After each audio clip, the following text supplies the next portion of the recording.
I understand.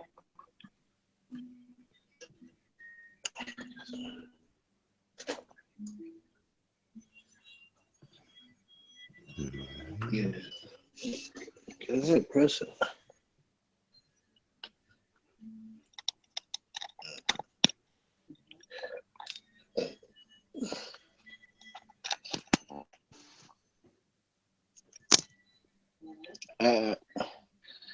Uh, peace, my brother. Jack, can you hear me? Yep. Okay. Once again, it's another night or another shout out, what should I say, with the masses. So we're bringing for Saturday Night Lights. You know what I mean? Where we give it to you live with the ETHERIC vibe. So before we begin, I would like to say begin all things by saying El Kalum. El, the Most High Elo, and all right, so without further ado, I like each one of the people, masters that's on the panel, to announce themselves. Yeah. You know what I mean. Master Macu live and direct from London. In the house. Rahobat family.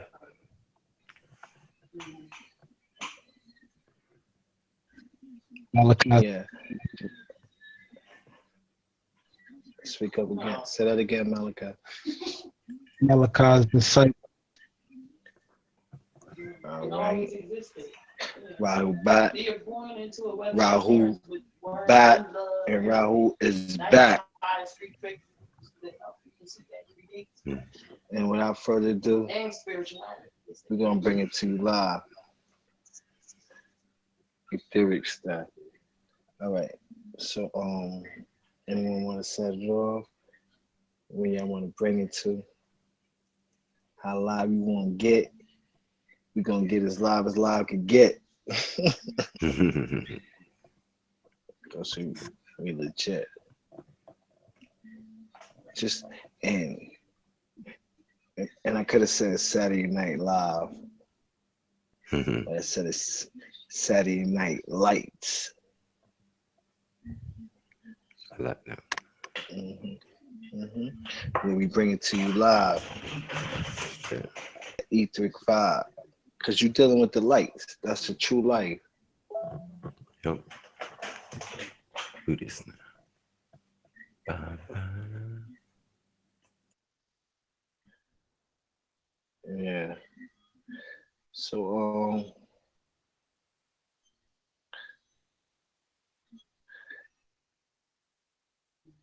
say something. I'll type this out real quick, McCall.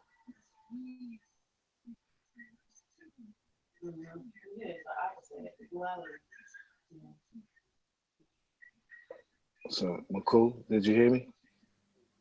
Yeah, I got you.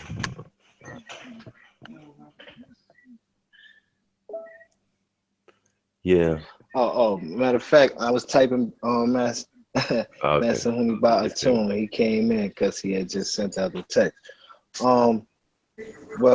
Welcome, Master Huni Papa Tour. We doing a live show. This is how we're gonna do it. We're gonna rack up on Friday, Saturday, and Sunday nights. We're gonna keep this thing locked. So Saturday night shows is gonna be Saturday Night Lights, where we bring it to you live with the ETHERIC vibe. And you know we got the Freestyle Fridays. We did that last night. That's Ethereum News, live from the ether.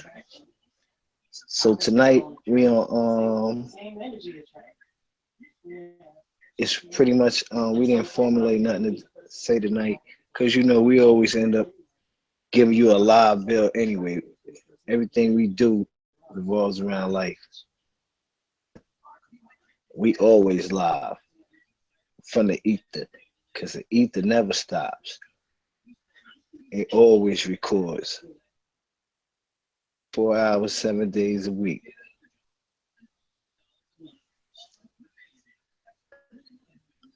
So everybody introduce themselves, Master Homie. You can introduce yourself. Hey, peace and divine blessings. This is the Master Sound Therapist, also known as the Magic Man. Of course, it's spelled with a J instead of a G. And been here many times before, but now I'm living in this day and time. But that's a whole nother story for those who know. But as long as I know the truth, that's what really matters. But soon the whole world will know. Okay? But sending peace and infinite blessings to each one of us at the Brilliant Mind Roundtable Conference. Can't even call it a call-in anymore because we can do video and everything now, right? That's what I'm talking about, man. All praise is due. How everybody doing tonight?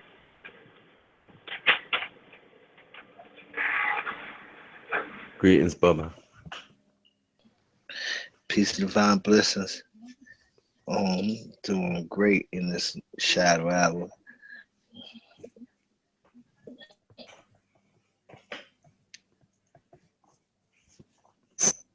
Yep. How was your day, Master Hooney?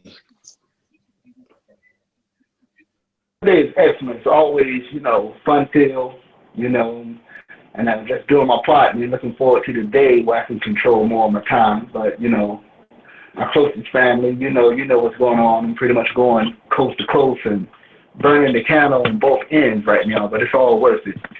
It took a while for me to be able to have other masters that's here, such as, my brother-in-law, the phenom. Can't say enough about my twin spirit sister right there, and it's Fatima. I've been working on it. And as well as, what I say, Master Kanai, Kenny. That's the one that's, Carl Kanai still owe you a lot of money, fam. I don't know if you're on the bill tonight, but, trust me, you got to go back and get your money. Go back and reclaim your money. And, of course, the 9 Ether boys, and, man, it ain't nothing we can't handle. I'm laughing at it, man. I feel for anyone who want to try to test it, even though we shouldn't be about, debating back and forth and fussing and fighting, but all I can say, man, other people, y'all stay in your lane because y'all don't stand a snowball chance in their hell that they built. So I just want to let y'all know that. Just keep it moving, man. Let us do what we do, and y'all do what y'all do, okay? That's not a warning. It's not a threat. It's a promise.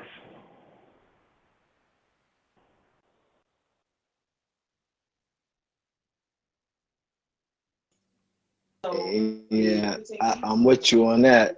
I'm definitely with you on that. 100%. Because you can't stop this.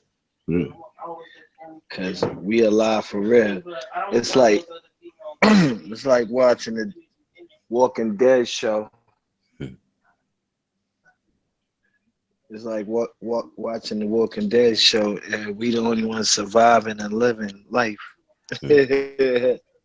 We the ones that's making it, and we the ones that survive to the end and repopulate this thing. So, ain't no stopping that. No, can't no one stop that. Trump, not no pretty humans or mortals, as Incredible Hulk. Like, that's my man, Incredible Hulk, the green one. You feel me? Hulk smash. Smack the shit out of the guard door. Pretty human. The only one that can lift Thor's hammer. Wow. Hey, yo, I'm not going anywhere. I'm going to put y'all on pause, man. Right now I got to go back up for a little bit, but I'm here. I'm still on, okay? All right, go out real quick and come back in because you echoing, and then I guess put your phone on mute till you ready to talk. All right, because you echoing heavy. Okay. All right, peace. Peace.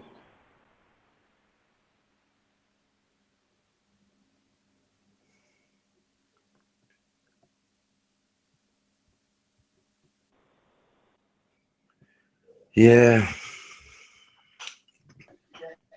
Yeah, so I hope there's no threats or nothing Mm. sent, please.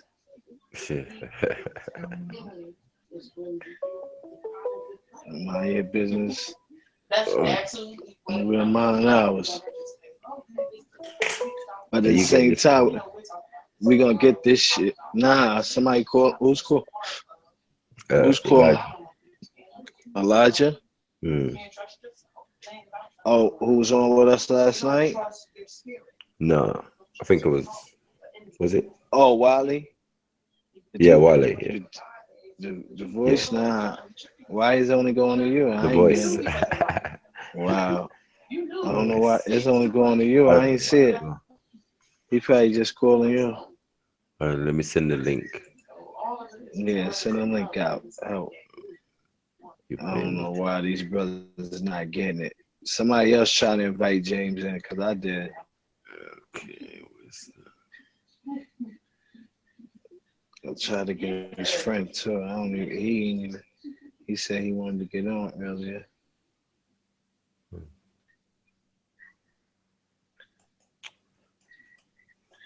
And my phone was taking forever for the post on Facebook, man. They trying to stop my shit. They're trying to stop my shit on purpose. I know they can't stop me though, yeah. I'm gonna get this work in regardless. Whether I'm on here live or I'm just vibing from my mind. From the ethers. Somebody just came in?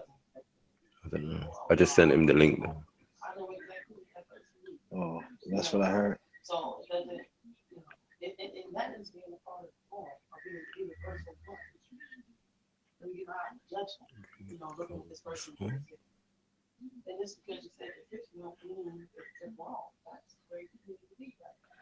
Right. Okay. Trying to get one more brother in here. He asks, oh,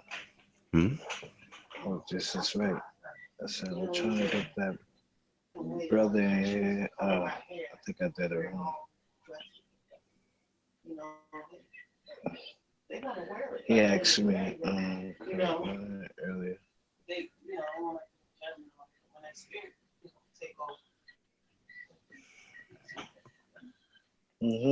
So, what's good, Malachi? What's on your mind? Give me something out the ether. You know? Let them know why it's a light.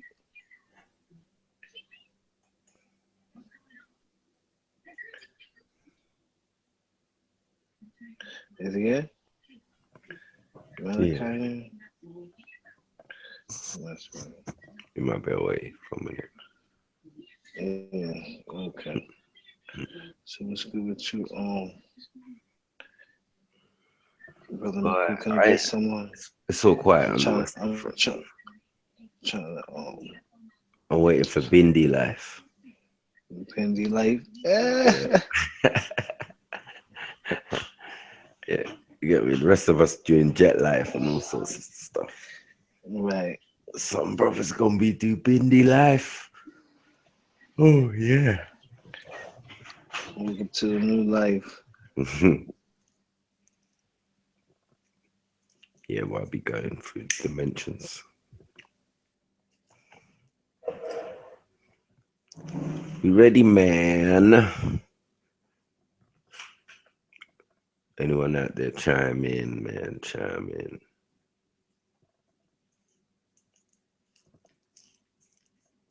I'm falling back tonight. Yeah.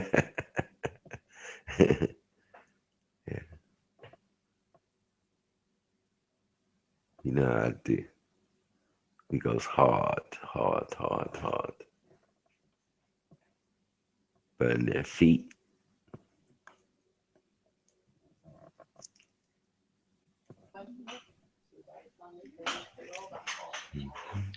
Yeah, my bad. For some reason, my phone clicked off the. Yeah, they really try to. Yeah, the the wicked the, the wicked beans niggas is mad at me right now.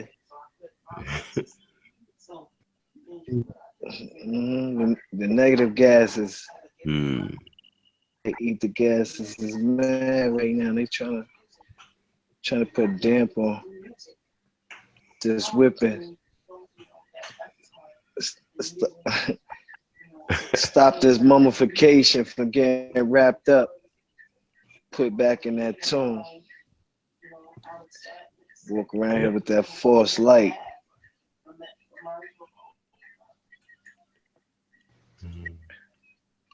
I don't know what happened to him.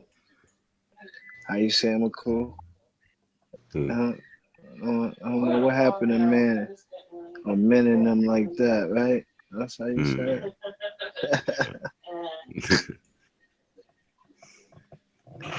Got another my grand. Okay.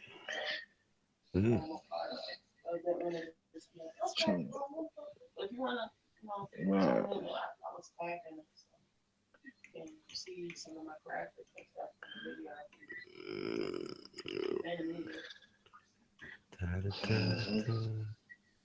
I'm gonna leave. Dick of Malachi, what happened, man? Where you was at? I was just calling you. I had to put the number. Put on the statues. You don't sound right.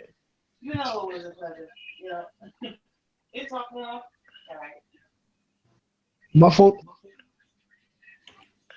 Okay, you sound better now, I think.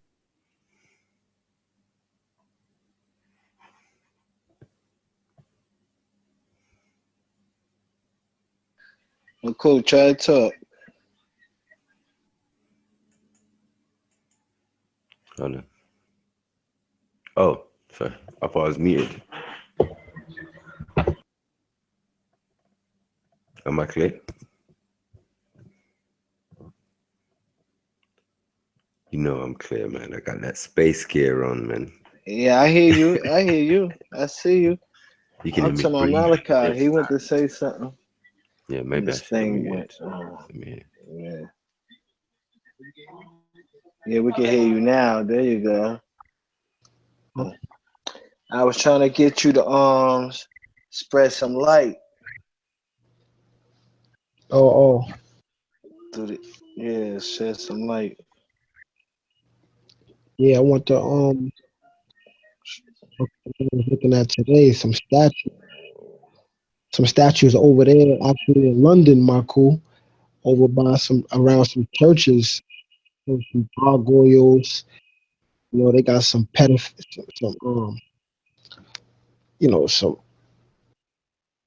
homophobic statues going on around the churches, and I was gonna just share some of those images. I want to put together a collage of these gargoyles, man. There's a lot of like demon statues, and it makes you question yourself, who's making these statues? You know, who's even allowing these statues to get past for these things? You know, some of these things are horrific. So, and these things to be throughout the world. Huh? You know? What you say? I didn't hear you. That's where I was at. Yeah. No time to stay. Luciferian, making statues and worshiping their deities.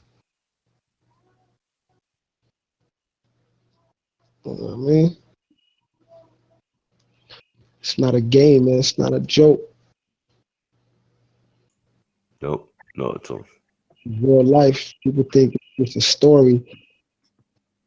And, a Nawabian had said to me that Dr. York said the book that's coming out, he had a book coming out after the holy tablets, that'll make the holy tablets look like a comic book. And that just tickled me. You know what I'm saying? I'm like, man, what are you even talking about? This thing, you have to know what the holy tablets is before you make a bold statement like that.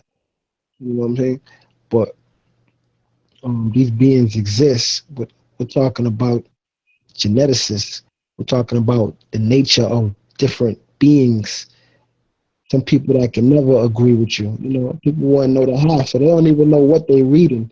You know, some people, right, when they read this information, it's too raw and it's too real, and their mind is too stuck in a fairy tale, so they can never apply it to their reality. But then they'll watch something on TV like Bohemian Grove and talk about the Illuminati, but still want to apply it to their reality and to the information that's been given to us. You understand what I'm saying? That's crazy to me. So people need to just start taking things more serious. You know, spread some serious energy around. Yeah, Yeah, because facts. Europeans are That's real studying. shit. Well, you know what I mean? People. What's going on in the world?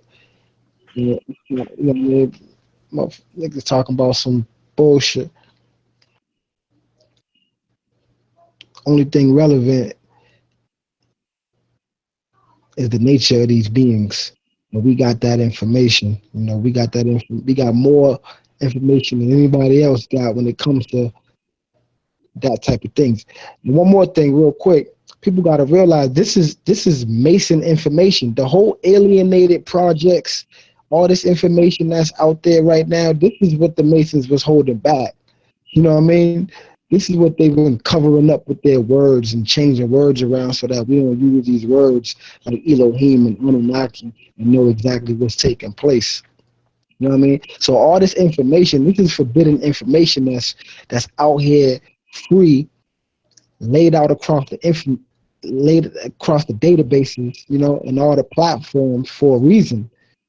You know, we got beings working on our side, and we ain't even using uh just the opportunity that they're using to communicate with us. We're not even using it to take these to go to war the right way with the intellect and the outellect. You know what I mean? We got people talking about, you know, strapping up 100, you know, 100 or whatever, you know, but we all know that won't work. You know, it's deeper than that. So, you know, that's what I want to just say real quick.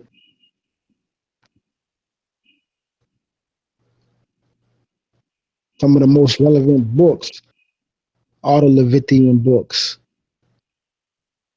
and those you know,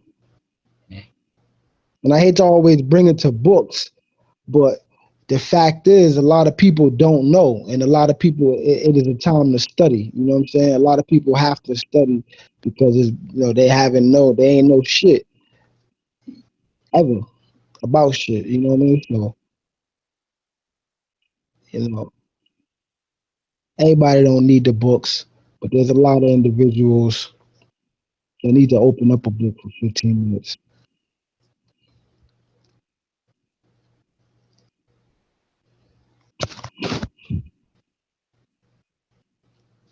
You know what I mean? Because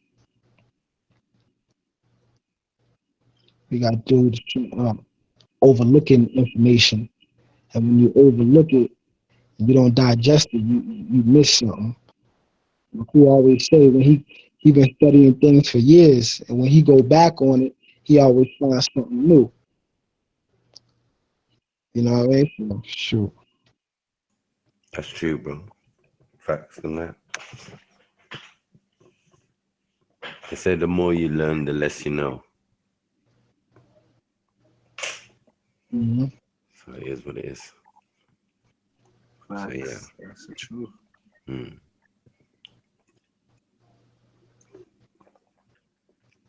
And just like the film The Matrix, it's how deep the rabbit hole goes. You know, with all this information. Most teachers are an amazing individual, Carl. That type of information, as Brother Gregory said, will blow another person's mind. People comprehend seeing beings in the holy tablets or in the scrolls, walking up and down. Obviously, when you encounter one, some people say it's going to turn white from the shock. It's all about experience. That's why a lot of them are saying to us, "Oh, have you seen? How do you know these beings are your ancestors?" Well, stare in the mirror long enough, like the master teacher said, and you might find out. You might find out that you ain't you. You just a hologram.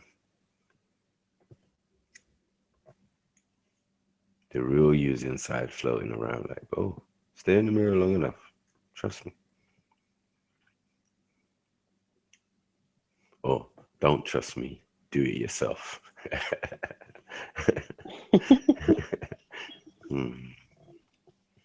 Welcome, Sister Fatima.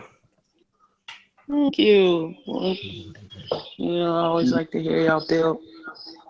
Yeah. We're in short numbers at the moment, but there's a lot of people in the chat. It's good. Just can never get in. I don't understand that. It's tech. Gotta get used to this technology, big man. Yeah, you got to be patient too when you don't understand. To bring it to an understanding. I'm like, you all smart sending people links to the chat, but you can't.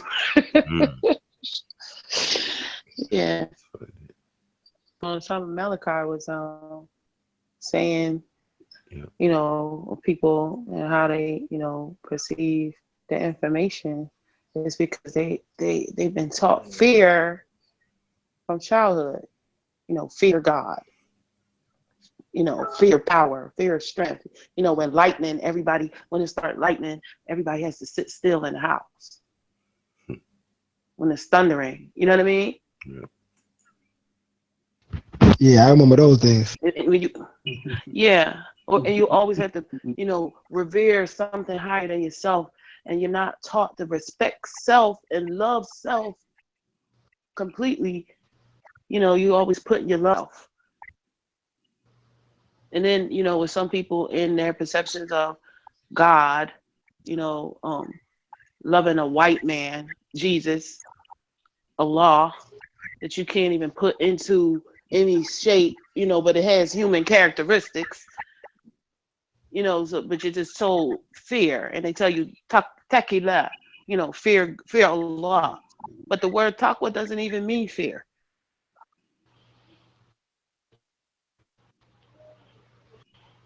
So, I mean, any of these, ideologies, people can't conquer self.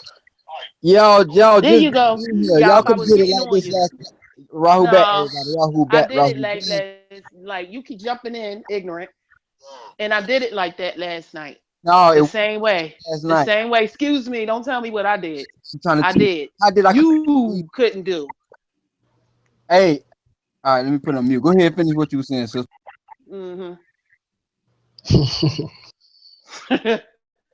Yeah.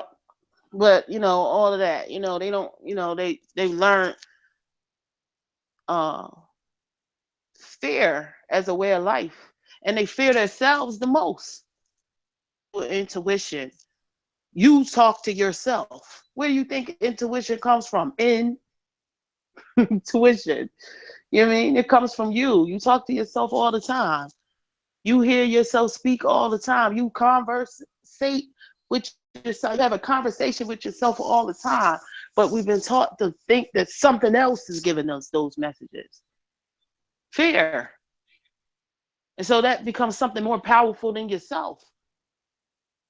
You separate yourself from self. So when people can't make those connections with selves to make the one universe instead of conversations, you're going against yourself, make it a universation. You know what I mean?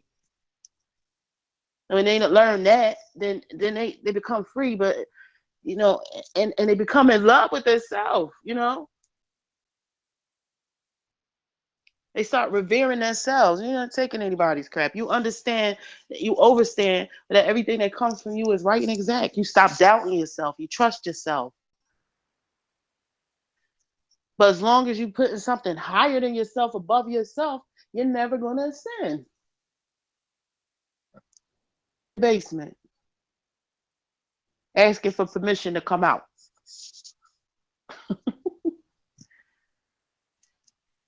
This is religion. This is every religion. This is the new now where people, you know, they give it all the praise. I read a post today with a sister. She was talking about the master teacher, and she called him, and energy that she gave is like she gave all the reverence to him. And I give him reverence, you know. But all of my, you know, all of my, I'm praising something higher than myself. That's no. He can come to give you a message to raise you, to elevate you. He didn't tell you to worship him. They've become worshiping. This is another religion. This is what they did to the Jesus or the Moses or the Muhammad. That's sad. You ain't get it. And then you're still under a spell. All of the other religions. You're just a different type of spell. People have to learn that and know that when you say you are one with the all is in me, what are you saying that and you're not living that? If you're always outsourcing your energy, giving it to something else. It's a constant rotation of it back and forth. Energy received or messages received or information or affirmation received. It has to come in an information form to be affirmation.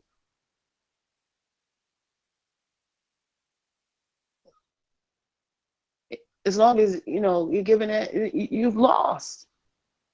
It's a part of fear, especially in our people, especially when you don't have people constantly around you to heighten your thoughts or keep you balanced. You can keep you balanced, but energies balance energies. Attraction attracts. Not opposite attract, the same. And we have families full of fools. Nobody you can talk to. Most of our women, husbands, mates, whatever you want to call them, is fools.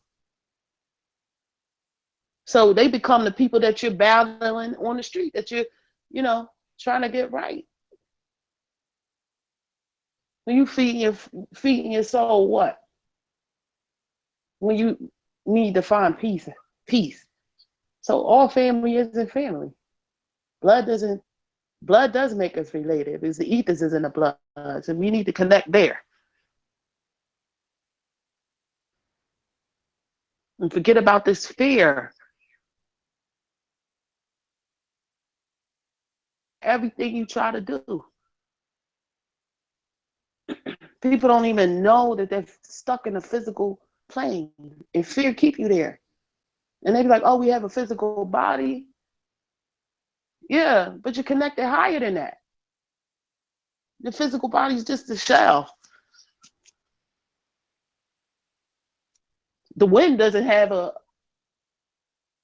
but you know it's there when you feel it. From a soul or a spirit.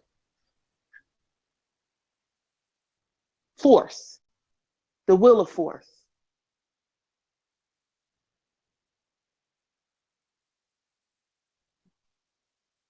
No. Fear will not let you lock in or tap into your DNA code either. Most people don't even know their potential because of fear. Don't even know who they are. What they like, and they're scared to know what they like because the other people don't like it. Fear. Grown-ups still under peer pressure in religion form. to yourself, where the root of the word comes from, religare. Getting back to yourself, the ligament, the body, and the sun, religare. Yeah. But that fear gotta go. Fear blocks everything. Fear blocked James from getting on here and still trying to blame me. That's enough. You need to let that go, brother.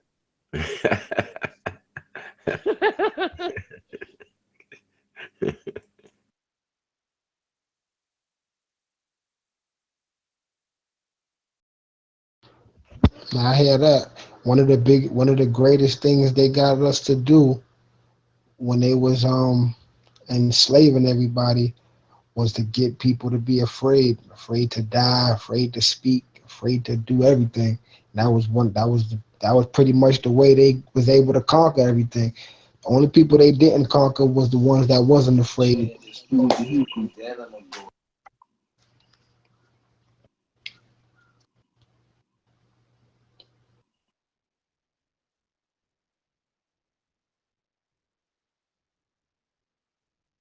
My bad, I had a call coming in. But I was done. But yeah, James trying to blame me and getting hype. Osiris, turn your siren down.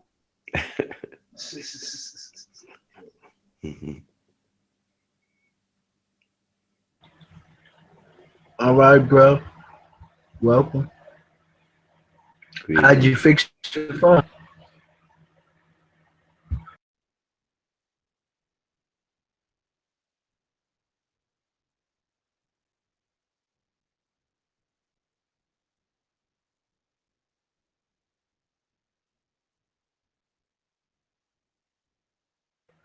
Osiris.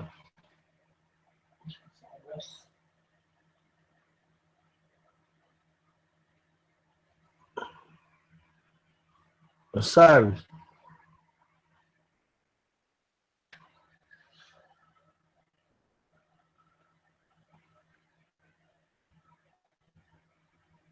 You muted him? No.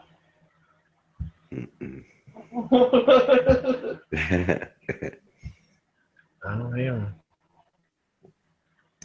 Unless he battling with some shit. I was meeting people last night. You turned assassin. And neither of them muted last night. You just ethering people. How you do it? How you be doing that? Unmute his phone. Can I unmute his? He gotta unmute his own phone. Don't teach Black. All right, how to well, meet. keep going. Don't teach Black how to meet people, please.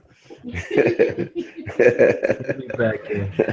Our brother. Your boy last night. He stay in the ethers. Going in. Which one? James' brother. Oh yeah. Dionisio. He was doing all right, man, until His stuff. until the Jay-Z bit kicked in. Yeah. You get me? This hate of women, and we need to protect them, and it's just, and God, and if you go to the Bible and chapter, and please, man. Everything else was right and exact, though. I don't understand. Well, I do understand, because that's what these people do. They learn the whole text, the whole book front to back, and then it's just interpolation. This is why I have a problem with the conscious community, because I have no problem if you was Hebrew Israelite, Nation of Islam, any of the schools of thought, Moorish Science Temple. It's when you come out, put on the red, black, and green, Ankh Tui, I don't know, Star David, all of it, and say that you're conscious. It's very scary. because that's when you end up in the realms of voodoo and, you know, people trying to quantify it.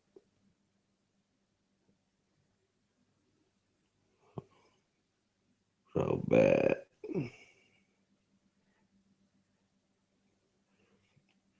Yeah. You gotta be all the way off. It's the missing of love. And Like you can said, be protective of a woman and still she can be by you. In fact, let's fight together. yep, there's no this Yeah. standing behind, or if she was there, like I knew she was there, should have put her on. That would have brought balance. Don't know why he was so tense. I got a question, Fatima. Okay. What would you say is the difference, if any, from polygamy and a patriarchic men's system? Are you asking me like what's the difference between polygamy and monogamy, or really the patriarchal system? The patriarchal system, as far as the men Well, running food, mhm. being able to probably have possible 2 wives or 3 wives and all that type of thing. Is that polygamy? Would you consider those two things the same, or could you just elaborate on it? Well, I think polygamy has become many games, poly games with a lot of men. It's become a lot of men, I'm not saying all men, it's become a sexual sickness where they can have more than one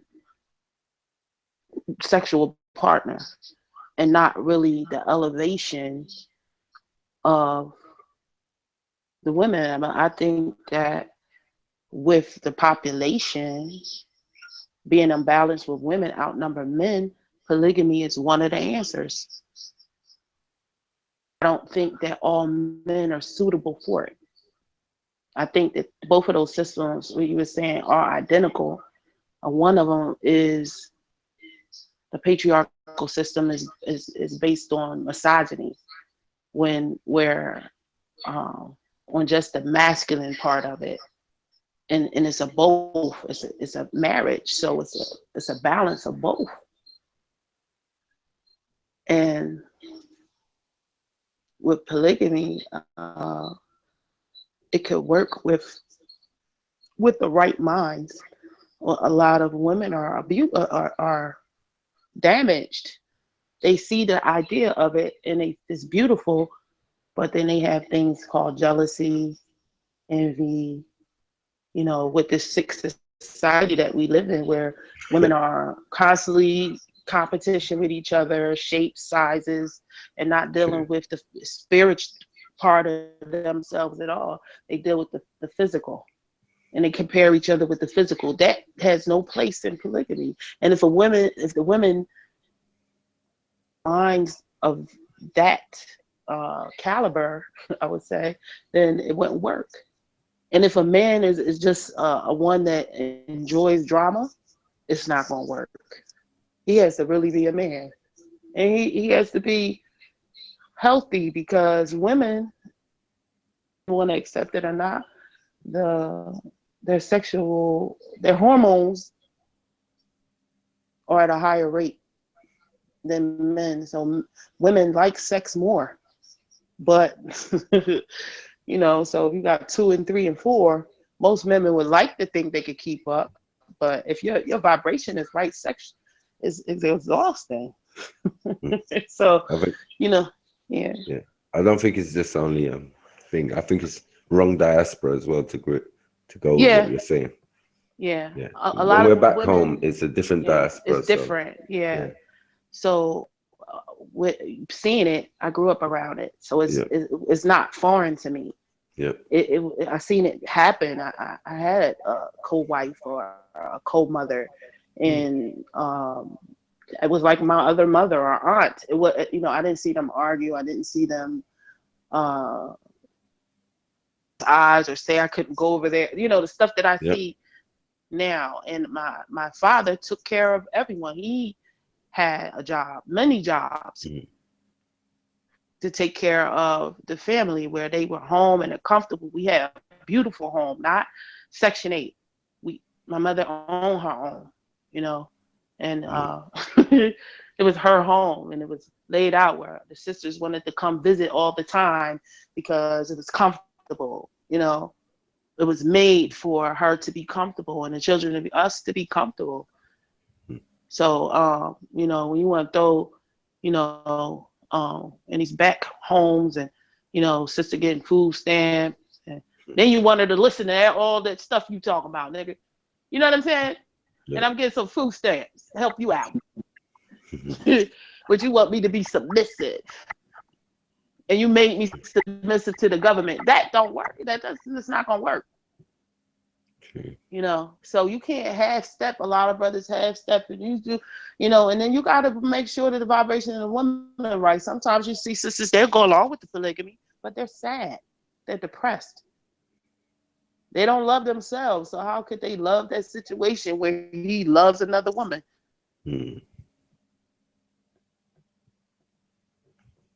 It's not for everybody. Right. I was married in polygamy before. Yeah. And see, I deal with energy. So I was like, no, not her. But his mind, was thinking that I was jealous. I was like, no, absolutely. I said, she thinking that she thinks that you wanted her as a wife because you somehow don't want to be with me anymore. And he had to learn it the hard way. But after the marriage was, you get ghetto bras. They want to come to your house like like she the side chick. That's what it's become. So They can't work in this diaspora. That's it. Yeah, she want to fight. She following me in her car, stalking me. Yeah, it's too much. She probably on here listening right now. I'm not married. I haven't been married to him for years. You got a lot of sick people that they don't even know who their fathers are. They don't. Their mothers had several men in their lives. You know what I mean? Yep. They've seen relationships only on media, and then they get into polygamy. And polygamy, being a mistress, is glorified here. Being a side chick, girls is down for it. Tearing up families is glorified. But mention polygamy when everybody works together as a family, there's something wrong with it. People, just like breastfeeding. You talk about breastfeeding, people look at you. Like I said, put some breast milk in your cereal. Somebody look at me like I'm crazy, but they pour cow's milk in their cereal. Right. So it's just natural nature is going. So until that is restored, polygamy in a lot of situations won't work. So let me ask you, right? Because I've been pondering on some things, and I've been understanding different levels of meditation and how a lot of people highest climax that they ever reached was through an orgasm. And it's not even, and they sit down and cross their legs and do all this other things, which is fine, call it what you want. But when it comes to actually flight, and this is, that ain't for everybody. I'm not talking about everybody. People have different experiences when they meditate. But when it comes to flight, only through sex people are meeting that, what's a good word for it? That out of body experience. You know what I'm saying? If anybody want to chime in on that, that's just, some other things I've been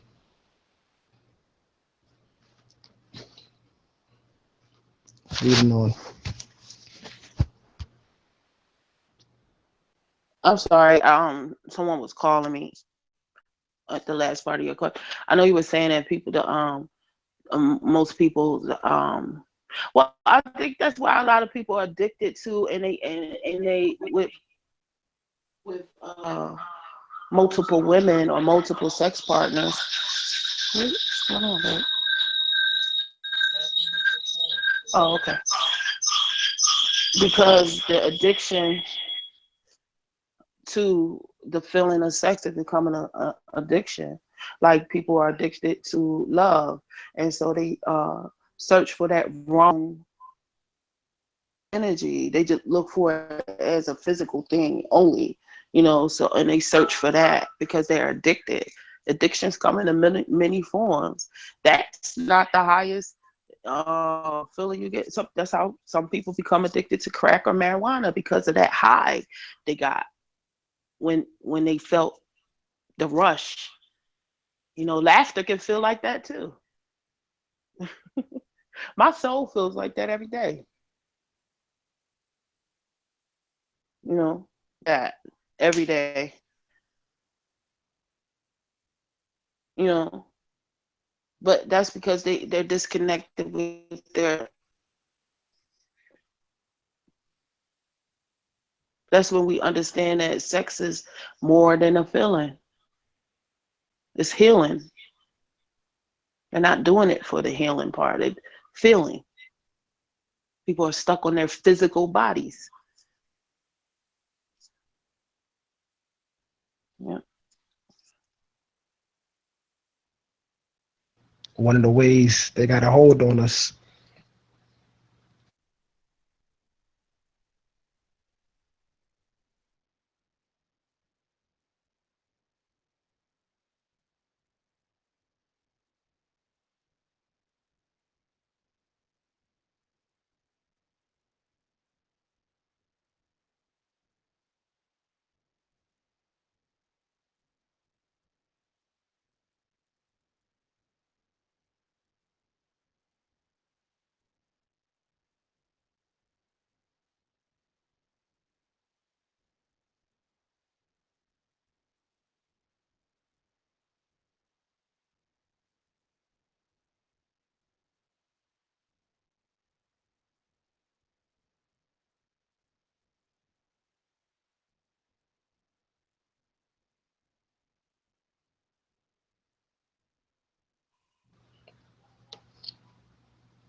Anybody can hear me?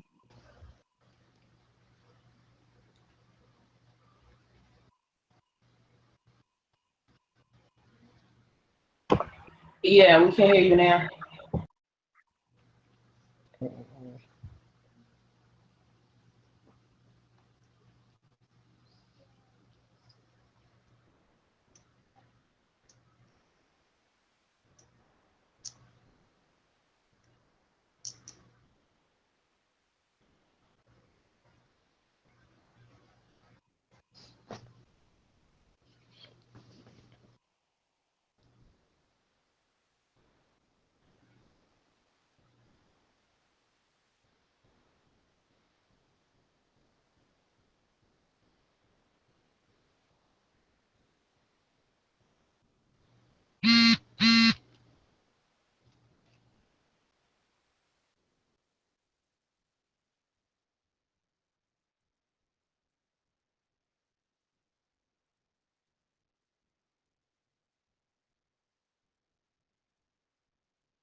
Yeah, so you know, what you were saying about the fear, gotta set up our psychic defenses, you know, keep ourselves in check,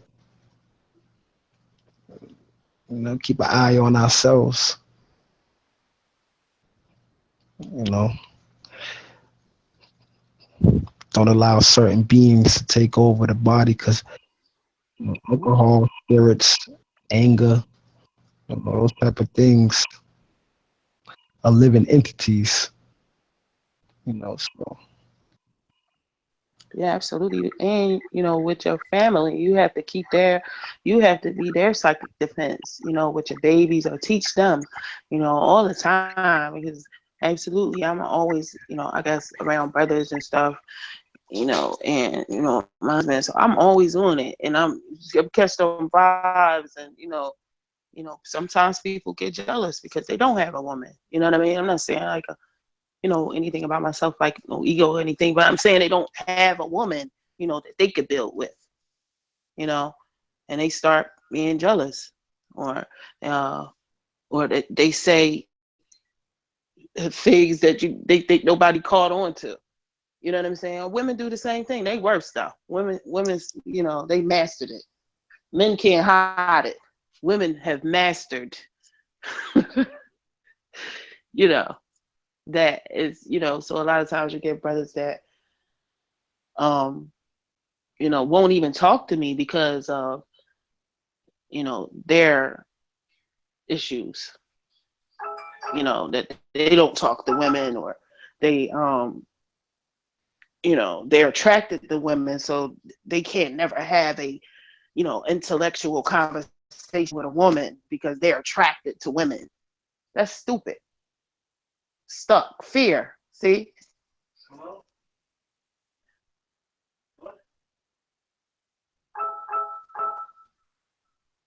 Is that right?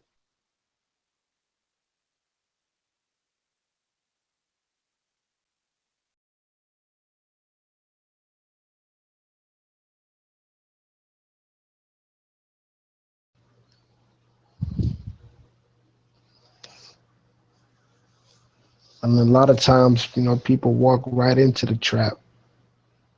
For example, um, if you're upset and you walk into a building and you have to wait in line and you see that someone else is upset, you'll communicate with that person rather than communicate with the person that seems to be calm, just for the simple fact that you're upset. And that same thing will work vice versa. But so you'll connect with this person because you're angry and they're angry, then y'all will create a friendship, and that's how your friendship will start. And that'll be the same way that friendship will end, based on pretty much the energy. Y'all feel me?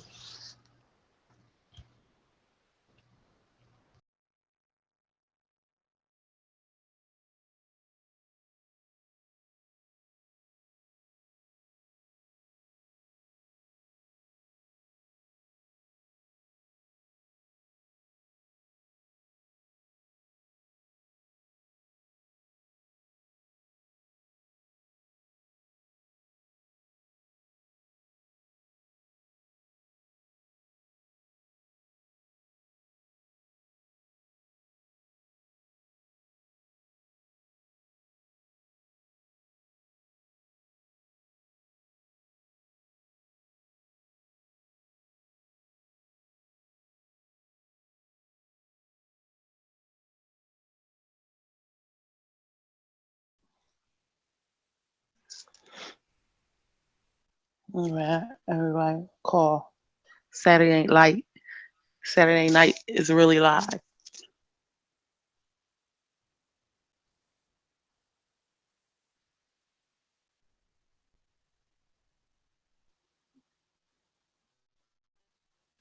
Y'all there? Can you hear me?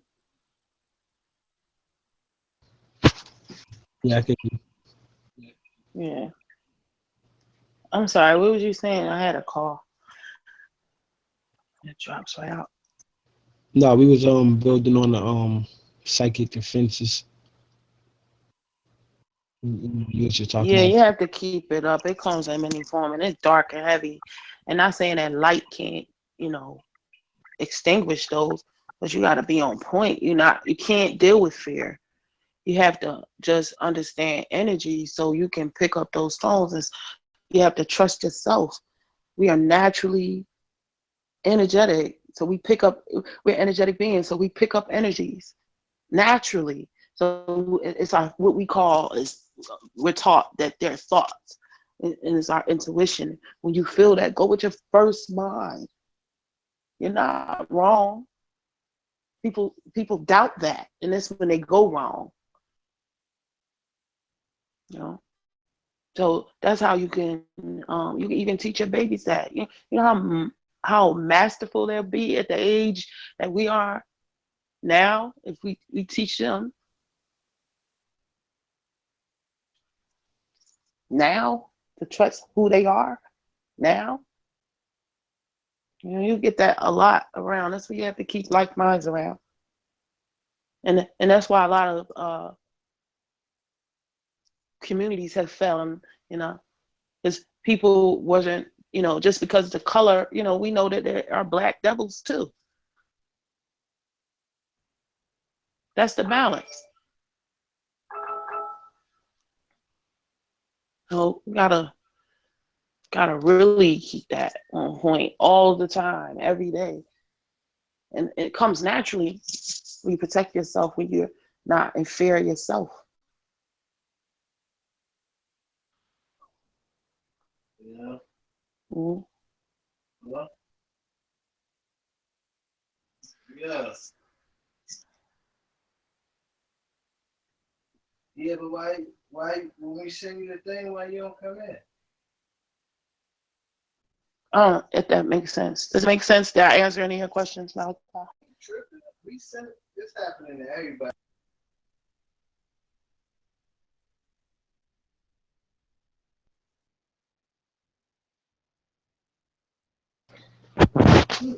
Oh yeah, I just want you to elaborate on that. You know, and you know, there's a lot of people who have, you know, messed up thoughts all day.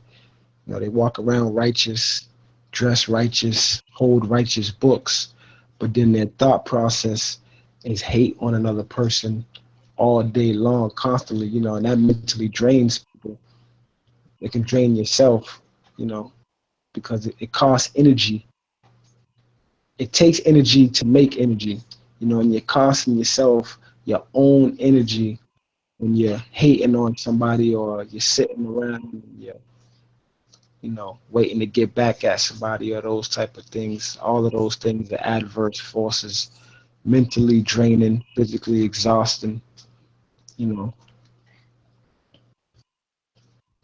Absolutely.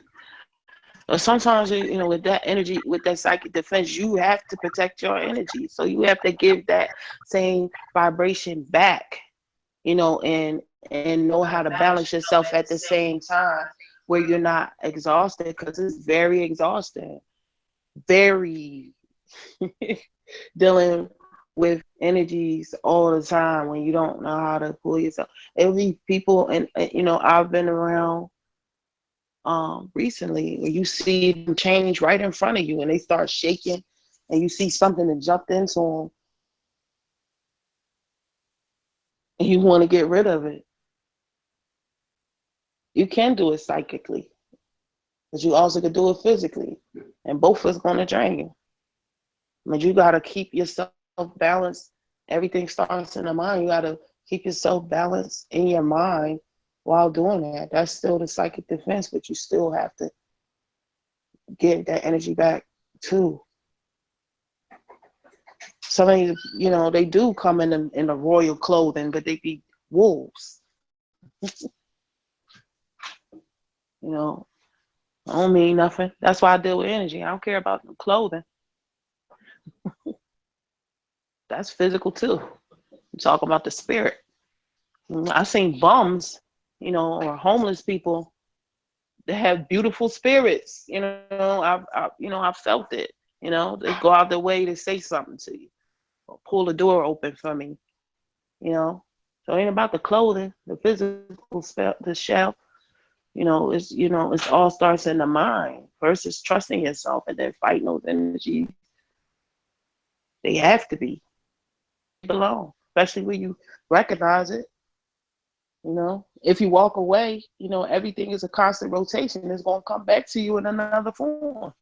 So deal with it, not deal with fear.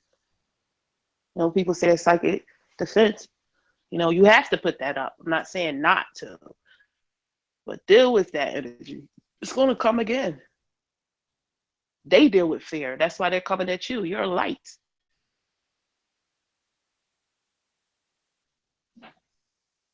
They want to put fear in you. You got to conquer fear, and you'll sin.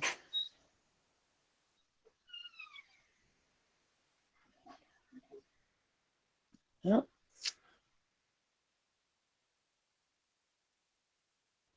Makes sense?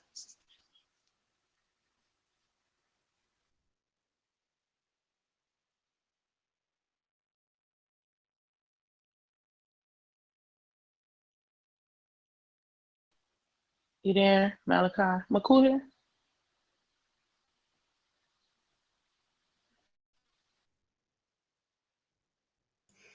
Amen. Yeah, we talking about everything. I was talking about polygamy.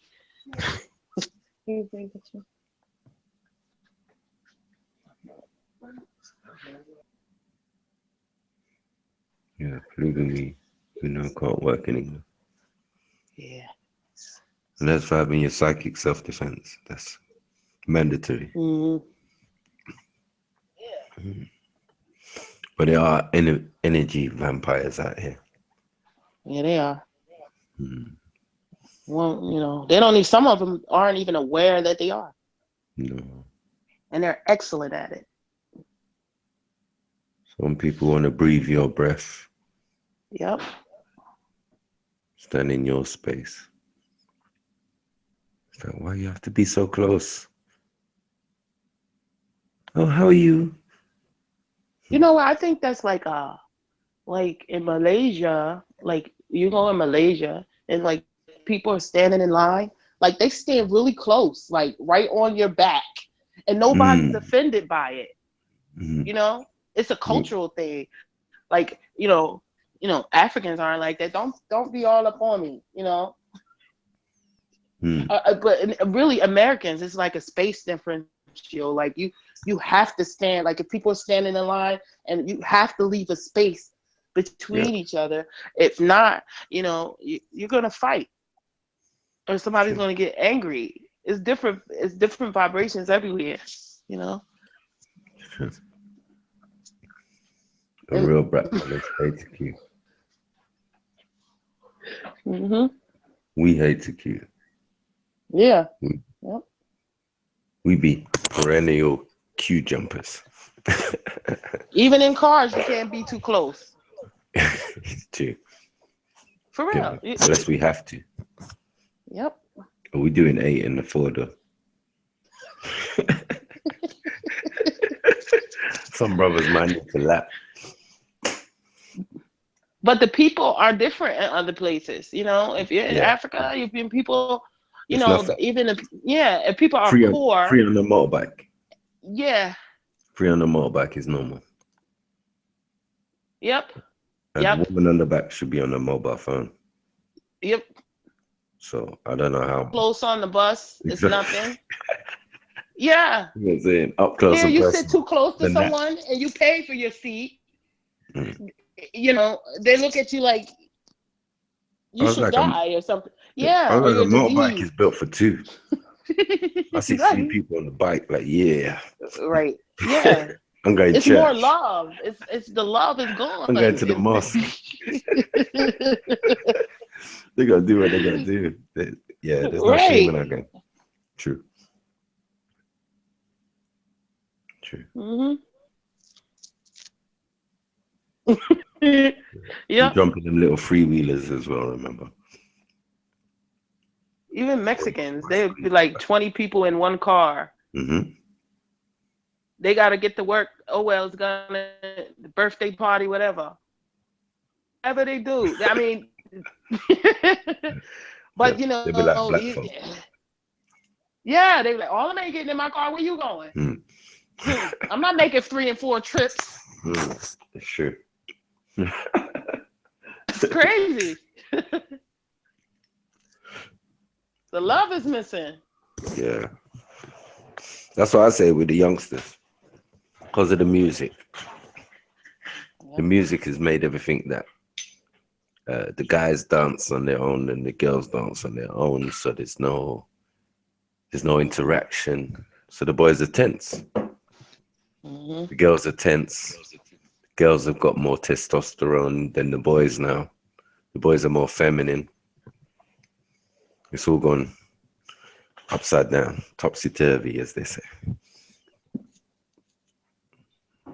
Okay.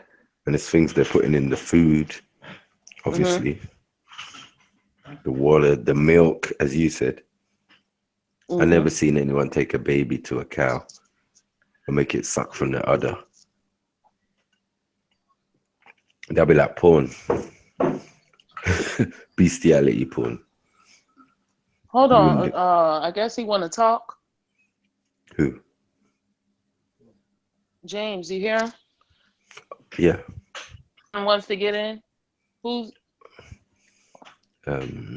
Two people are probably. Sadiq.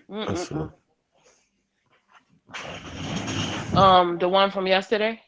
Oh yeah, even, yeah. Well, light his ass up again.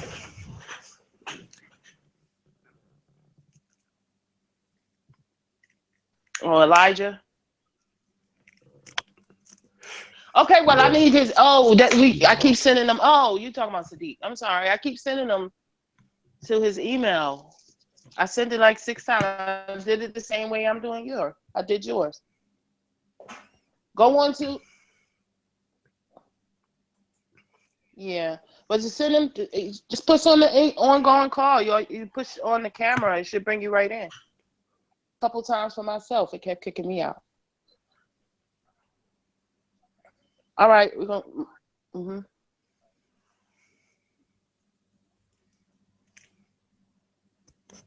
What are you saying, McCool? All right. I don't remember now. What was I talking about?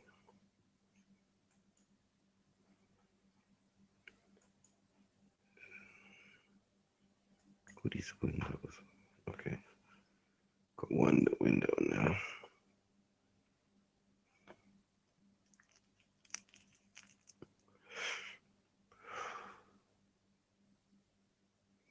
Pow wow.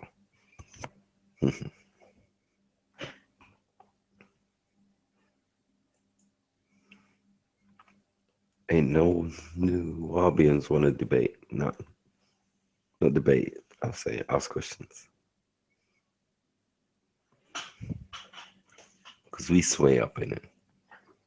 We got the answers. Kanye. But yeah, all this stuff in the food and everything is affecting the behavior. That's why they're savages now. When we were back in the day listening to R&B and, you know, we had so much different genres of music. We had our parents' music, Motown and all sorts of things. There's no way you could just be fogged out. Homies over hoes and all that type of shit.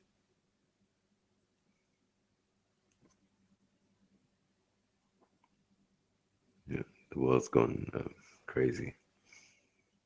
Where Bruce Jenner can be considered normal. We got one in our country. He was a boxing promoter, now he's a woman. He had the full surgery and everything. Somebody explain that.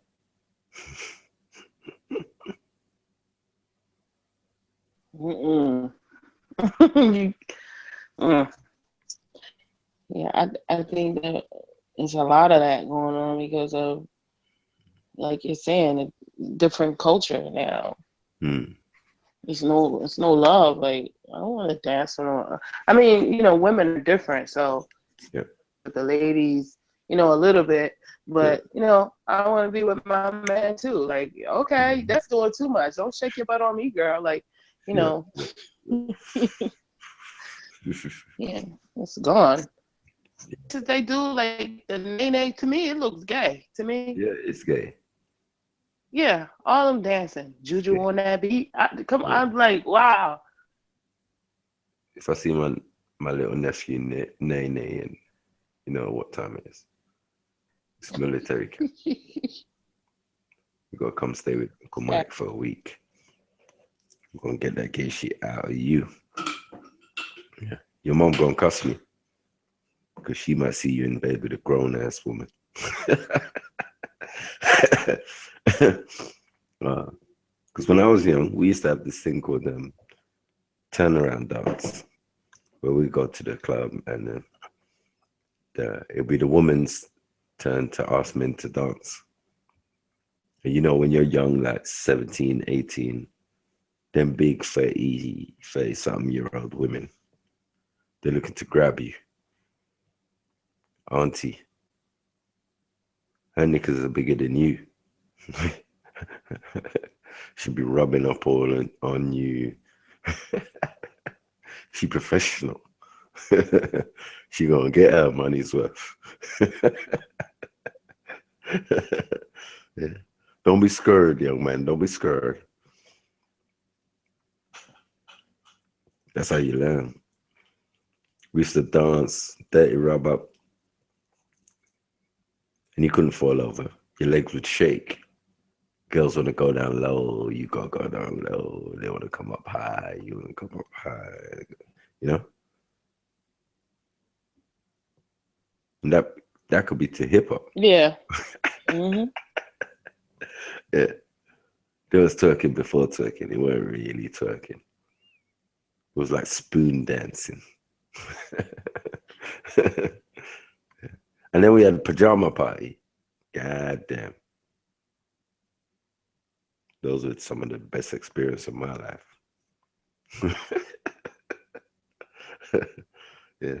String vests and silk boxer shorts. Like, yeah, ready to rock. Is that how you go bed? No, come on, man.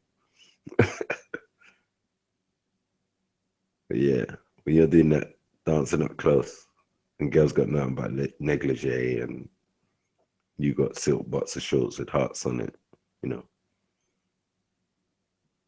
Might have to make a few adjustments during the dance. But yeah, that stops you from being angry and violent. That's the truth. And now it's open the door for young Martin.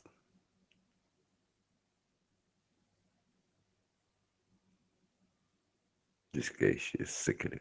Yeah.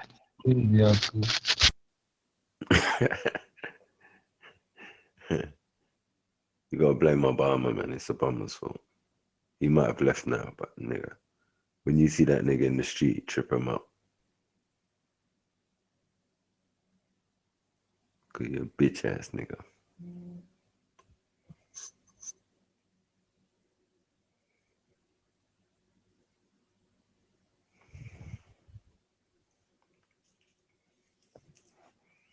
Who's this? You what? If you're listening, Sadiq, I added you to the call. You just have to press on it. It just said you joined.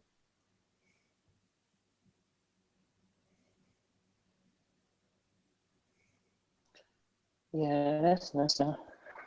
Hmm. Yeah, people, you have to get it right. You're sitting kids in front of Barney or whatever they listen to, soft boys. I've seen this little what is it?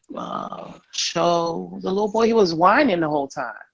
Mommy, why can't I go outside? I was like, oh, turn that off, please. Wrong vibration. Yeah. Yeah. Just soft. Yeah, that's true. Girls are much more masculine now. Girls be throwing hooks, knocking out some of these guys. Some of these guys are frail. Mm-hmm. And then they be drinking medicine or lean. Yeah. You ain't fully even let your body develop yet. It's ridiculous. And you've taken every drugs under the sun before you're 21. That's how you end up looking like 31.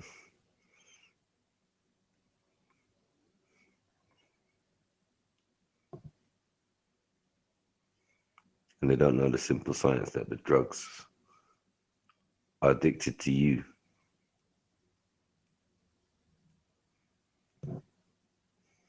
Meaning if you take them, the effects on you are a lot different than to other races of people on this planet. But that shit's attracted to your melanin. So you could take one hit of the heroin and then that's it. Game over. You a zombie straight away. One hit of the crack, you a zombie straight away. And us and black people, we see it. Niggas start looking gray and shit. That ain't no euphorian. Nigga looking Maldikian and shit. So happen you. So happen when you take drugs.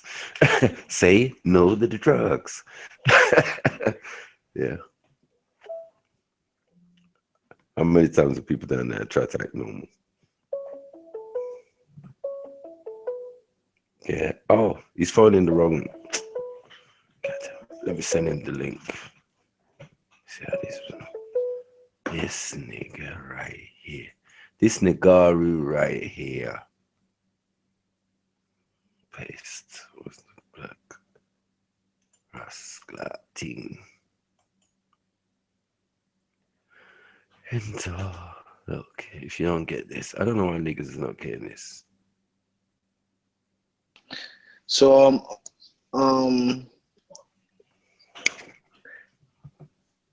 Master Kenny, can you he introduce himself tonight? None. Yeah.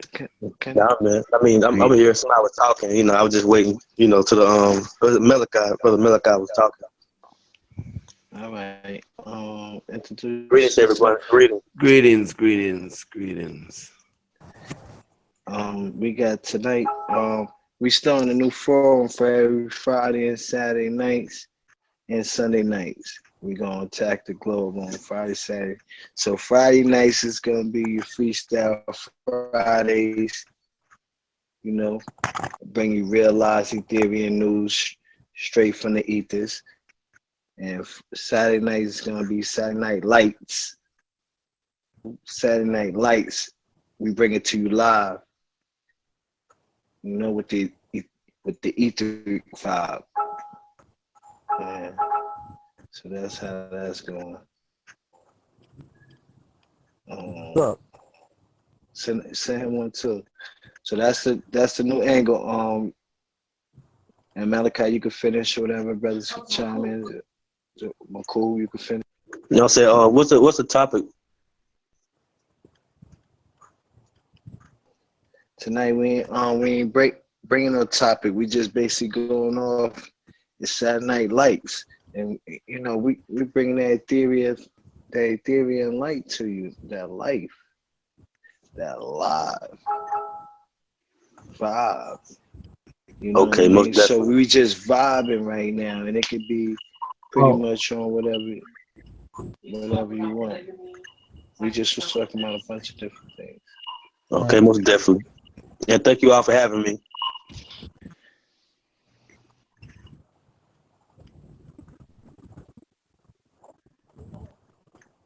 What was the brother that just was calling me name? Lele. Hello? Hello?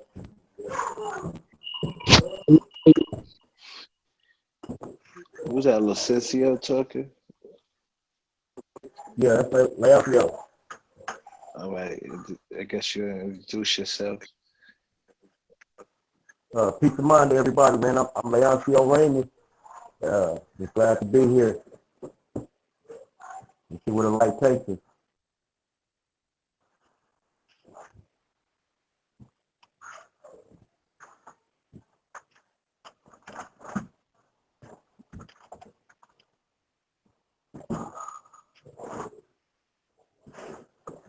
some of the topics we were talking about this week were we talked about polygamy, we talked about psychic self-defense, lack of love, just all around, a whole rounded conversation. Basically, on how we can make ourselves better. Okay, that's a good topic. I was on the debating the psychic self-defense today because I have been you know on the psychic level I've been receiving a lot of negative information on the psychic level, not from anyone particularly, but on the psychic level, most definitely that's a very good topic, subject as well. And divine love. You know, I would say that most definitely we need that the most. You know, with that psychic self defense, because we can get a situation where we you know that we care about we care, and we care about ourselves and others, when but we leave off the psychic self defense. We love without care sometimes, if that make any sense. That we love without care. Sometimes you have certain people who just love just the love because that makes them happy. But then you have then you have others who utilize that to their best advantage because they can see a person that have love out of love just for the sake of love. And, but however, there's no psychic self-defense. The reason I'm speaking on that's kind of funny because, for the past few days, that's what I've been working on myself. Not just to love, but as well set up a defense. Yeah, I think it's important to work on yourself, especially when you're at a higher frequency, because you pick up more information or affirmation or energy. So you gotta constantly work on self, because like Malachi was saying earlier, it drains you massively. So we gotta constantly keep ourselves alive. And like you were saying, it was good. It made perfect sense. We care, we love, but we don't care. We gotta care.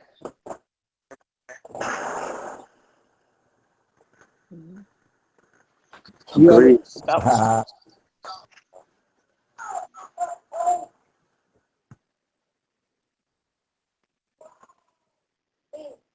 How is love attained? How do you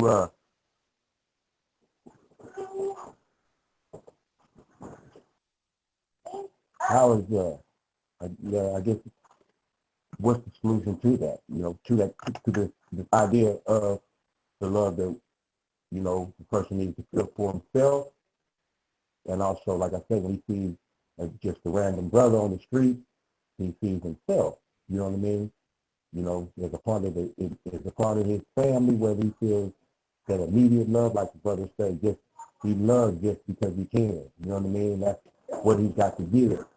But like he say, like he also says, there's a lot of abusers of that type of love, and from that, people, the bump is gone. People are using for that. I witnessed it a lot. I witnessed a lot of people that I know that just they're not naive to the things that's going on around them. They just are very narcissistic, meaning real. Just they see the world as a beautiful place, but they numb to the things that it does to them. You know what I mean? Because it's like, you already know things are bad, so why do you want to keep dwelling on it? You know what I mean? And so, I wonder, like he said, what we're talking about, this thing called love. You know what I mean? How do you translate it to one another? You know what I mean? In a way that people can't be. I'll gather that it's something natural that people have misconstrued. They make it something that other than themselves. They make it physical. They make it things. They make it items, and not just an energy. It's something that you naturally feel, and it's natural nature, love. you know, it just exists. But people try to put it in a form, and that's when we go wrong. And that's when the fear comes in, and we doubt ourselves. And we end up in situations where it drains us. Exactly. So we I got have a problem. the first part is trust in self. Well, well, me myself, like I say, I feel like, brother, I'm kind of like one of them people that just, you know, I just love because I know, you know, this is me right here. This is an extension of me some way, somehow. And, you know, how I treat my neighbor. And this is my first neighbor before any other person on this planet besides my woman, because she's the one that's right beside me. This is my first neighbor, but when I'm looking out amongst humankind, you know what I mean? My other neighbor, my first neighbor is going to be this melanated brother or sister right there. So, you know, I'm like one of them type of people that you know, I can still approach brothers who don't like to be touched. You know, I'm the type of person to come up and hug you, you know, all that handshaking and the separation from each other, because the respect is going to, I feel like the respect is there once I realize, you know, this is me. So I'm going to treat him like this is me. But, you know, people have been, you know, like I say, you know, you get messed around in these feelings, and I've learned if you harbor things, you know, you can't fully be the example that you need to be openly to to to give this love out to other people. You know what I Well, I mean? go And with the energy. Like, everybody yeah, doesn't yeah. deserve my hugs. You know, whether because they are my color, you know, Well, that's true. they don't deserve my hug or my touch. That's another transfer of energy. Then, you know, depending if your defenses is down, then you may be picking up all of their vibrations. And that, You got a cold or a headache, or you feel that's true. lethargic. Yeah, I'm with you on that Yeah, because so you know, we like have to. That's why I was saying about trusting yourself. I don't know if you were listening in on the call, but be trusting your intuition, your yeah, natural nature. yeah, Because just because and someone's your neighbor doesn't mean they should be sitting in your living room. well, you know, of course, common sense. You know what I mean? Yeah, yeah, yeah. I'm that all day long. But my brother used to teach me a long time ago that, you know what I mean, you know, we don't know what we do. And, you know, I wasn't understanding them at the time, but I would see brothers and they got tattoos on them, and there's one tattoo is on them saying, show no love. But at the end of the day, you ask them, hey, bro, show me some love. You know, man, whether you coming to get, whatever you coming to get, it coming to borrow something, and you know, you just don't feel like the world, you know what I mean, love you. But you just had to show no love on your body, which, like I said, I see that, but I hear something different coming out your mouth. You know what I mean? You know, like I said, everybody wants to be loved. And, you know, my first thing in communication is my body language. You know what I'm saying? I surrender a lot to, you know what I mean, brothers, because I understand that maybe, you know, you don't understand what I understand about what I'm even trying to do with myself. I'm trying to see, like Whitney used to say, every woman in herself. I'm trying to see every man and woman and child of melanated being in me.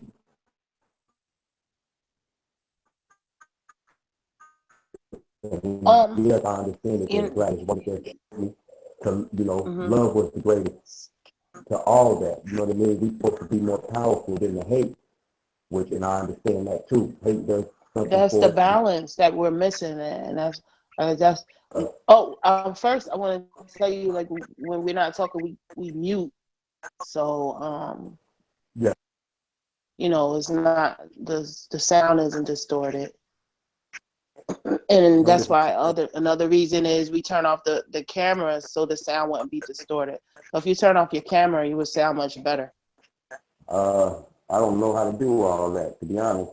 Oh, Maybe, you touch your uh, screen and it should be icons on your screen. There you go. is And that better? yeah. See, I checked on that. How do I put it? How do I put a picture on there? You know what I mean? So, you Yeah, know, that you like I do say, I'm that trying to. outside of here. But what I was saying is, like I said, go back to what we were talking about yesterday. It, love is the balance, and we have to bring ourselves up. You know how you were talking about the 11s, the one The being a favorite one. man and one being a woman. Yeah, we have to be balanced. One is not behind the other. And Hey, That's the love. for a minute. that's what I made yesterday when I was trying to say, you know, me and my wife was even saying, she was saying, I was listening to what she was saying, and I heard her. She was like, but I understand where you coming from by how you treat me. And the point is, like I said, I feel like our sisters can work so hard. You know, one point in time, there was some raping going on out in the community, man, with these little kids. And my woman, I happened to be in the county jail. My woman took a photo, a video of all the, you know, the happenings that was going on in that neighborhood. And one thing she noticed, out of all the neighborhood, there wasn't no men around. You know, no men that could, you know, be there for these women in a time of need too. You know what I mean? And trust me, they rallied together, and I'm not saying not taking nothing from them. But my position is in this life, you know what I'm saying? If I could do my duty is to give back, you know what I mean? Well, I Yeah, feel like I get to my own, which is that's my entire beautiful. being. I just want to Malachi come through wanted and to say do it. something. Leonicio, right? Yes, ma'am. Yeah, could you push mute so Malachi can speak? Let me see that quick. I gotta quickly.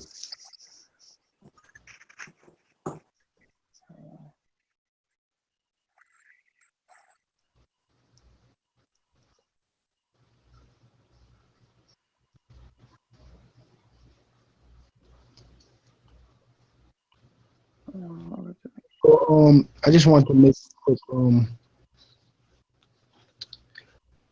a comment that Gandhi had made. You know, it's a good example for what we're talking about right now when it comes to love. And he said, if you see a flower and you love its beauty, right? Would you love it enough to pick it and take it with you to the point you know it will eventually die? Or would you learn that love is simply appreciation and let the flower stay there and grow and continue to be beautiful? So I'm saying that example to say sometimes love is simply appreciation. It's not just a word or something that you're looking for or trying to find. It's already there. If you're in the same household, cooking, cleaning, laughing, doing certain things, you already know there's love there. You know, so if you're looking for something that you already have, that could become a problem. You know, you got to learn how to just appreciate sometimes what you already have, and to realize what you already have. Settle down just to realize what you already have. That's all. I just want to say that. Also, I wanted to add on to that. Brother Jermaine McKenzie, Gregory Jackson, aka Black Son.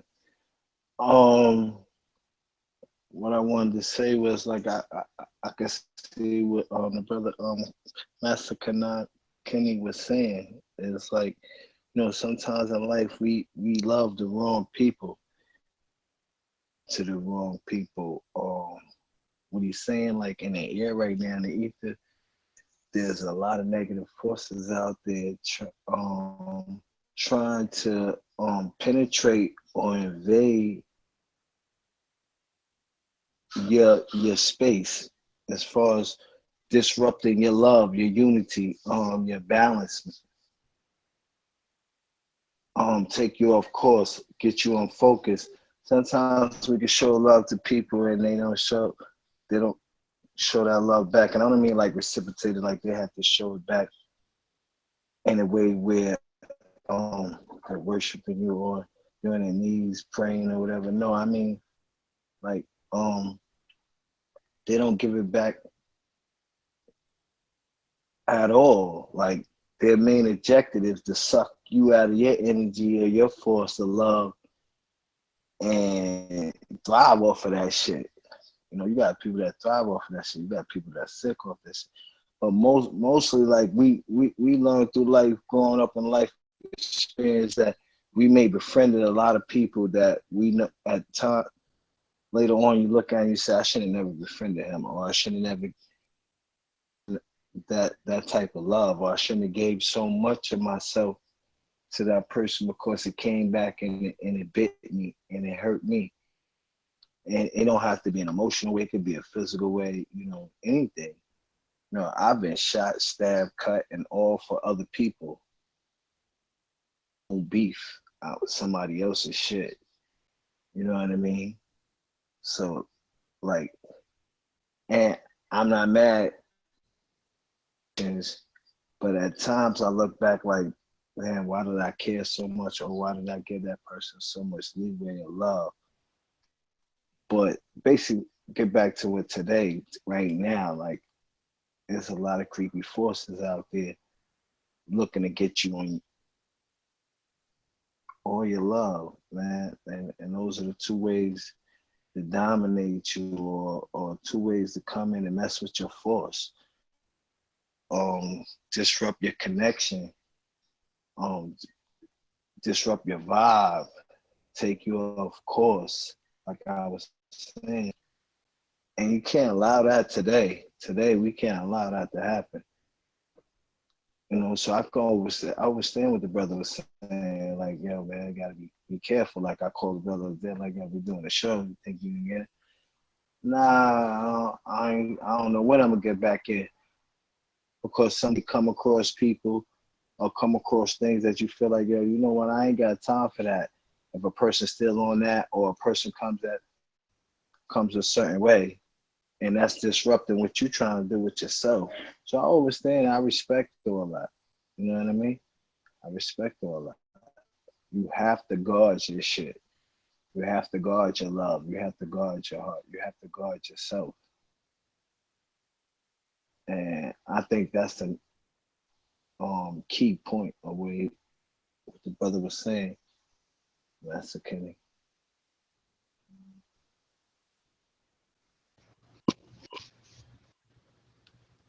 Sometimes loving yourself might seem like it's hate to another person, but that's what it takes. If you love yourself enough, you know, that can mean letting go of somebody else, something that you might like. You might have to let it go if you love yourself. You know what I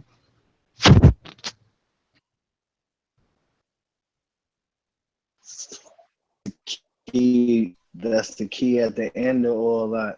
I'm glad you said, because that's the point I didn't bring it to. Like, you have to love yourself before you can love others. You have to say yourself before you can love others. Love is pain. Love is hurt. If it don't hurt, it ain't love. Truthfully, we're in a time and age that everything that we thought was one way is the opposite of it. You get me? So the opposite of good is bad, right? So now bad is good today. You have to be bad in order to be good. At times you do things and say things that to people that you know is good. And I have to give that have to give that shout out to El Raul Shil. I know. I don't want to use a person's words because it just came through me. I didn't even mean to repeat that. But you know, good is bad and bad is good. Love, the opposite of love is hate. So today it's like you gotta hate in order to love. If you catch my drift, like when you say, "Oh, I hate you," you're not really saying that you hate the person. You're really saying you love the person, because in order for you to hate, you had that love them or had some type of feelings for them. You know what I mean? In some kind of way, you know. And people think evil is bad, but evil is good. You may have to be evil. You may have to be evil to make a right, to right a wrong. And it may take, a motherfucker may look at it and say, oh, he was evil for that shit he did. But he was justified in what he did. So what was evil about it? Everyone want to talk about the good, good, good, good, good, but what about the bad? Oh, God is good, good, good, good, good. God ain't bad. He tell you right there in the scriptures that he's the one that put all these things on you. Whether you look at them as good or bad, he puts all these things on you. So, yeah, that's a good point right there. Malika, that's right. Bring it back to that. You have to, where you can love others, then you understand and know what love is.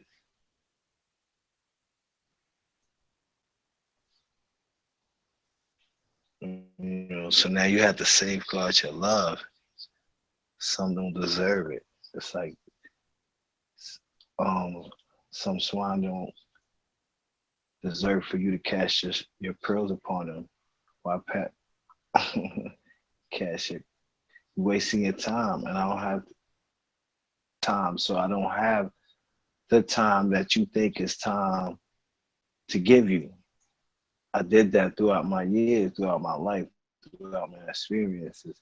I gave, and motherfuckers took, and nothing came back. So now I got a band of brothers, a circle of brothers and sisters that I love, and we on one accord, and that's what I'm gonna stick with. I'm not going outside of that I'm not looking for no one to be my friend. I'm not out here looking for no one to be in love with. I have that.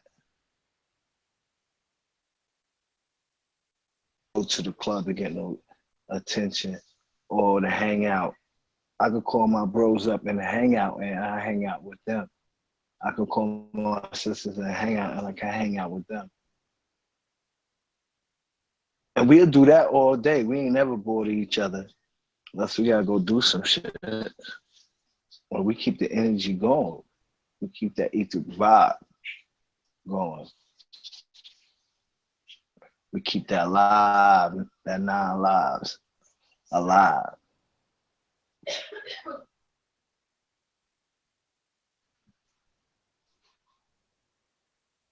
I get you, Master Kenny.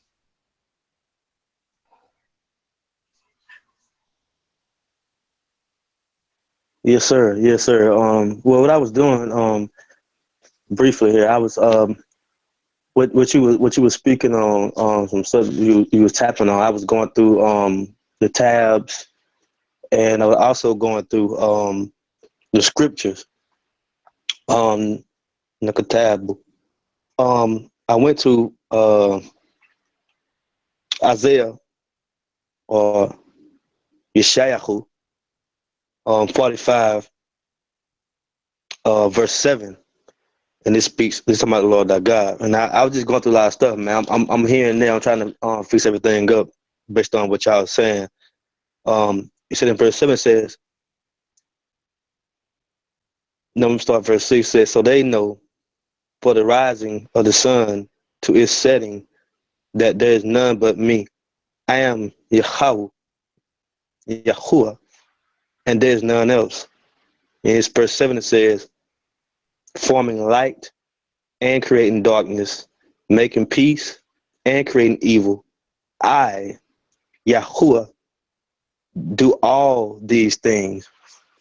And it was something you had said, brother Master Jermaine, that made me want to read that, and I was going through the tabs too, because everybody know me. I like to go to, I like to put a record on things that we talk about, especially now we live here. But one of the most important things that I want to interject too, and I want to take over this platform, but it's kind of lengthy. But anyway, I'm gonna sum it up. It's in the Holy Tablet, chapter 6, and it's Behema, the living beast. And I guess a good reference point, we can start at verse 145 again. It's chapter 6, Behema, the living beast. Tablet 15, you can start at verse 145 and read throughout. But anyway, to give a short summary on that, it's speaking about the luminaries, and it's speaking about whole light beings. And it's also speaking about a different light spectrum that is coming in on this planet in this day and time. It's talking about the amber light, and it's also as well talking about the green light. I'm sorry. Yes, the amber light and the green light.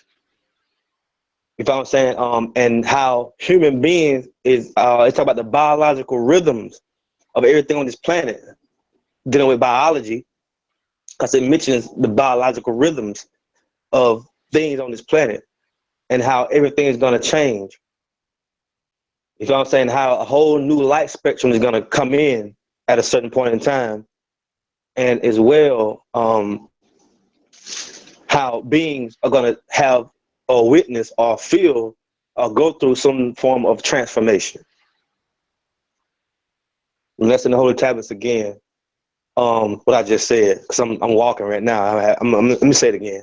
I can repeat that verse one more time in case somebody want to find it. It's in the Holy Tablets, chapter 6, Behemoth, that is the living beast. Tablet 15, and you can start at verse 145.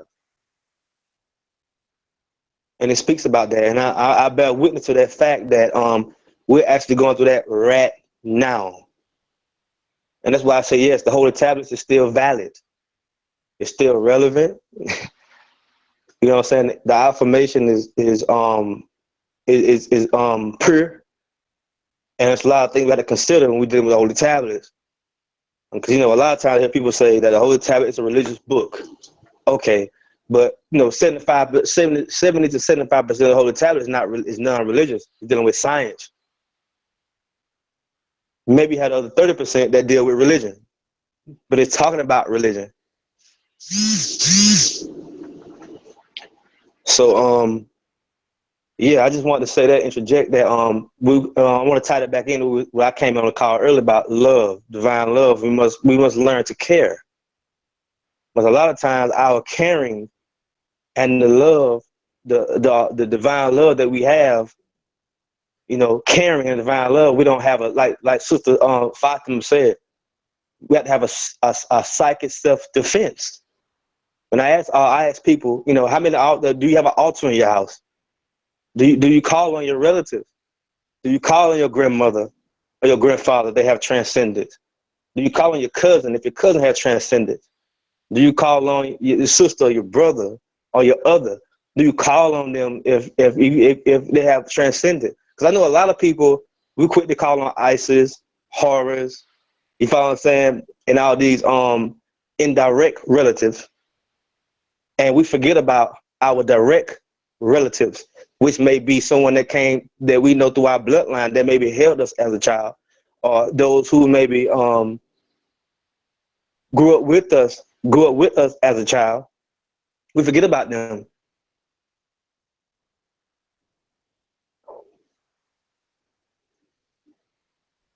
You know, and sometimes we pass that information off, you know, and we get to calling on things and beings and spirits and souls and, you know, etc. that we know nothing of.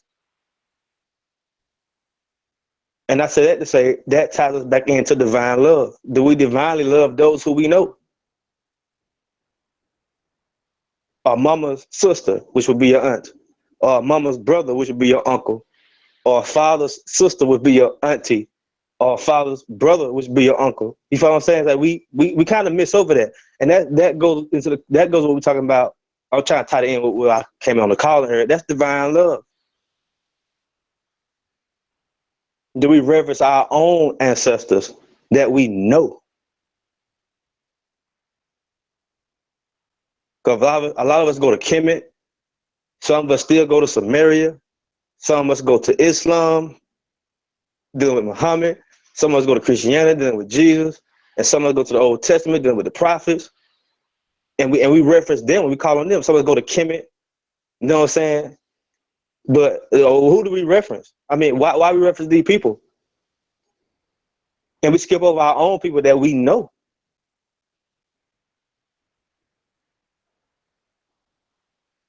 And I just want to say that's divine love. That I reverence my aunt that had transitioned, or who went to the netherworld. But I'm saying I still, I talk to them. That's divine love as well. Because a lot of times we have problems with people that, we talk to on a daily basis. So we got a lot of divine love for that. We talk to our ancestors that's foreign. What I mean by foreign, I mean those ancestors who maybe existed thousands of years ago, and we see them on the wall. And their name is highly regarded. That's fine too. I don't want to take that away. But what about your grandmother, your grandfather, your great uncle, your auntie, or your cousin? Those who have transitioned on this plane. What about them?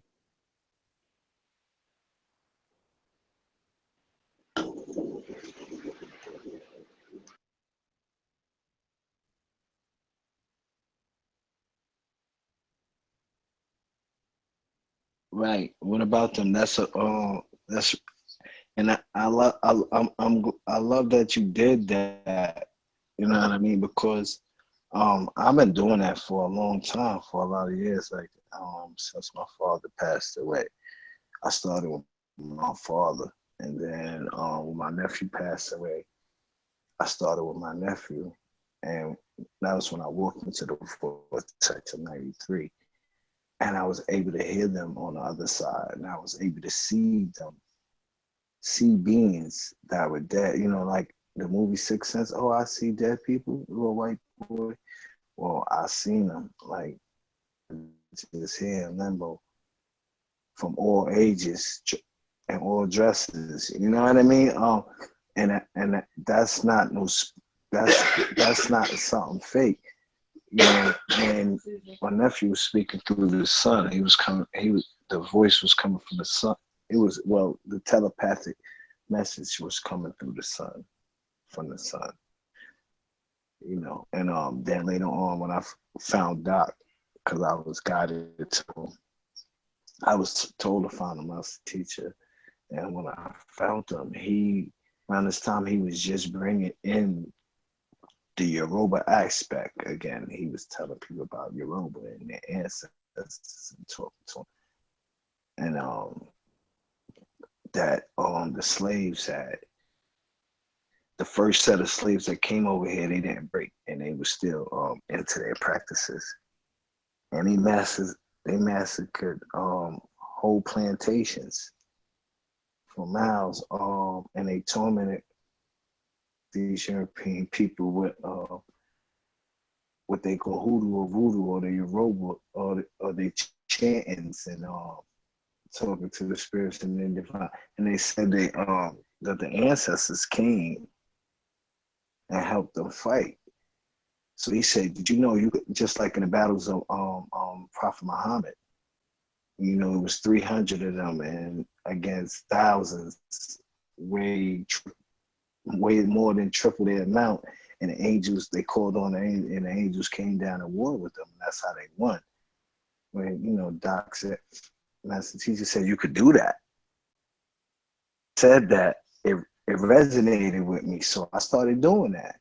And I say that within my El Kalum too. I don't just say El Kalum to El.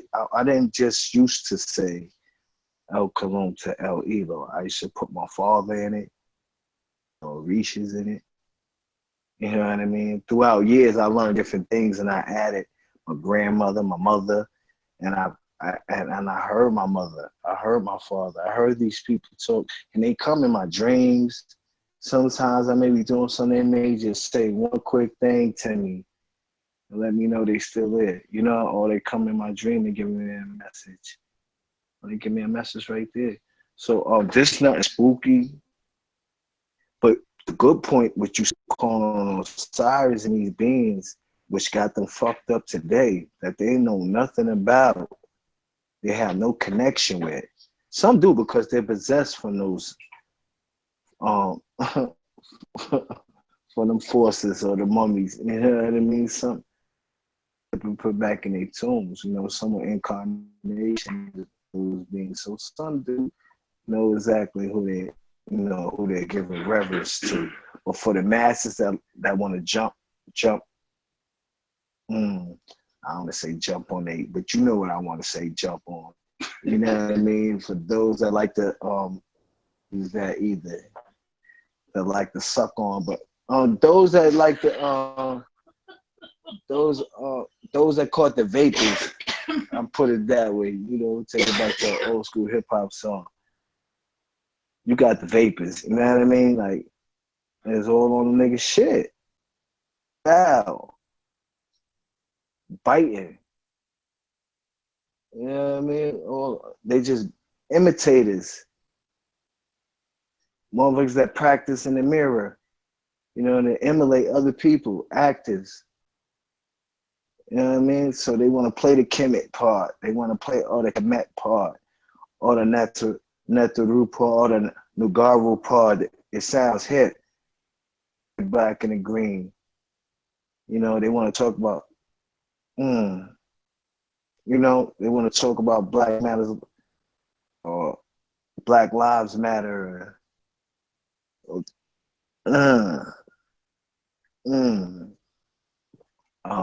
But you know, you get the drift of what I'm saying. You see what I'm saying, where I'm coming from.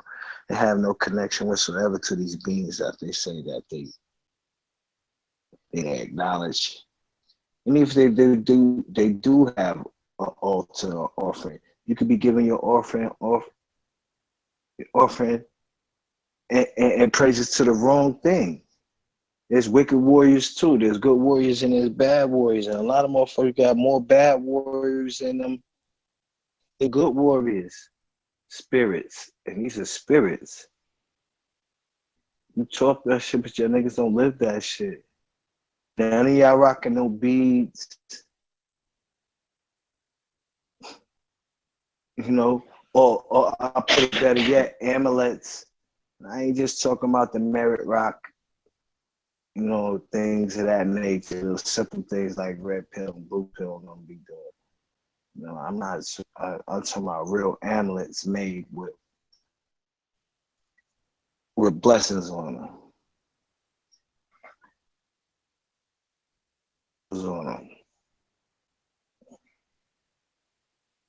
Spells of concealment, spells of protection. And all this is at the tip of your hand. All this is at the tip of your hand. Like we all have the capabilities to do that, to tap into that. You know what I mean? And use that plane of force without the spooky part of it. Bringing spookism into it. Know a thing. Know a thing to work. And when you practice make perfect. And if it don't make perfect, it'll at least put you in a direction of perfectness. You'll gradually get there. And that's what it took till I came fully in tune with what I'm talking about, what I'm messing with, what I'm dealing with. So yeah, I don't deal in that job thing, just throwing offerings and giving it. And Doc said, in order for you to have been the chosen one, or one from out of the holy tablet, that means you had to be the one. And we're going back to that one again. Here come that one again. You had that incarnated from your first grandpappy and grandmama, grandmammy. You know what I mean? The first father, the one that first set your bloodline on, to be here right now today, chosen and acknowledging what we're saying. You had to be the incarnation of the first original you. So that goes back into Elijah was saying, Yahuwah El was saying last night when he said that he was his father. You know, when people talk about the father, or they talk about father. I am my father. My father was me. And now I am my father. But I'm the first father besides my father. Wow. I'm the fathers that made all the fathers that came into my bloodline up until it came back full surface back to me, back to the one. And now it's going to start a whole nother cycle. Now it's starting a whole nother cycle of that.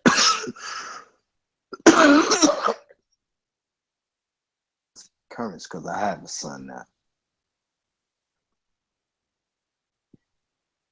He's me all day long.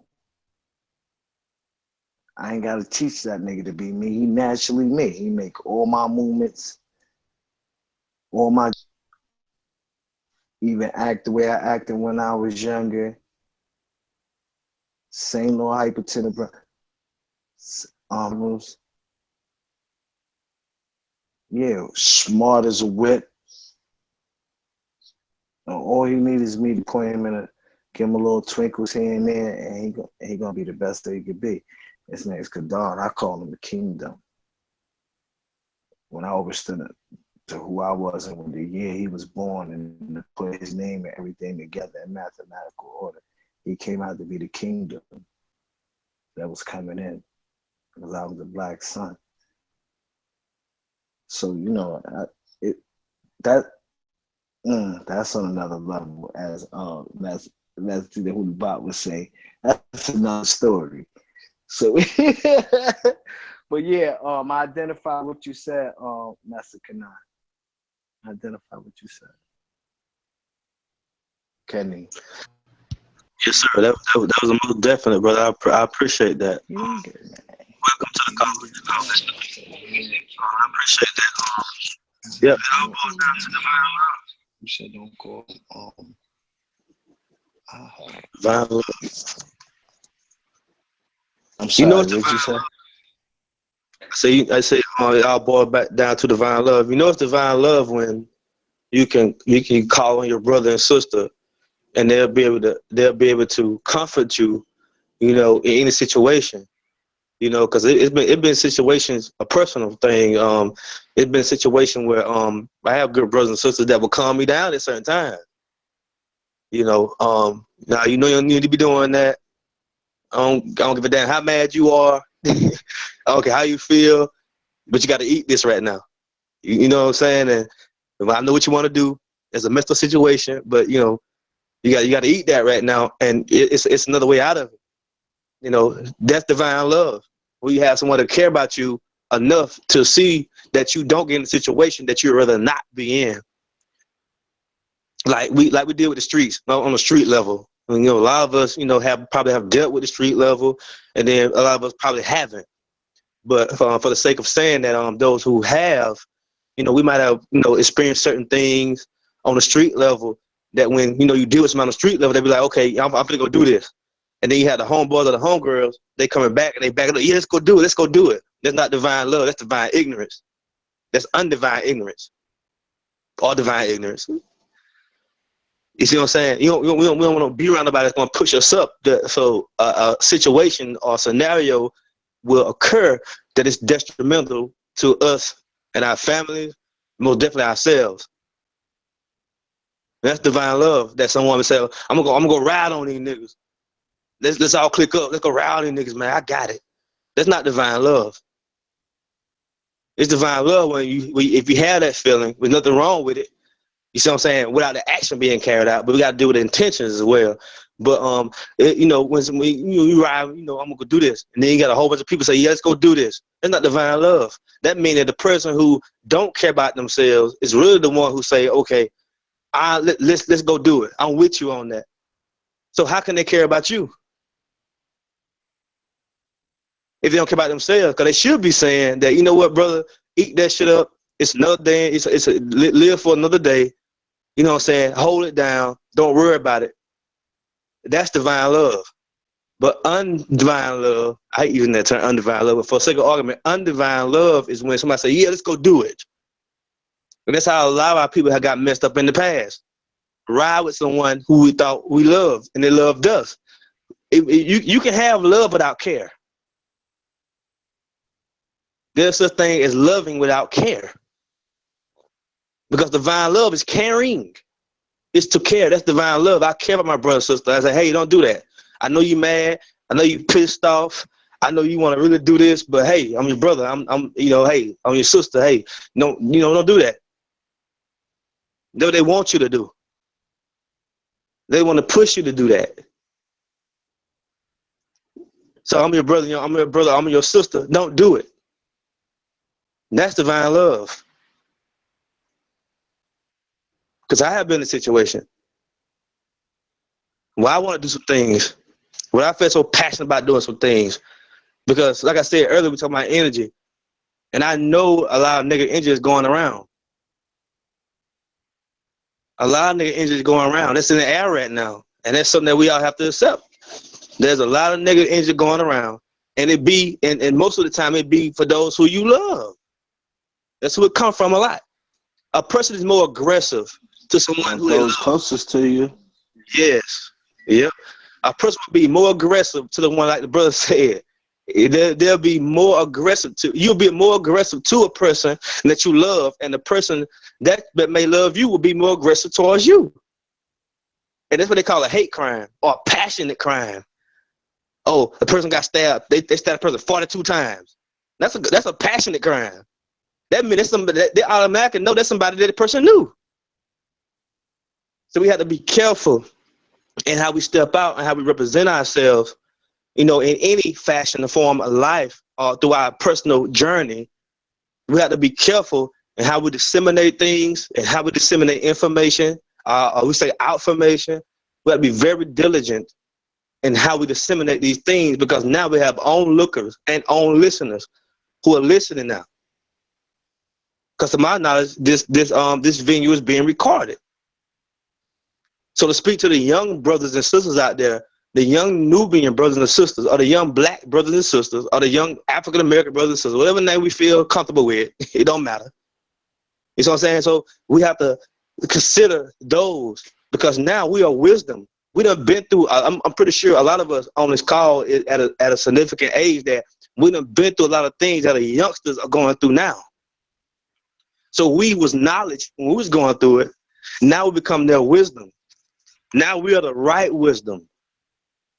And we have to do diligent, and we have to be careful in how we disseminate information, because the youth is now listening. If we get on any platform and kind of debate, and they looking at us that they want to debate, you know, a debate is no different than them seeing a person fight on the streets. It's a fight. We don't want to turn any platform that we have into a fight. We don't want to do that. We don't want to turn any platform into a fight, because the debate could turn into a fight.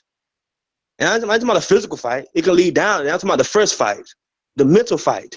No, we don't respect another information or another way of thinking using sound right reason. We don't want to get between that.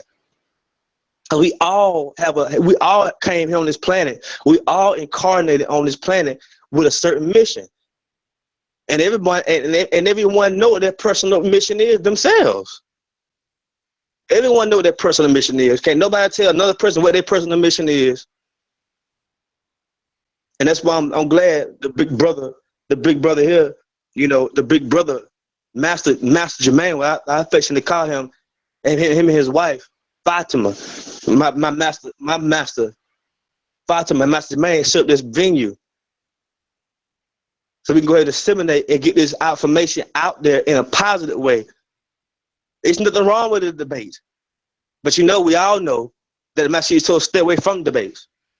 Because there's a time that we want to debate everybody, nobody want to debate with us.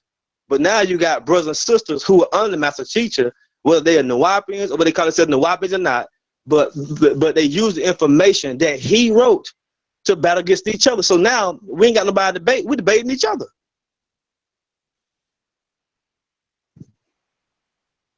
And so we want to do due diligence and think about the youth and think about the children who's gonna be listening to this. Cause this right here, this ship is already off the ground. We ain't ready for takeoff. Facts. We already took off. So now we have to come back and revisit.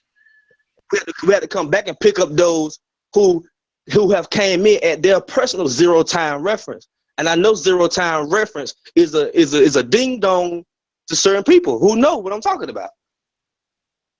Everyone had their own zero time reference. There's nobody is more advanced than the other one. There's no female more advanced than the male. There's no male more advanced than the female. So we just came out of that game, what they call the game of life. What they have you gambling every day, what you gonna do in life. We don't live a game of life. We don't play any games. We just live life by natural nature. Natural nature produces natural life. Natural logic, natural law, and natural life. This is what we're dealing with. So we have beings that incarnate on this plane that are set up venues like the one we own now. Then we have to acknowledge, and all the divine, and all of the divine are divine. They say divination or divine nation. We say divination, it's divine nation. We say divination. We all have to come to the platform. We have to represent to the best of our ability, and we have to come represent respectfully for others' thoughts and others' minds. We have to respect that too, because now we're losing that respect. I think this video right here is one of the last legs of that. And that's just my opinion. That's my za'am. That's my opinion. You know what I'm saying? And that just, I can be right and I can be wrong. But however, since we have this venue that's being set up right now for us to correct the wrongs to our best ability, and we got to give reverence to those who are bold enough and who are warrior enough to help out with this move.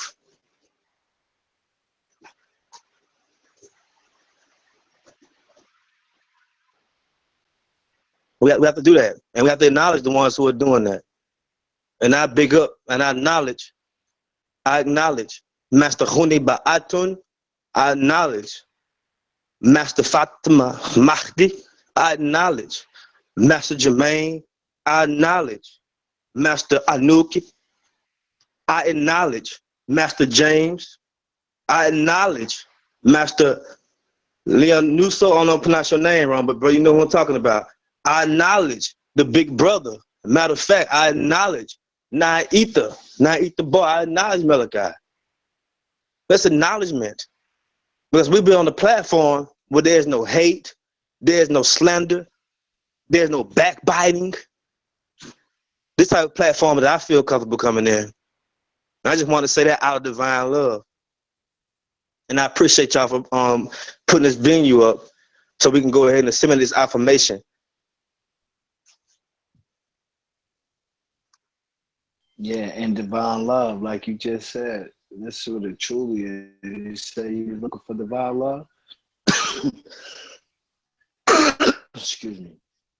Well, here it is, on this platform. And that's enough. And being that you said you got brothers and sisters and younger, whoever gonna listen to this, whenever they get a chance to listen to this, maybe years down the line that they listen to this.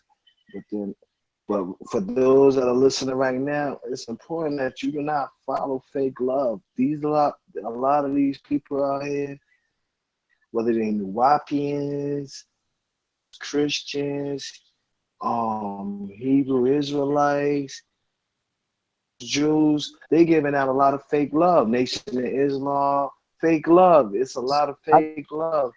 I got a question for all y'all brothers and sisters that's on here. Okay, when you say love, that's how you do. Hold up. For me first, but go ahead. Go ahead. Because no, I ain't finished. Go ahead. Yeah.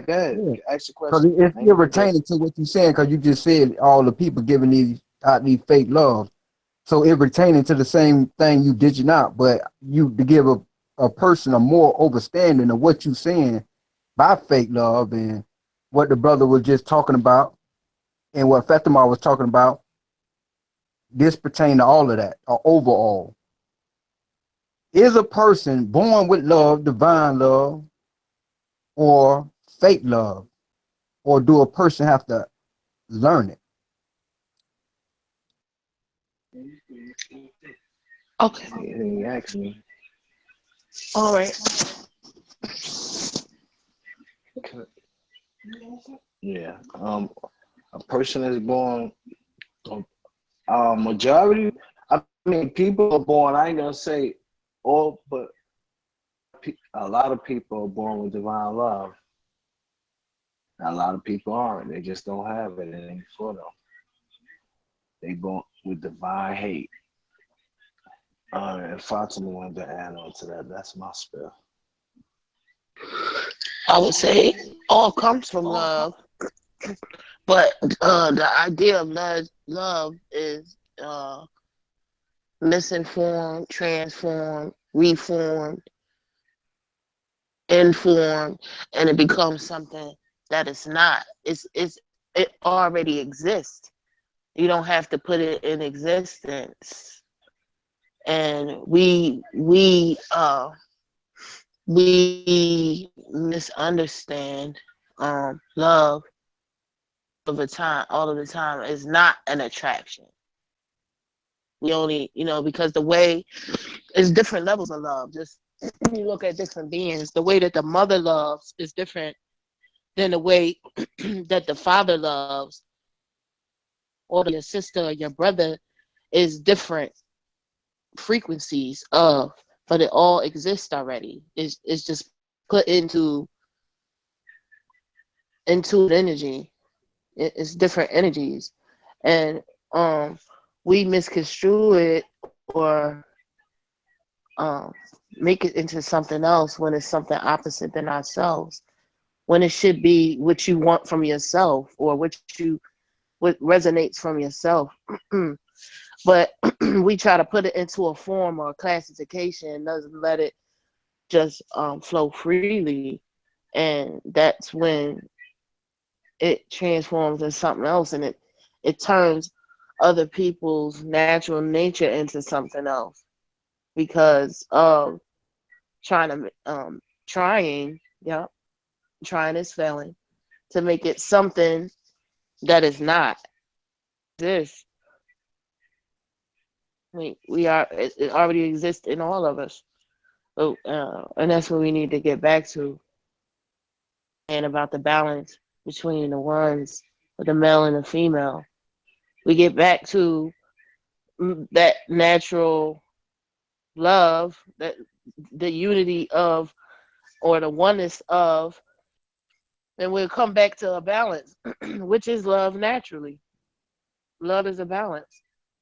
Love balances everything, and not that fantasy love like roses and strawberries and wine. And no, it's just what's nature. Like I think Malachi was talking about what Gandhi was talking about the flower. Just let things grow. People try to change people and say that them. You know what I mean? If a person talks a certain way, you want to change their speech, and that's your form of love to them. But why not just? It's unconditional. It has no conditions. Let that person be. If it's not harming you, if it's not, you know.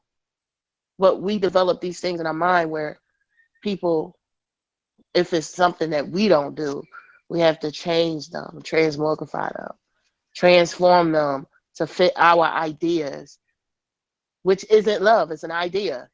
Love isn't an idea. It just is. It exists. So we have to get rid of the conditions that we have been pushed and taught in our minds of what love is to get back to that natural nature of love. And one of the first elements of love is a woman. Nurture.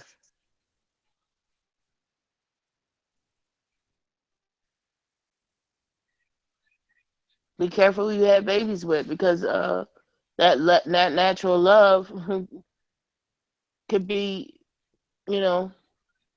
underdeveloped or not developed at all in the womb. So some babies cry when you pick them up, not because they feel the spirit of the person, it's because they don't understand natural touch.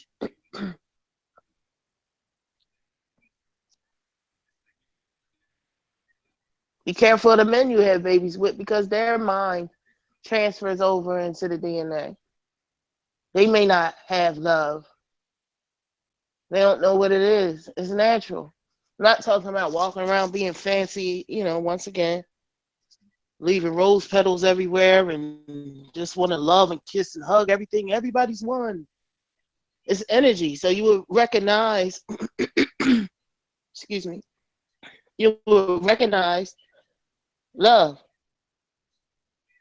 When you have to tell yourself is love, then you're lying to yourself. Yourself about love. Mhm. And most people, you know, and don't know how to love yourself. Don't even talk to yourself. Listen to yourself. So how could you talk to somebody else and listen to them and love them? Mm. It all goes together. It's cohesive.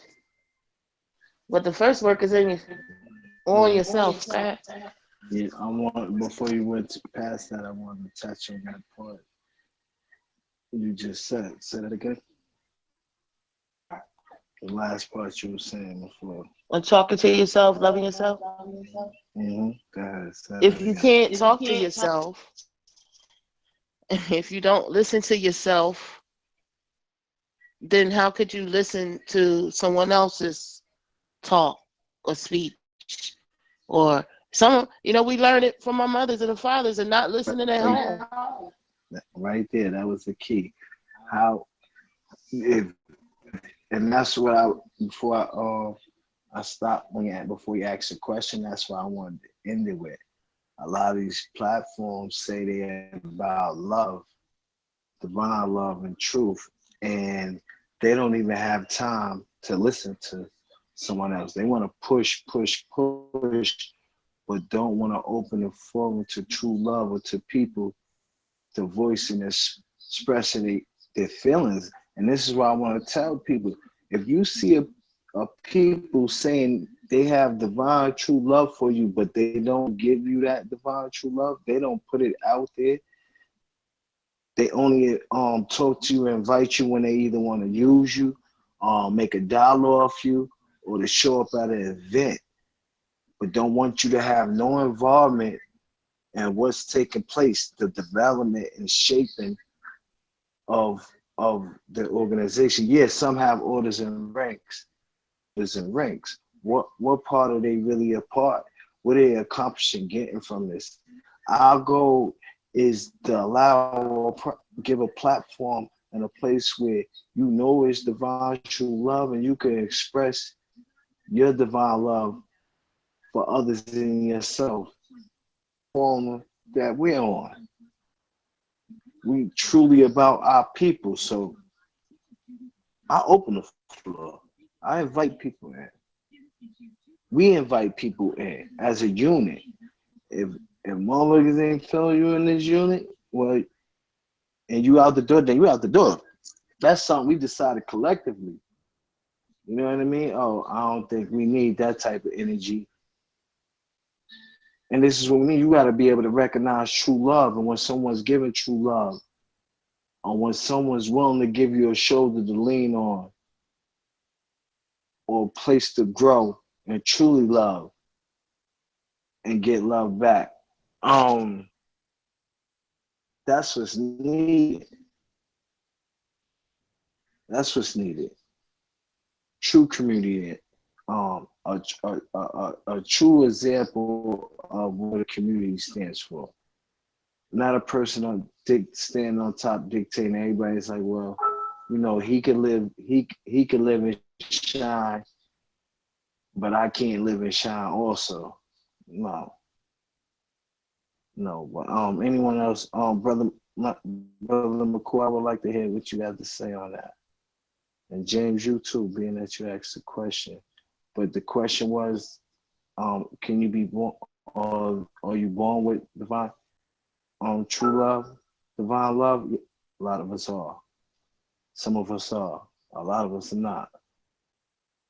Some of us are, and a lot of us are not. Some don't even know what divine true love is.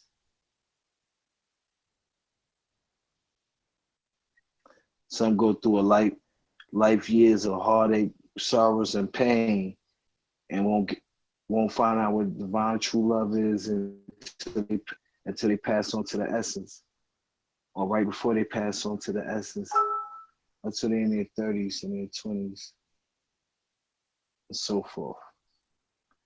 And Brother McCool, if you're not asleep, can I hear something from you? Oh, James, you can go in. I'm McCool either way. I just wanted to say this, what Fatima has said. She said something very important, um, because right now, besides water and food, you know, the fluids and stuff that we need for our body to keep this vessel running, it's the blood. You know what I'm saying? That's the most important thing on this earth besides that is the blood. And she said, you have to be careful who you mix your seed with, who you have children with. That's a very important hint right there as well too about divine love is people born, you know, with divine love. And when you also look at it, you know, from a deep perspective of understanding, we know that we etherians. We know that we incarnated. So we know that we incarnated. We know before we took on this physical form and the plasma of blood and all of that, because that comes with this physical body. We already in a stage as well as good or disagreeable and agreeable. So we mix with beings that's already too on this earth in a physical form, and they can be disagreeable, inagreeable, or they can be totally disagreeable, and they can disguise themselves as an agreeable being. And that's what a mixing and stuff come in the physical form, or me asking that question, whether a person born with divine love or false love. Because we all know this when we look at kids and stuff, how, you know, some kids are kids toys and stuff, and they be mean and they fight, and this as a child, children doing this, you know, and maybe they have learned this from the energies from being around their parents or going, you know, uh, the atmosphere or something like that. You know, they may be picking up off that type of energy what Fatima was talking about earlier. It could be, you know, When you fluctuating. said something important, you said,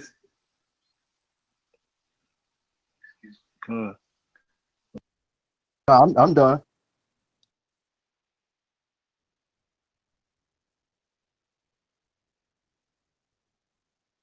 James, you stop talking? Yeah, I say I was done.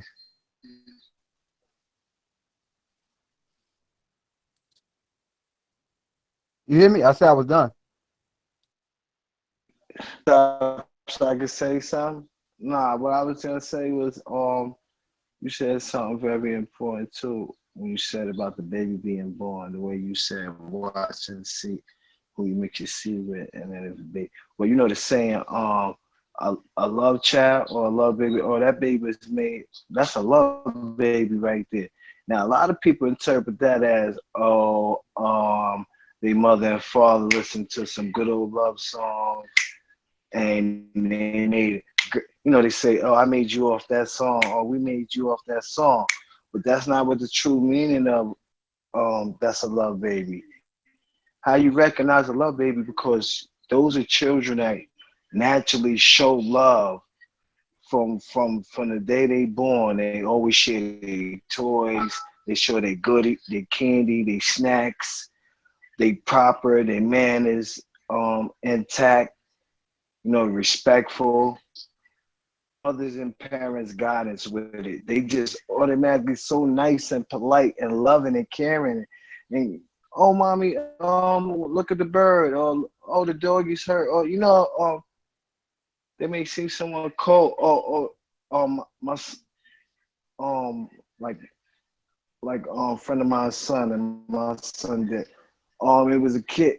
My girlfriend was saying, a friend of mine was like, oh, my son, I think they was telling me in Fatima, that one day, you know, their kid was going out to school, right? And she kept saying to him, what's in that book bag, boy? He said, oh, nothing. Ain't nothing in there. So, well, that book bag's a little bigger than what it usually is when you leave up out of there. And he said, what's in the book bag? She said, oh, he said, nothing. Right. So she said, boy, let me see that book bag, because that thing looked a little too stuffy for you to just be bringing books and stuff to school. He had a coat, a pair of pants, a sweater, and some old Timberland boots that he had. And they wasn't that old. And what he said, Mommy, I was taking him to the boy in school. He come to school every day. He has no coat on and with sneakers with holes in them. He has no coat. So he was taking a pic. He wear the same clothes every day. So that's a love baby. That's a love child.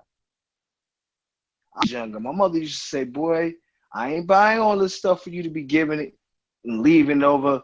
Tell much you left it over here, you left it at the house. I know you gave it to one of them dirty boys you be hanging with. I told you, better not bring the devil to my house, though. I know that. You better leave him out there playing with him. But you're going to learn about always giving your stuff away. And that was just the love I had. And I still had that big love for the world, but I know how to direct my love now. I'm not willing to give my love up easy today. It's not that easy. That's what I got to say as far as that is concerned.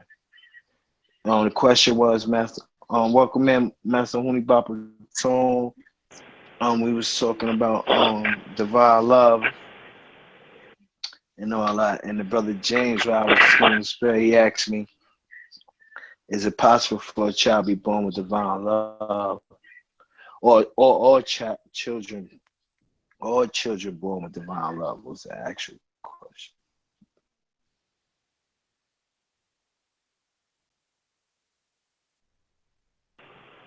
All right, peace and blessings. Can y'all hear me?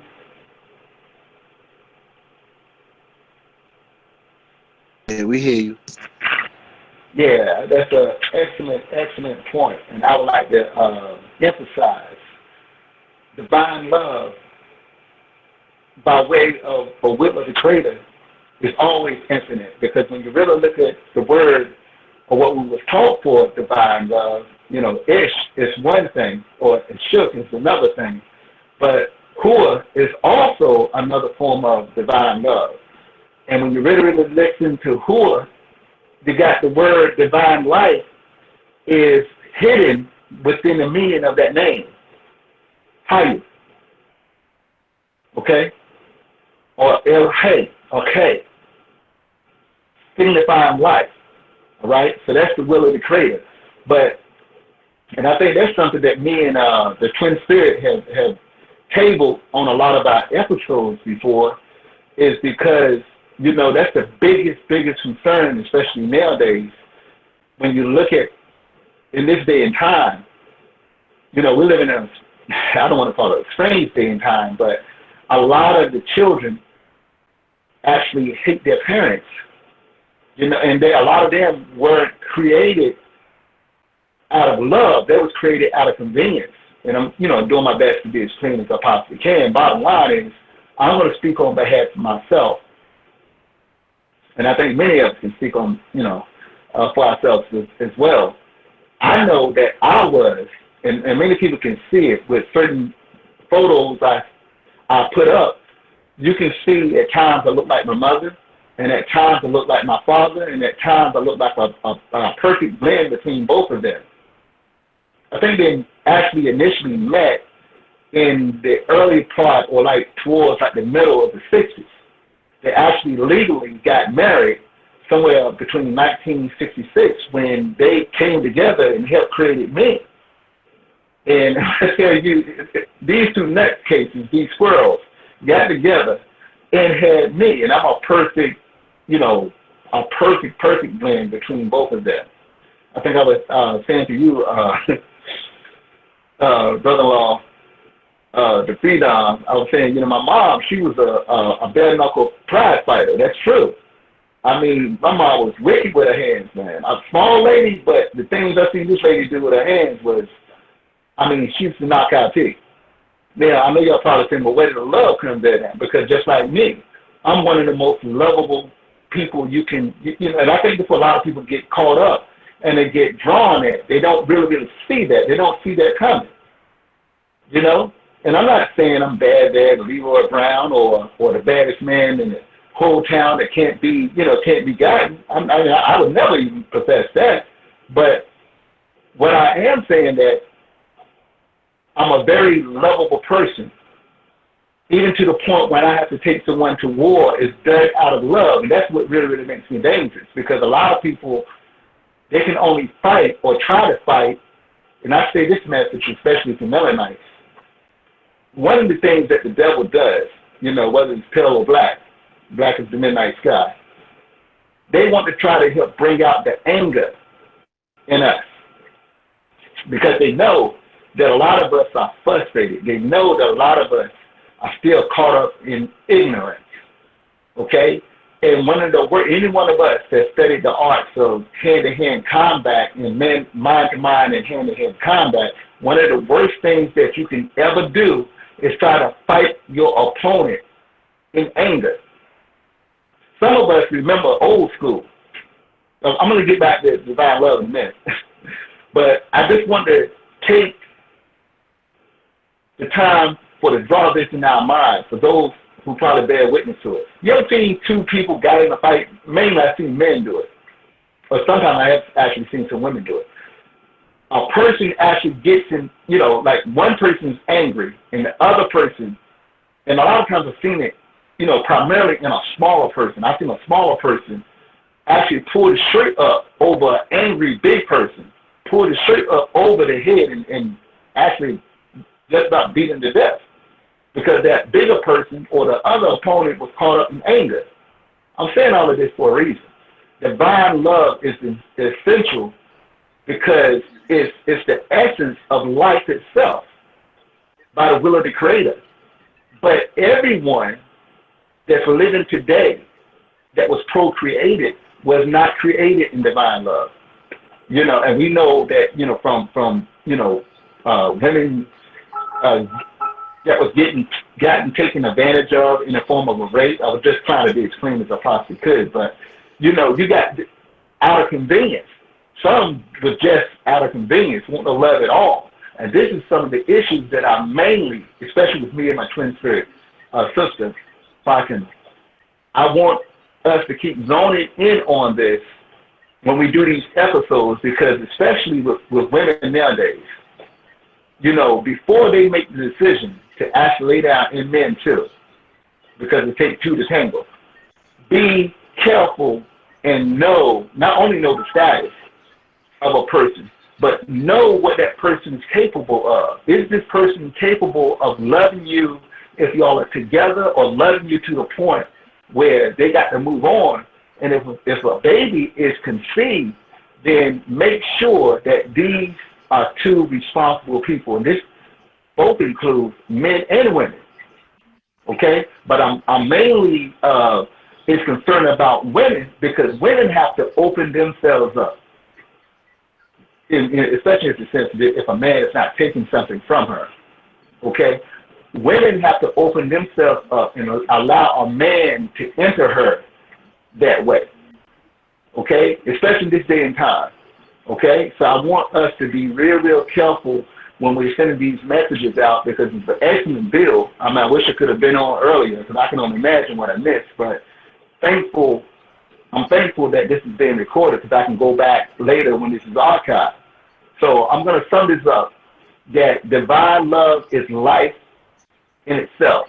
That's the initial spark of life. Okay? That I think all living things and all living beings have.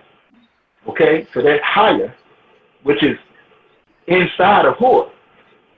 Okay? It's all one and the same. But all of us who's living is not created in divine love. This is why a lot of people have so much anger. This is why a lot of people can't seem to get over that you know, that hurt and all kind of emotions that they're going through, and they can't seem to get out of the past. They tend to be stuck in the past. You know, we're supposed to learn from the past so we can finally advance into the here and now. If y'all can understand what I'm getting at. Yeah. Oh, you know, we always, Mm-hmm. no, we always. Yeah. I get you. This is what we all honey.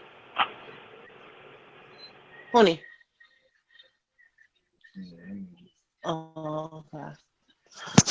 Can you hear me?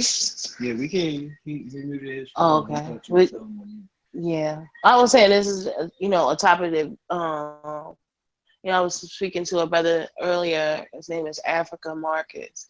And he was asking about the sound therapy and other things. And I said, love, regardless of what other topics that we speak on, it always reverts back to the love. It comes back to the love, because it's off. And like you said, with the women, if it's not, and women, we rate, women, you know, uh, even though a man isn't in her womb, like she's raising a man too in the house. She's feeding him. She's creating an ambiance. She's creating the smell in the house. She's, dealing with the children. You know, she's creating a universe. So she has to be balanced too. Not just the man going out to the job and bringing home money. That ain't enough.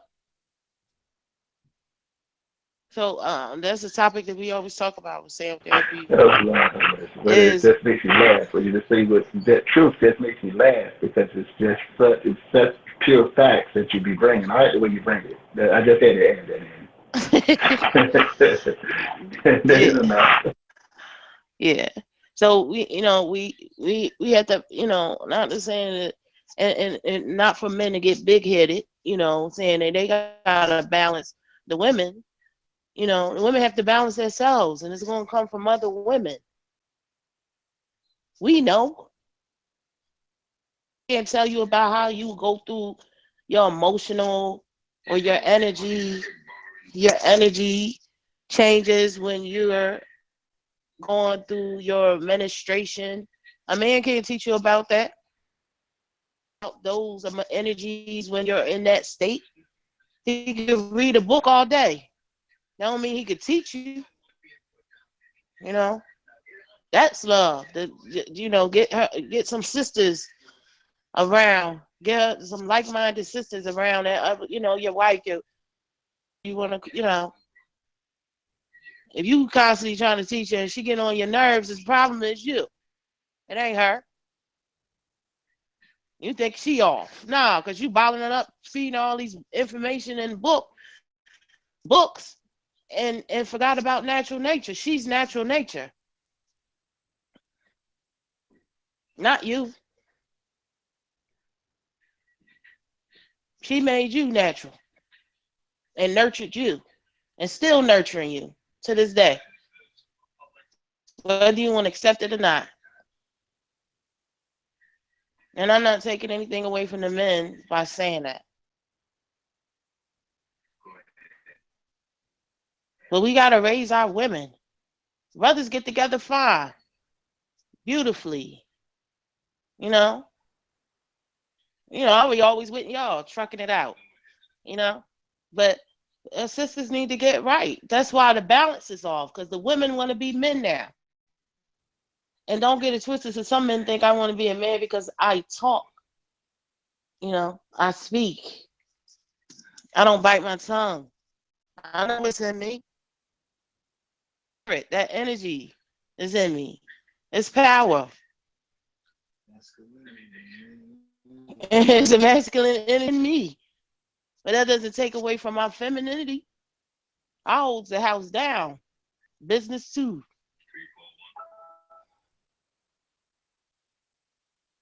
But we have to raise our women.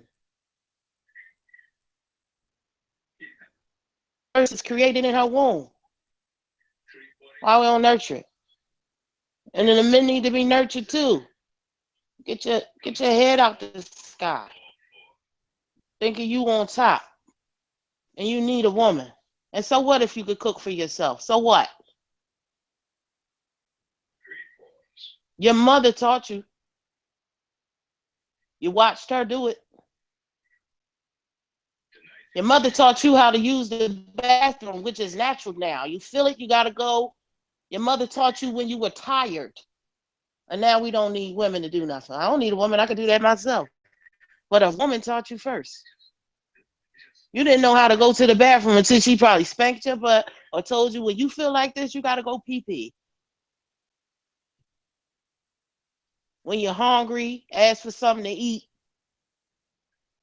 You know, used to cry, but she changed you, you know, to start talking, speaking when you were hungry. Now it's natural nature for you. You forgot you was your first teacher, your master teacher. Got to bring the balance back up. We need songs that elevate minds, that speak to our women, that speak to our men. A lot of men don't say nothing. You know, some women do need to be called the B word to get them right. I ain't saying that the degrade them to put them down, but you need to be called that so you can get right, because that's what you acting like right now. Stop. And some of you men need to be called something else too, so you can get right, because you acting like the B word too. Got to get right. You got to pull it all together. Everybody, that one, I just keep bringing it up with the brother, you know, I don't know if I'm saying his name, Leonicio. You know, he said about the 11. It's a doorway. The doorway is love. It's natural. It's there. It's already. We got to attach ourselves to it. With our women, our mates. A lot of men, you'll never see that women. A lot of women, you don't, but some men, women don't bring their men around. Weak men. You know, bossy. She boss him around. You know.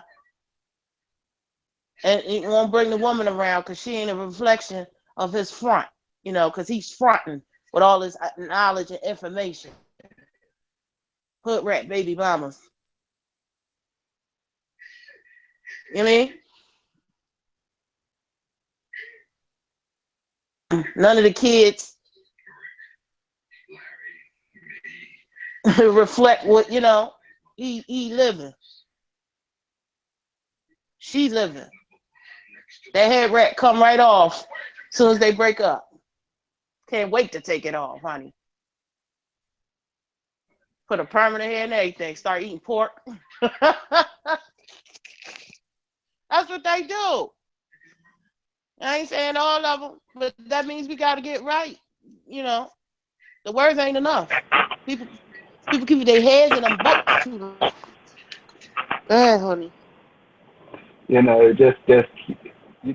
I mean, I think about the witty professor, but again, we're definitely twin spirits. I just wanted to chime in and say that you're always on point, as you always are. But I want to give the listening audience, as well as us, something very exclusive, because there's certain things that's going on in the conscious community and behind closed doors.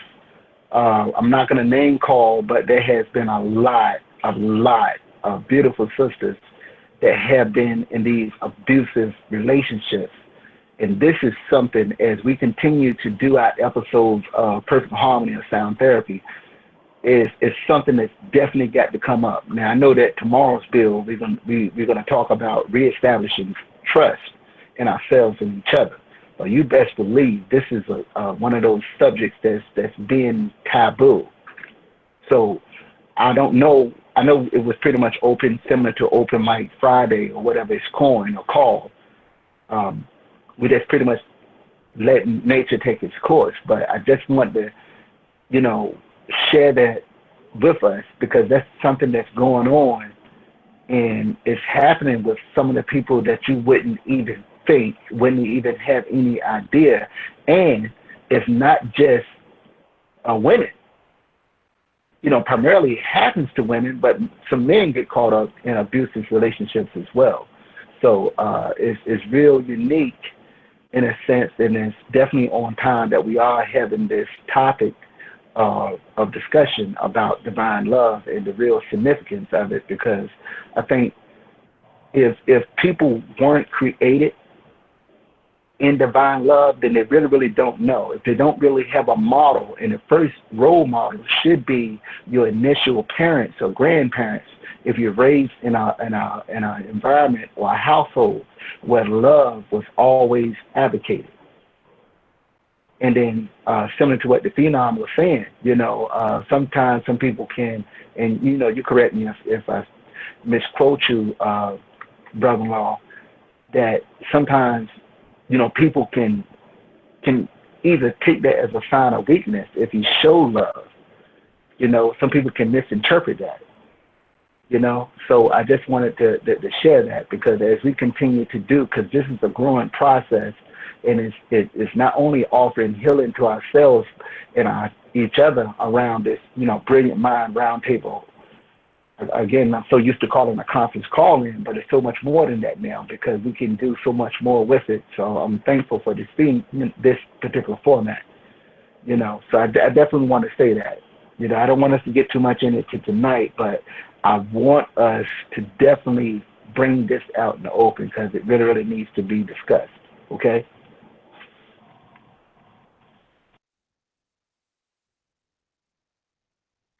Yeah, it's all that's why I think that it's something that we always talk. I'm telling you, it's something that we always like I said, whatever topic we have on the show always comes back to the love, because it's missing. Like I often say about that grandma love. You know what I mean? There's that grandma energy, that grandmother energy.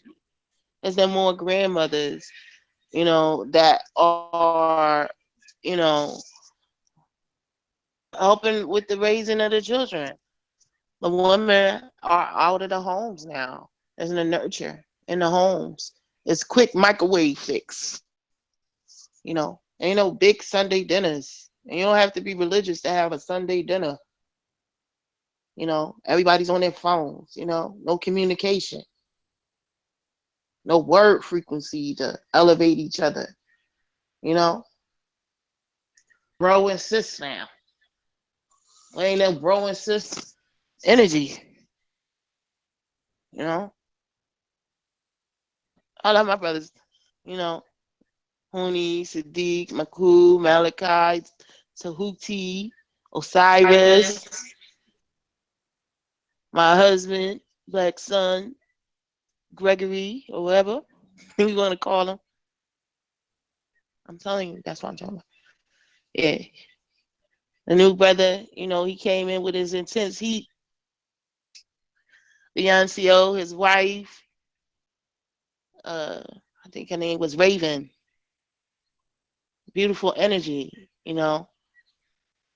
We need more families. My sister-in-law, Osset. We need more families. My sister Matt. Well, ain't none of that. When couples to get together, we didn't even plan it that way. We had a couples party. We didn't even plan it that way. It was all couples at the party, husbands and wives. And we had a nice time. Everybody wanted to come back the next day. We did it the next day again, right, babe? It was just really nice. Good energy, fun, everybody laughing and enjoying themselves. This is love, natural. Instead of, you have a gathering and it's the sister that keep want to move. We know that energy, honey. Sit it down. Because I'm the one to tell you, it ain't jealousy, but we know I'm a woman. I know that energy. Men don't understand that. They would like to. Most of the time, men are fooled by that. Women naturally know those things, and it's not from jealousy. We need this. We need that balance. That ego go. So they can understand nature more. You was taught before by a woman. What's wrong with being taught by one now? You can't, and you can teach us some things. I'm not saying, it's just one way. My father taught me. He made my brother sit outside and sharpen machetes. I didn't understand that at first. It made boys in the neighborhood scared to come talk to me.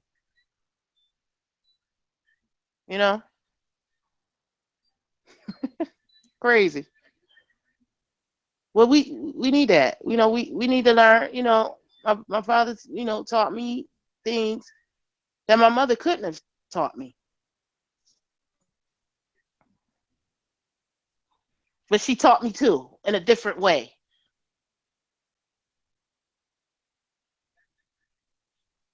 You know. Okay. So we got to get back to the one, the unity of love.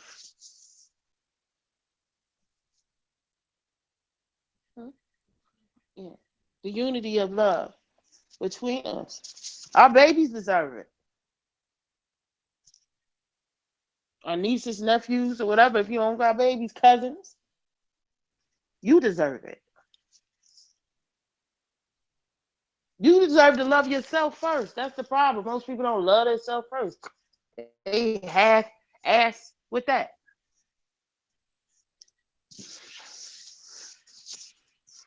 They doubt themselves. They don't trust themselves. So how could you be with somebody else? For real, for real.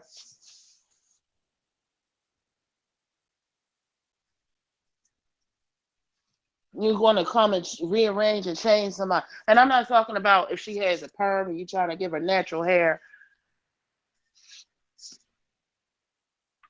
or things of that sort.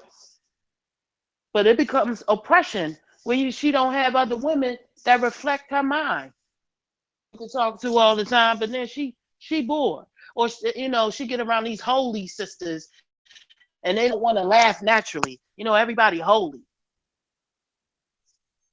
I don't like holy people. I'm not holy. Be free. That's holy. I don't want no holes in my soul. I'm all the way together. You know, I'm one with the all.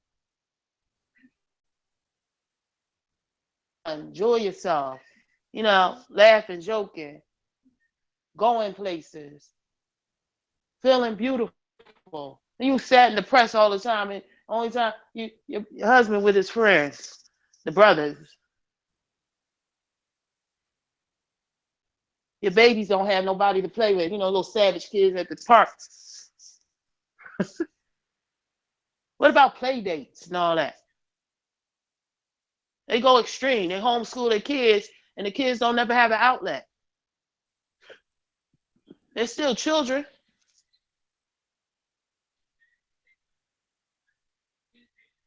I'm here. I put a post up, you know, for all the so-called people, the conscious people in this area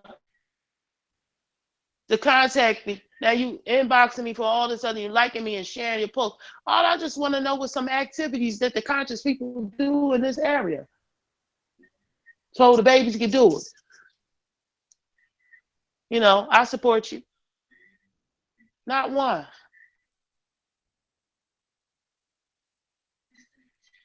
They don't want love. They want separation. People have learned separation, and it started more with the integration. And when it was Black communities, Black store owners, Black businesses, you could leave your door open. It was trust there. There was love there. You could leave your car unlocked. You could leave your bike outside. You know, your toys on the lawn. Nobody was going to take it. You knew they took. You knew JoJo down the block took it, and everybody in the block was going to beat JoJo. Then nobody care. All the mothers was going to tear him up. You know, if you was doing something, you got caught at the store stealing. All the neighbors done got you before you got home to your mom, and that was the worst one. You know, and you already got a few beatings. All of that is going down. That grandma energy is gone. No trust, no love. Since we've been integrated. Our souls have been integrated. Now we can't get right with all this consciousness and all these books. Them books ain't helping nobody. Because where's the proof of what's in those books? In your life. In our lives, together, collectively. And it's beautiful that we have media and technology where we could come together. Yeah, like that. That's what I'm talking about. You know, you got a lot of these lip professing groups and organizations out here that say that they're about unity. They want unity.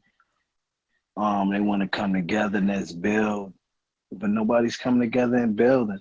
Like you said, for a front to sound good. And you be like, oh, well, I gave out, this what niggas say, oh, well, I gave out the invitation. So, hey, but when people contact you, to the core. So you don't really want to unite. Brothers really don't want to unite. And we're getting stronger and stronger, bigger and bigger, and we're coming together as one. Like my brother said earlier, Brother Master Cunny, he said, we not trying to take flight. We took flight. We not waiting for the ship to take off. The ship took off already. We just was coming in as the return of us. Our light being our true essence. You know, that thing that keep us alive while we live right now. Saturday Night Lights. When we bring it to you live with that ETHERIC vibe. We etherically vibing, connecting. Through, like my wife just said beautifully, life experience. Through experiences, we know to understand that we are connected. These dudes fake like they're connected and they're together and they're not together. It's a show, you know. And I ain't here to, my platform is not to target and attack them either, you know. But they're gonna get attacked one way or another, you know, because all the phoniness must stop. All the fake honesty, loyalty, all that must stop. We tired of the fake, fix it for you reverends, fix it for you preachers, fix it for you teachers, you know. And when I mean that, that's all you hear them talking about. We fixing this and we trying to build this and we want to do this for the community. We want to do this for the people. Well, how about you give some people that the truth? You know what I mean? I got a Nuwabian brother. I don't know if he got a hangout or not, but he was just talking to me in my inbox. And that was from the post that me and Terry was on, and he inboxed me and asked about some information. Who that? The brother, Crescent Moon? No, that's another one. That's a whole new one. What are you talking about? What are you talking about? What did he say? I got to see first. I got to see what he talking about. I got to see if he got hangout. I told him we live right now, and he say, how do I get on or whatever? And I said, you got to have hangout. Well, tell me if you ain't got hangout, still go support it in the chat and hear what we saying, what we bringing.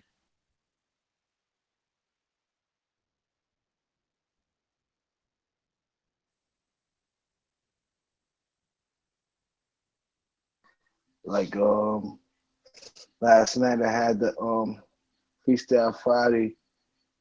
It wasn't just about the freestyle either. I also put in there it was a gathering for uniting between the Nuwapians and the Nuwabians. Since they said they want peace and they want to unify. There's no splinter. Should come together now. That's what's being said. Well, all I got was jokes back at me, and you know, more propaganda on them facilitating their works. You know, study Nuwapic, Nuwapic videos. You can't get in tune and frequency with Nuwapic vibrations and tones if you're not together yourself. first serve. If you don't have divine true love, that language is gonna put a spell on you. And brothers don't even know what they be dealing with. Truthfully, that's another. As my brother Master Hooney Baba too always said, that's another story for another time. But that's just bringing it back to what I was saying about unifying. That I truly tried to do that, and that's not the first time. I've been on forums and platforms with these brothers and sisters that offer the same resolution. Will only do take my resolution and want to use it for themselves. Okay, fine, and then it's being used, but truly be that. They said words is worth 1,000 pictures. Are they truly? So people scream a lot of words, say a lot of things, but they living by it in accordance, and they wonder why they shit flop. And they wonder why they're not getting nowhere. They wonder why they still have to depend and hold on to the rope and say they need guidance from the master teacher. When guidance is within them, master teacher gave them guidance. He showed them what true love was, what true divine love was. He showed them how to accomplish it, how to bring love together. And that same love he brought together was destroyed. Jealousy and greed.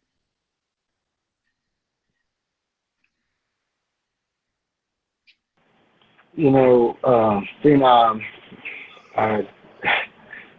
man. I mean, all it takes is certain key points, and that's the missing piece of the puzzle that a lot of people didn't get, and some may never get, because they keep persisting that it was all about him. And I make it clear when I say this that he was only a guide, not in a God in a sense, for to teach everyone everything that they are to know or that they were to learn. Okay, that's where the follow me mentality comes in. That's what I was trying to share with my brother. And shout out to the brother Astis. I think I'm pronouncing his name right. I don't know if he's in the UK or something, and I know he's definitely out of the country of America. You know, but that's what a lot of people didn't get. So, along with perfect harmony of sound therapy, this is another form for the willing, the able, and the ready ones. And that's the Master's Way perspective, which will be the next interview that I will be tabling along with Master Candy. You know, I definitely got to take time to do that. And thankfully, you know, with the interview so far that was tabled, the introduction of the tenets of sound therapy right now is up to about 497 views, which is I think that's almost like going gold when you look at the virtual world of reality and what YouTube and all kind of things that YouTube is sharing from songs to everything. To get close to 500, to me it's like going gold back in the day, and it's going to get greater.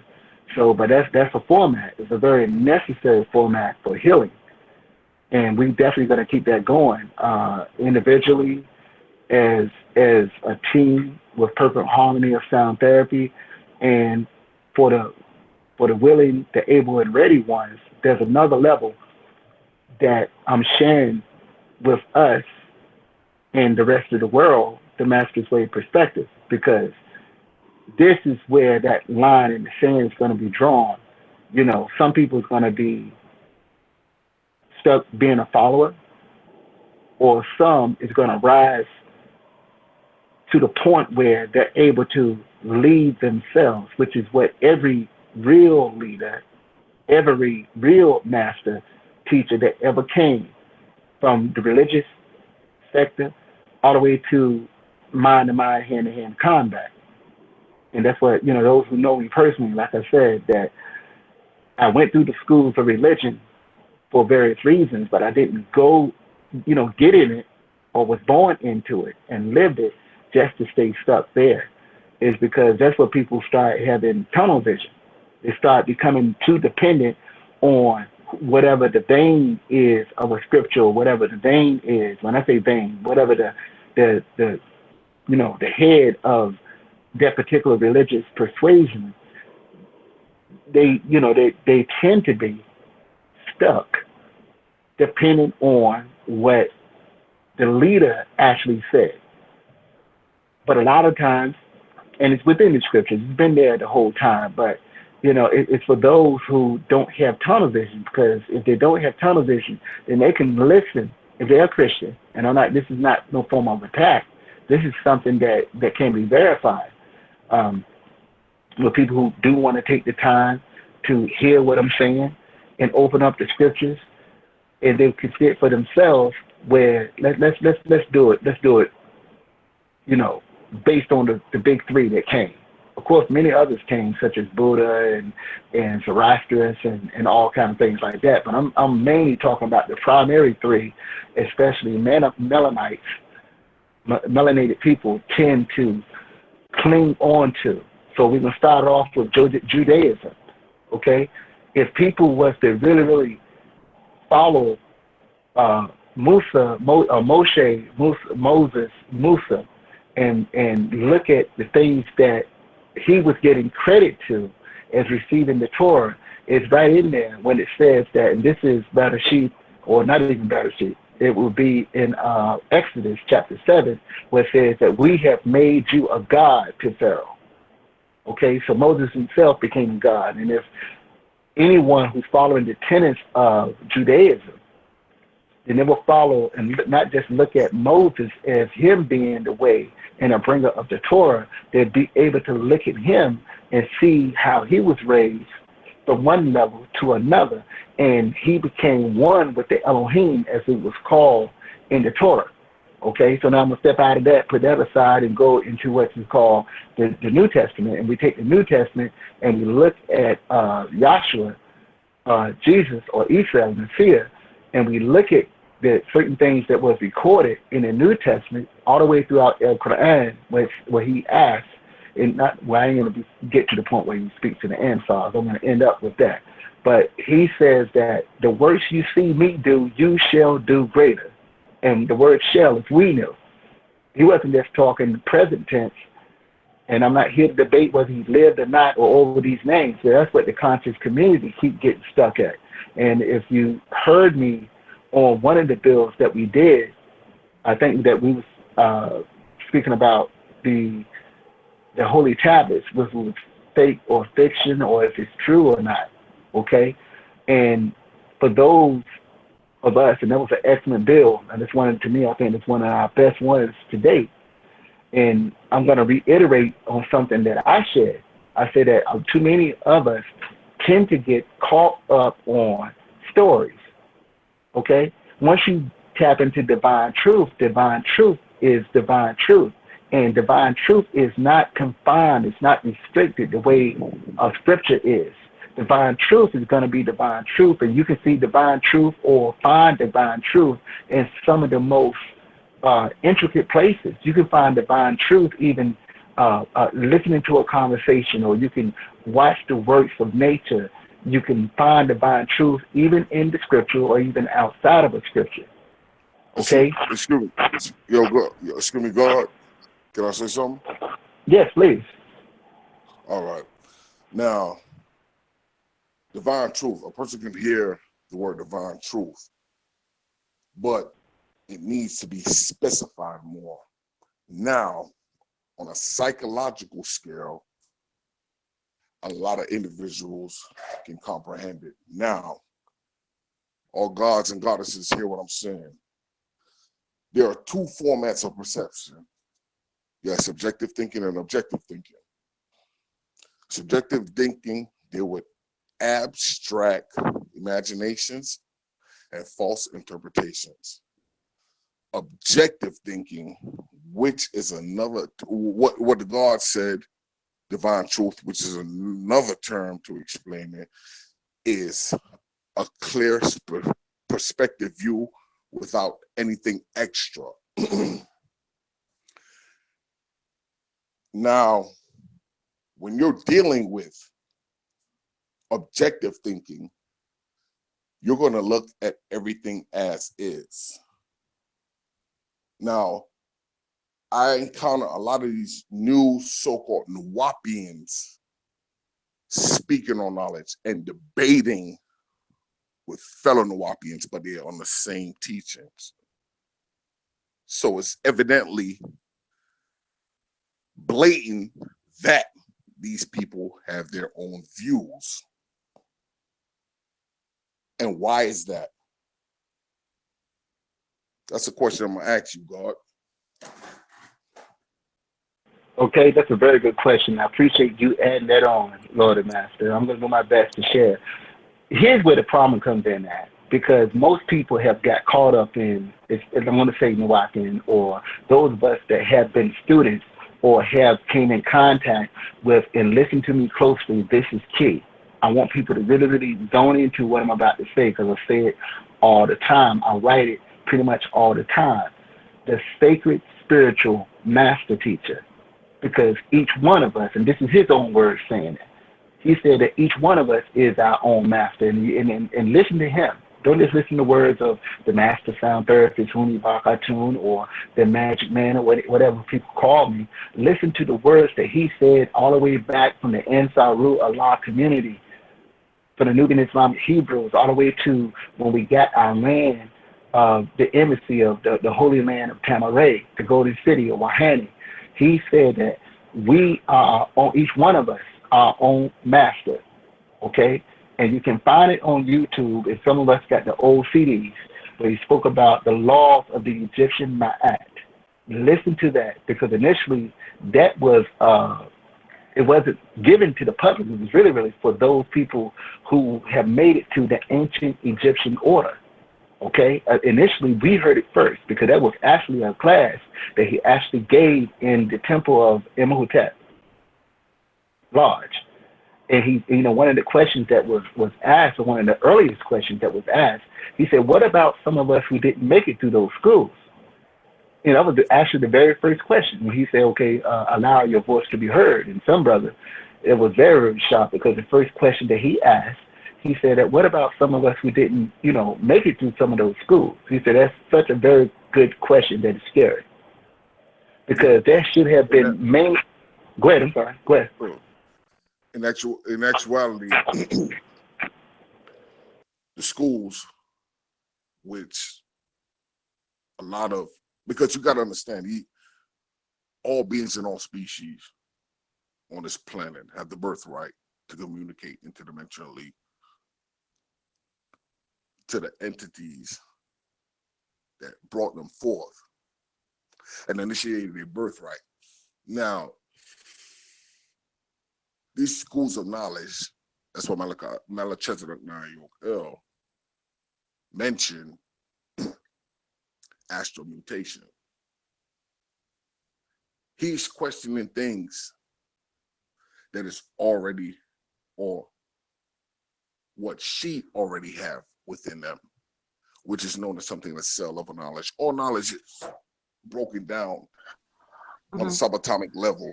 The Biobzetis, and of course in the atomic structure, the ancient star system. Before you go any further, Elijah, right? Yes. Elijah. Okay, I wanted to answer your question. Is you're going in another field? The reason why they have actually, I'm not. I know you're not.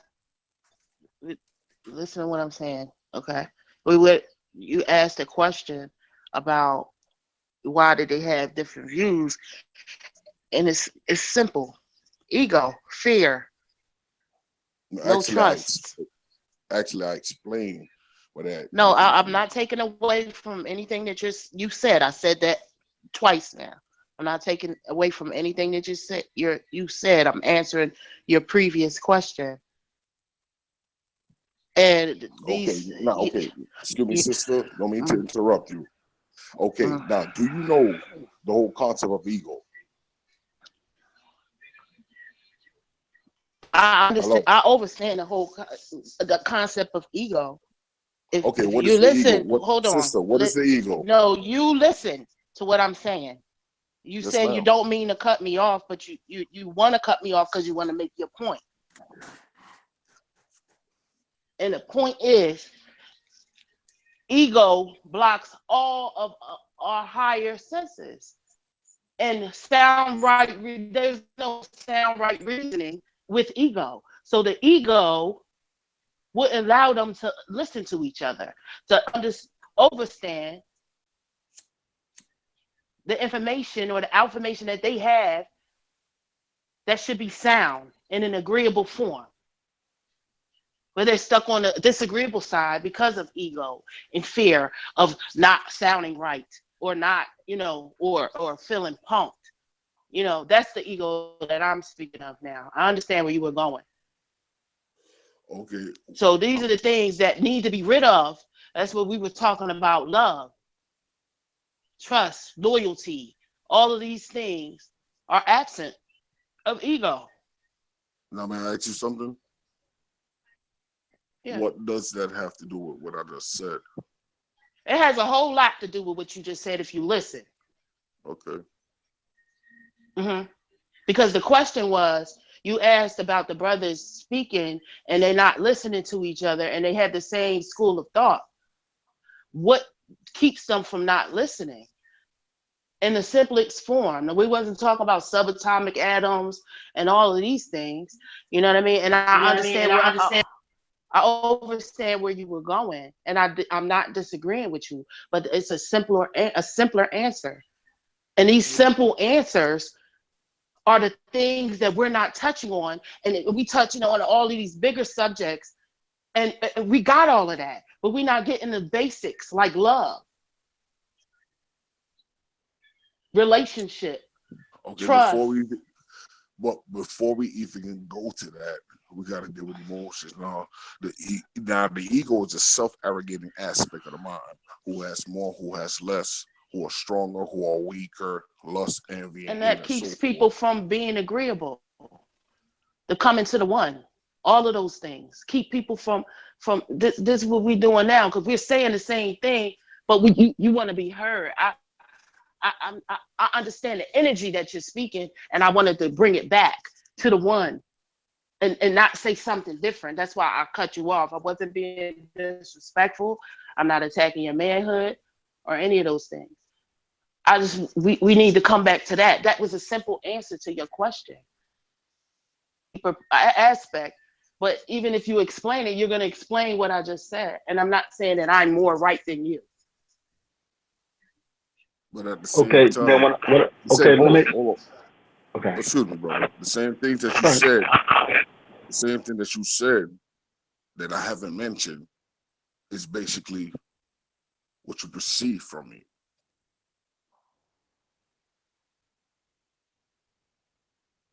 Hello?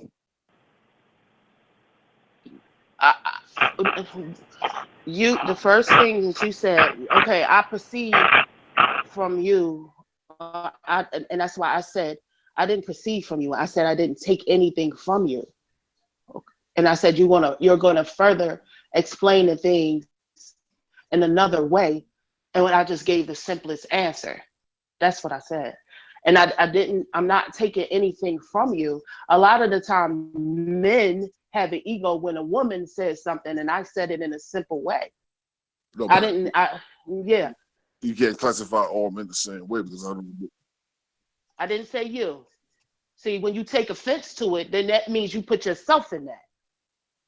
No, I didn't take no offense. So you didn't have to answer it. Because I wasn't talking about you. I said some men. All right, go ahead, sister. Go ahead. But God, you can finish talking about your subatomic atoms or whatever you were speaking of. I was just giving the simplest answer to what you were speaking of. Yeah, go ahead, honey. Right. I just want to say this. Now, here's it in a nutshell. Okay, this is going to be heartbreaking to the mere follower. What I'm about to say. This is straight up, no chaser. People became too dependent on the sacred spiritual master teacher. Okay, that's it in a nutshell. I'm not saying that, I mean, to me, I'm an avid reader and have been a student of his, and I have said it before, and people can listen to me on my interview. I have no problems with the sacred spiritual master teacher at all. I would never badmouth him at all. I'm just saying that people, mere students, became too dependent on him, and he never wanted that to happen. He wanted all of us. Okay, it was all about all of us. He said that as far back as Imam Isa. He said that all the way to the point where I heard him say it on our Holy Land countless times. But here's what happened. Most human beings become too dependent on whatever the vein, be it a scripture or whatever the leader or the head figure of a religious persuasion comes in at. That's religion for you. That's what religion comes in at.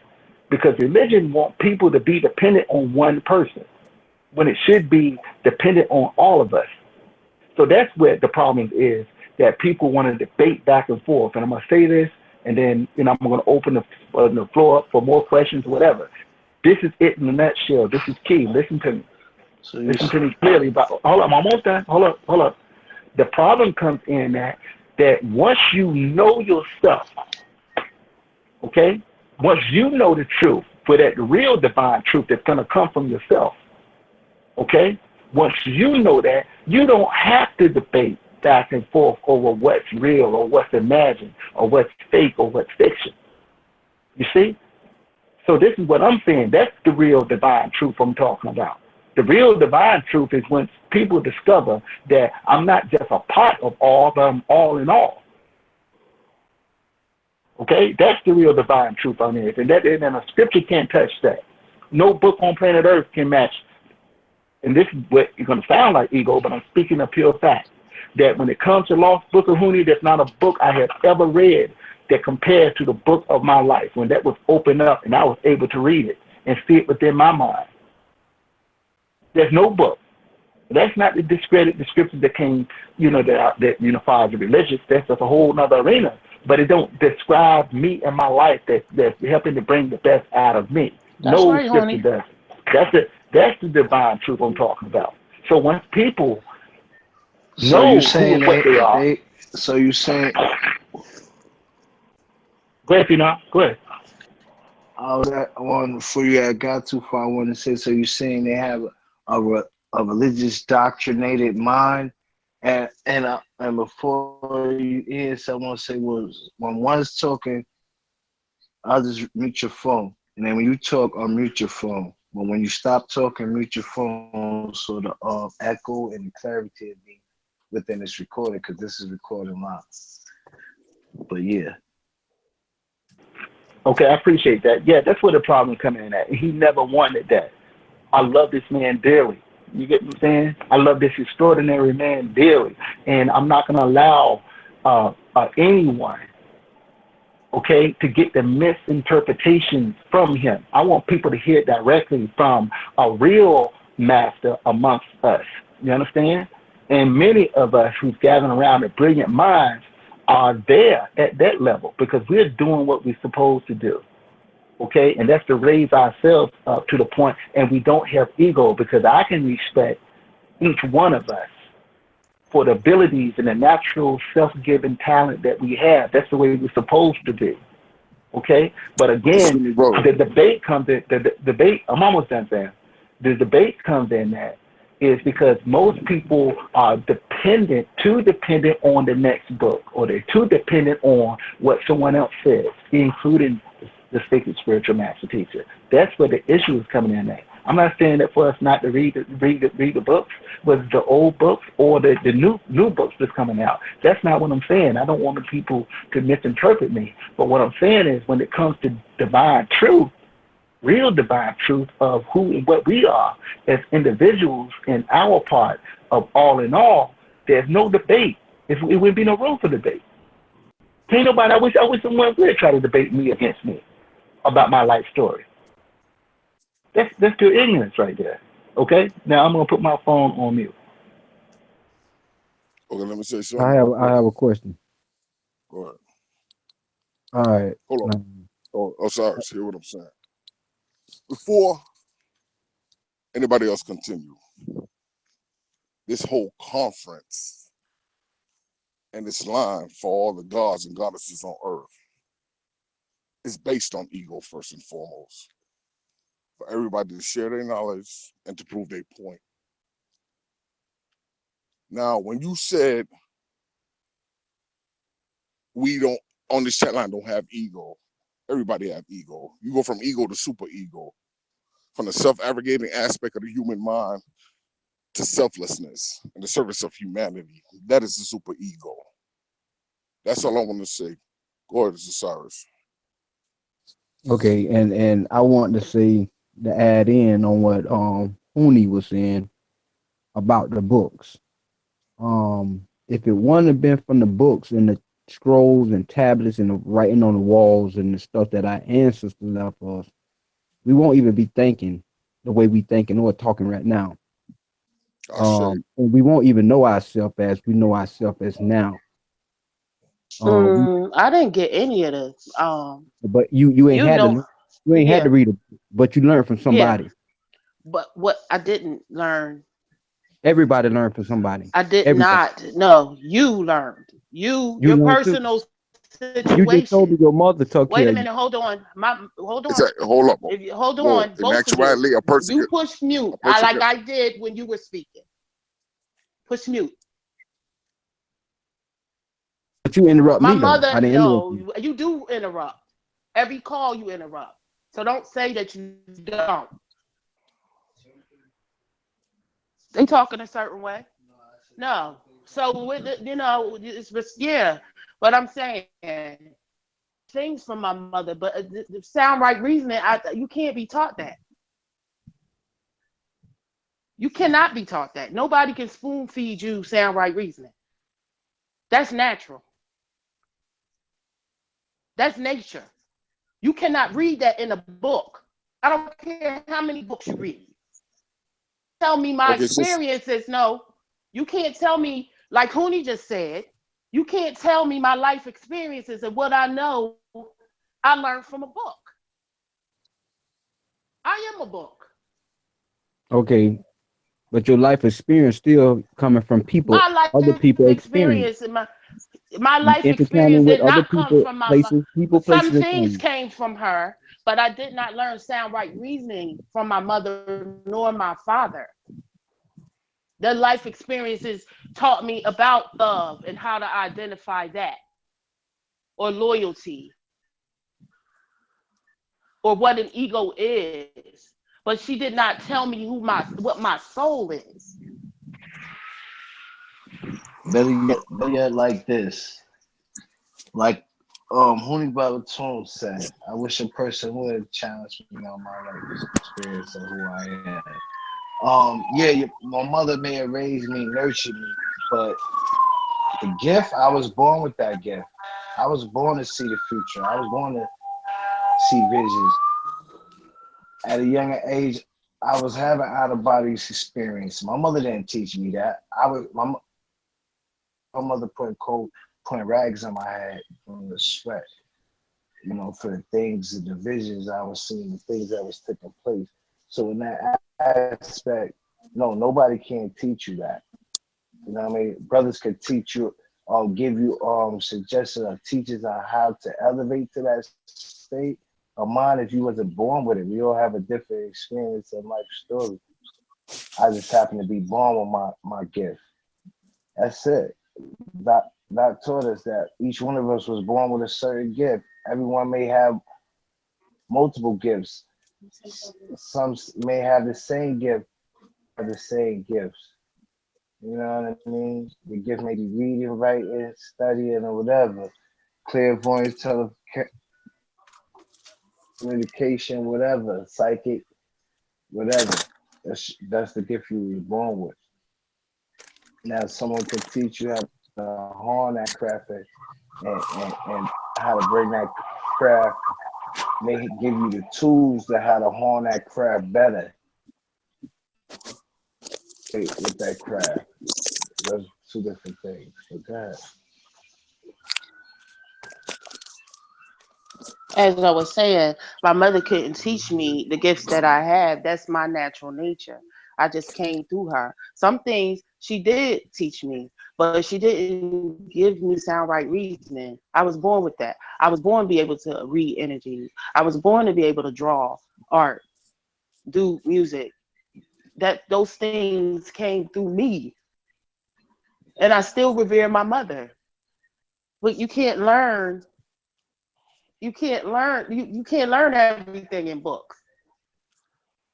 And when those that do, you need a manual, then you're not you think. And thinking is death. That's in those books that you read too.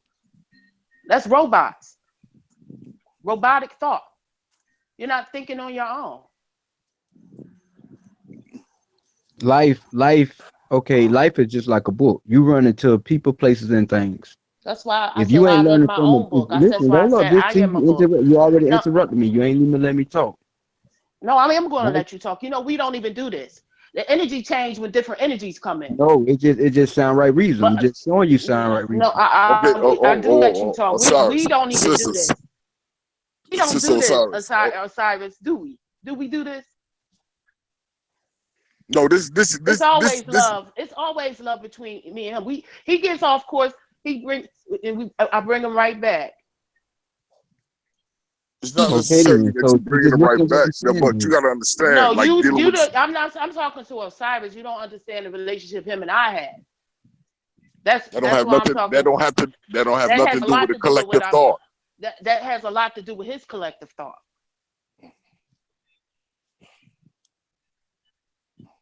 The relationship You that can you finish. You said. can go ahead and yeah. My husband's sitting right here. He know me and Osiris are cool and how it goes. It's not nothing personal.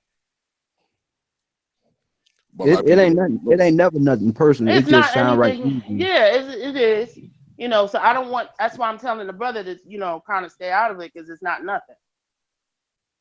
I would say that everybody is on this line to talk. That's what I'm saying. It's nothing personal, just like Osiris said.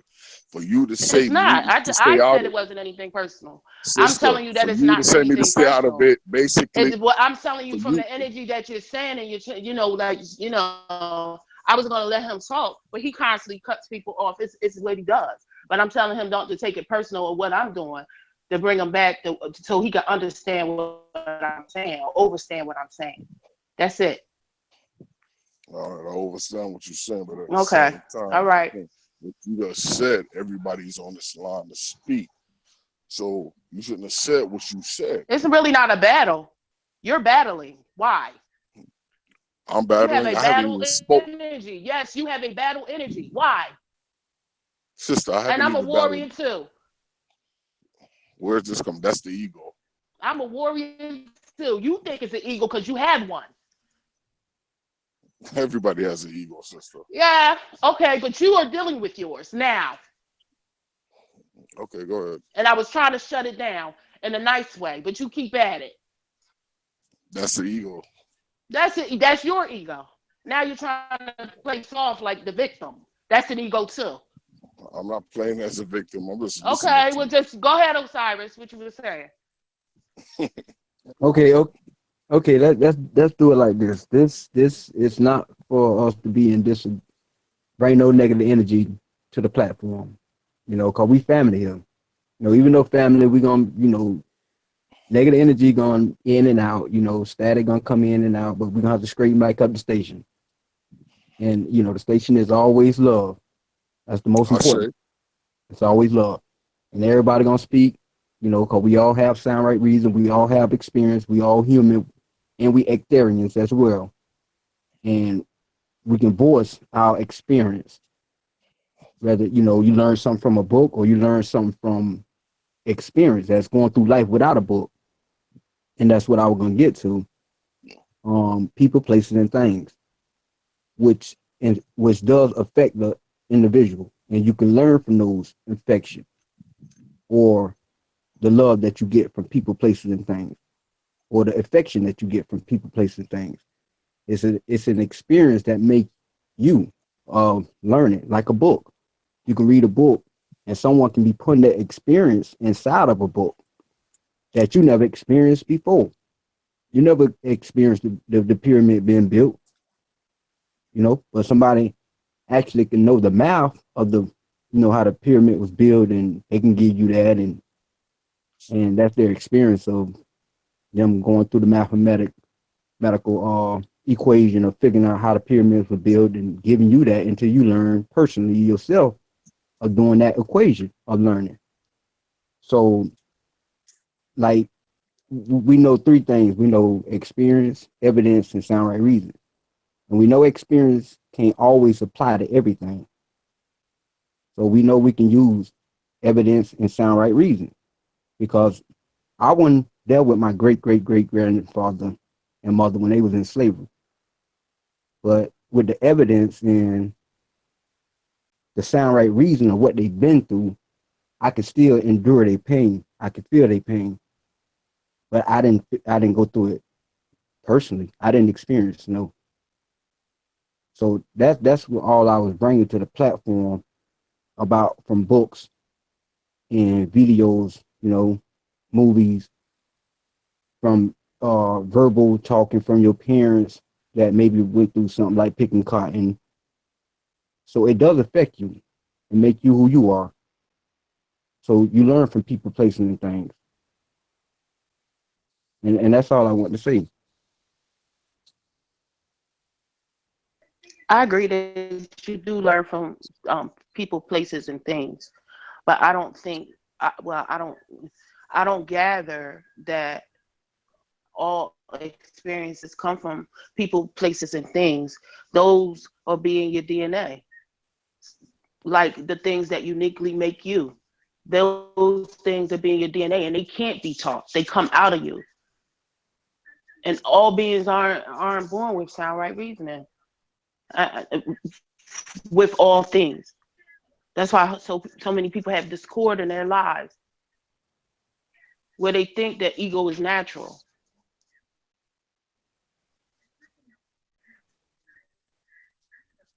And it's a reflection of it in their lives. Disrespect women. Yep.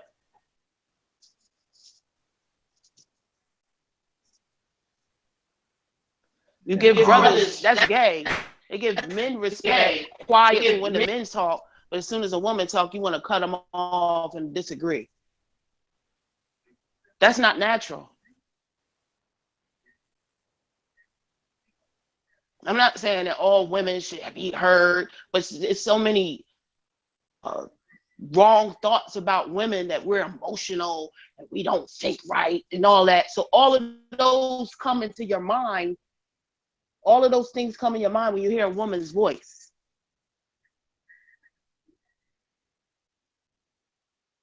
Or you just want to be heard. That's why everybody, see, perception, he brought up perceiving, perception. He perceived that everybody on this line deals with ego. He was talking about himself.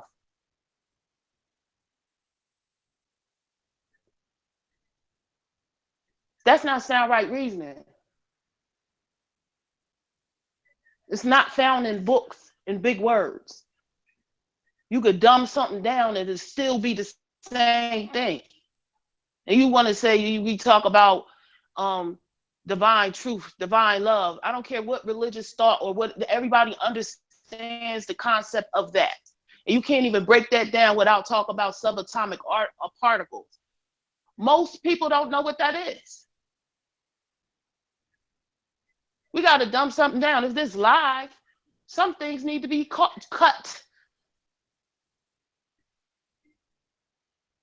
You can't say everything that you want to break the brothers build about divine love and divine truth, but talk about subatomic particles. And divine and truth.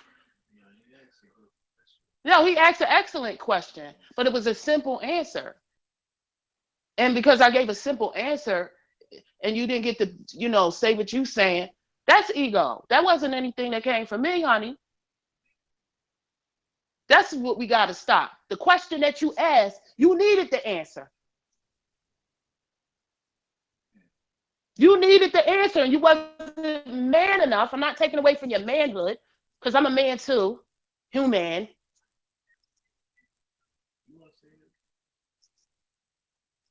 To listen to the simple answer. You wanted to speak, you didn't want to listen. It's ego. Super ego. That has to go for us to build. And then the first thing you do is lead a call. Come on, brother. It's talking about building nations. And you can't deal with yourself. That's what I was talking about. We was talking about before that. We got to deal with we got to trust ourselves. Deal with your own thoughts, your own insecurities, your own book of life. Before you can try to raise somebody else, you can't raise yourself. Pass your ego, because ego stops everything. But we justify it and we become devils, whether we got good information or not. You was talking about that earlier. They have agreeable information, but they still did. We all agreeable and disagreeable, but agreeable information doesn't make you both. It creates an unbalance, an imbalance in some of us.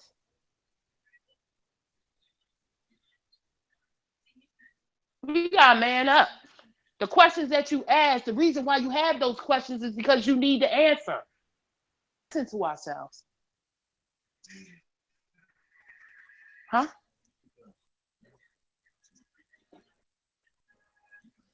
We want to talk, but we don't listen to ourselves. And we do have a human side. So we do deal with the ego. But I recognize energy. And I know what needs to be checked. You dealing with Etherians, not just the book title of it.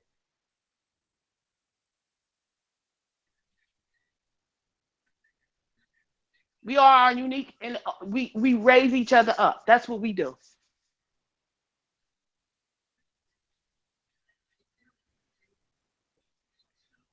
And sometimes it takes a debate. You need to be caught in the web of your own deceit that you lie to yourself with. To be free. To get out of that web. We all do it.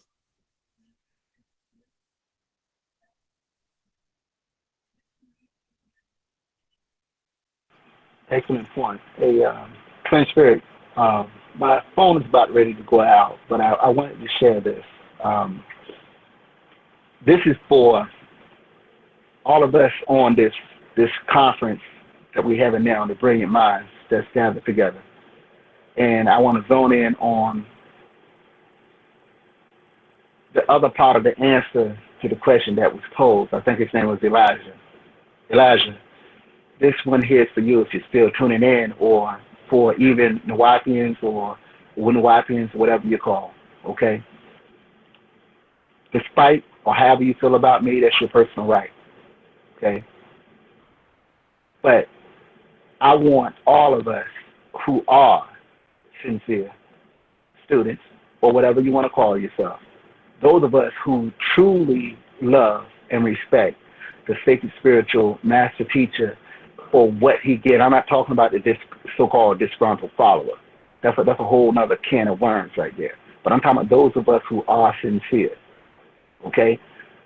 Get beyond whether you agree or disagree or which is this or which is that, and zone in on the love and the mutual love and the respect that we have for him as our sacred spiritual master teacher.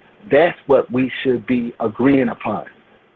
Okay, that should be the main thing that we agree upon. Everything else is debatable. Okay, everything else is debatable. But, you know, my main thing is we should meet each other on that. And then if we get in discussions on, you know, whether we are reading the new books or whether we are still reading the old doctrine books or having these old discussions over certain things that he tabled for all of these years, then that's our personal right, okay, as individuals. But don't let it get to a point where we are getting beyond the main focal point. And the main focal point, like I have always said, and I'm going to say this before I put the phone on mute and charge it so I can be prepared for tomorrow. Um, perfect harmony of sound therapy with me and my twin spirit sister. Okay? My main thing is zone in on what we can agree upon, and that is our mutual love and respect and honor for the sacred spiritual master teacher. Okay? And in that, we don't have any debates on that. There wouldn't be no room or debate on when it comes to that. Everything else is open for debate and open for discussion. But that goes out the window. Okay? Those of us who are sincere, that can respect and appreciate the works that he did for all these years, we cannot keep doing this, and especially with the public, all on YouTube. Okay? It's time for us to come together in love, out of respect and honor for the sacred spiritual master teacher. All that other stuff is nonsense. And these so-called disgruntled followers, they will fall by the wayside because they're using this as tools to put up their videos, okay, to try to help further enhance their mission to discredit this extraordinary being who touched the lives of all of us, and get caught up in all this filth about sex and all that kind of stuff like that. That's their form of ignorance. Because that's what I'm saying, that's a mere follower's mentality. Okay? Don't get caught up into that. Zone in on the love and respect and honor that we have for the sacred spiritual master teacher as our guide. And on that note, I'm going to put this on pause. Okay? I want to say real quick that we can't be above learning. Just because you know something doesn't mean you can't learn. And also, Brother Sadiq wanted to say something that I know my husband wanted to say something there.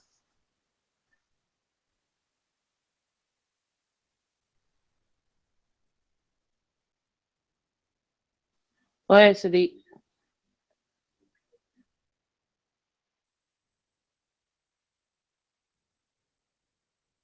Okay, I'm here. Can I be heard? Yeah. Yep.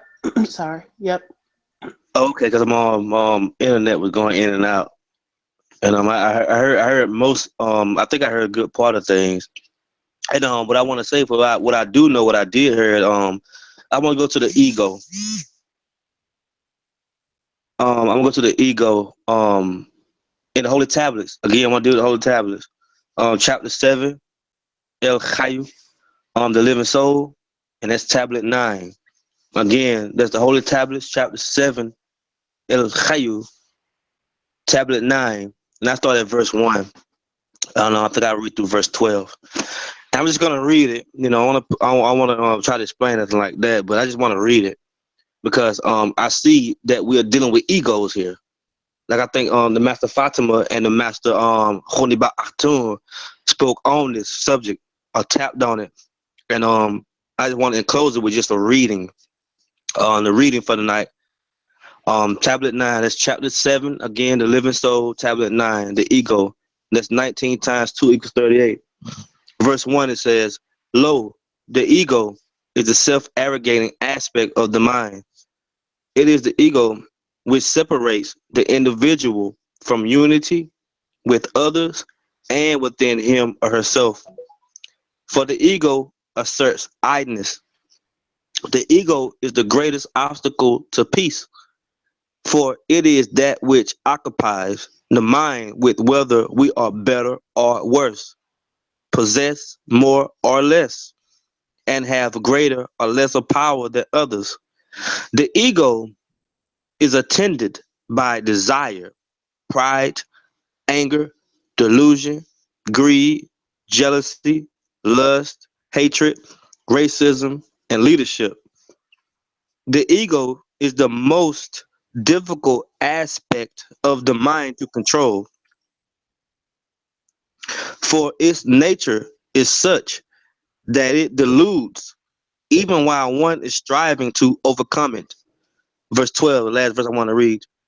When the ego is subdued, energies can then be utilized constructively for personal growth and the service of others.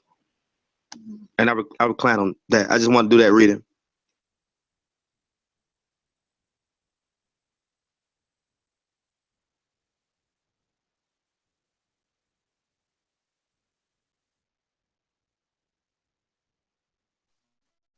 Yeah, that was deep. That was on time right there.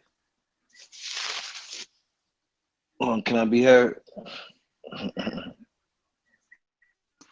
Yes, sir. You can be heard loud and clear, brother. Yeah, that was deep. Ego is, and I had to learn that ego. If you don't put it in check and be at peace with it, and that is the simplest answer to this question, is that the reason those brothers can't see past what they was taught is because they dealing with ego. And they deal with the ego fact that, oh, they're supposed to be the true rightful bearers or to complete the mission of the master teacher. You know, it's like when a person get a new bike, a new outfit, or they obtain a new set of knowledge. They think they got it all, not knowing they still got work to do until they elevate to the point where they are the book. They're living the book. So they could truly understand when the next person's trying to bring them. You close yourself off to say that, oh, this is it, and that's it, then you stop all ascending to the next level of things. And that's in the Holy Tablet too. I wish I could remember right now what part. I think it's the introduction where it says that. Where Wapu was supposed to take you to the next level of things, to the next stage. And it's like don't want to get past where they stuck at or what they're stuck in. We went through those schools. We went through the Nagaru. We went up against the Commanders. We went through all that. So it's like it's going backwards. It's a reverse. To go back and regurgitate something that was already been in place and put out. That's not the next level of things. Level of things is being the I am. You know, that's why the Most High's name was like a secret. When the prophets asked, what should we tell them? It was always tell them that I am sent you. I am that I am. And you can't be nothing but what you are. So if you're stuck in disagreeableness, you're going to do disagreeable things. If you're stuck in an ego, you're going to deal with ego and emotion and things. You're going to be still stuck in that until you learn to let it go. Even sometimes when you write, your ego will be a right ego. And you still may have to let go of that ego just to reach another level state of the ego or the emotion part of the ego. Even for myself.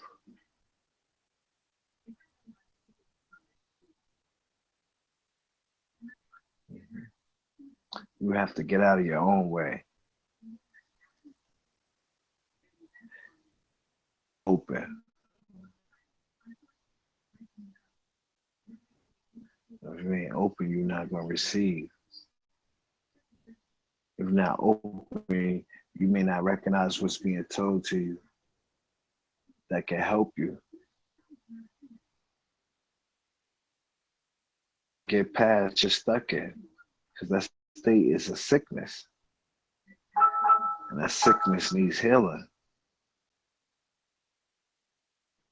Mhm. And some, and for some of them, most for the most part of them, uh, they that's what they are. They're ego beings. Yeah, maybe it's such thing ego beings too. They ego beings. They graduated to the ego, to the stage of ego, and that was one of the things that Iblis showed. He showed ego. His argument was, how could you create human beings or glorify the creation of Sakar Adam, Cadman Sakar, is to glorify it. Well, why should I glorify the creation of something that was created after me? He's created from dust, and I'm from smokeless fire, you know, or the I am was before him. I was angelic already before him. So how is he getting more praise than I, which already served? And knowing and understanding it was a greater creation higher than that creation of where he was created of. But his ego got in the way. I'm better than. So how I'm not bowing to that. I'm not submitting to that. And this is what brothers and sisters do. Oh, um, oh man, that's it, man. I'll let somebody else chime in. Whoever wants to chime in and say something open, Malachi, the brother that came in, it's hard to say his name, Raymond, Silencio Raymond. He said he just want to listen. You know, if a brother got any questions, it's good that you listening. I always saying that if you have a question, don't nothing go by that you may not truly understand. Have question.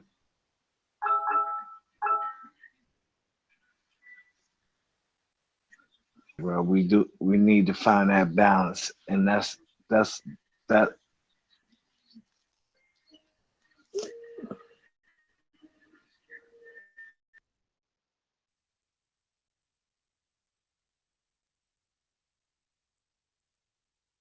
Hey, go ahead. You open? I can hear you. That was good. That was good. What you said. I said we have to find a balance, and that's what this forum is about. Whether we had disagreements, we come to a head. Must be a balance.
Nah, we ain't hang out. We here. You still talking?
I like what I don't mean to cut what you. I like what you said. I like what you just said when you was talking about the Hebrews, everything, and a person may had may be where they supposed to be at. So, and for those, yeah, but I also see that no, what you said could be where they at, and that's true. Now, for those that's not where they, mute your phone because you got me. I'm echoing. Somebody got me. Yeah. All right. All right. What I was saying was, hey, that's where they supposed to be at. But for those where they're not supposed to be at, that's the problem. So too much identifying with I'm this, I'm that. You're Nawapi, I'm Nawapi. Uh, you're you're Hebrew, you're Christian. When people forgetting the point that we're spiritual beings too. You know, purpose of getting back to the theory and that we all spiritually connected. We're spiritual beings. So we constantly bickering about, oh well, I'm Hebrew, I'm this, I'm that. With like you saying, the solution, where's the spiritual connection coming at? Right now, in these day and time, people need to be connecting on the spiritual plane, on the mental plane, on the etheric plane. That's why I said, that's why part of this show was called, with the etheric vibe. We come to bring it to you live with that etheric vibe.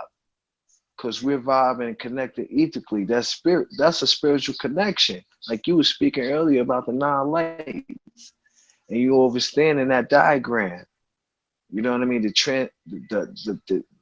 transformation or the transcendent to ascend. So we could put down on who's this and who's that, and vibe and connect ethically or spiritually, well, or wherever how you say it. Make that connection and get with that connection. Yeah, go ahead.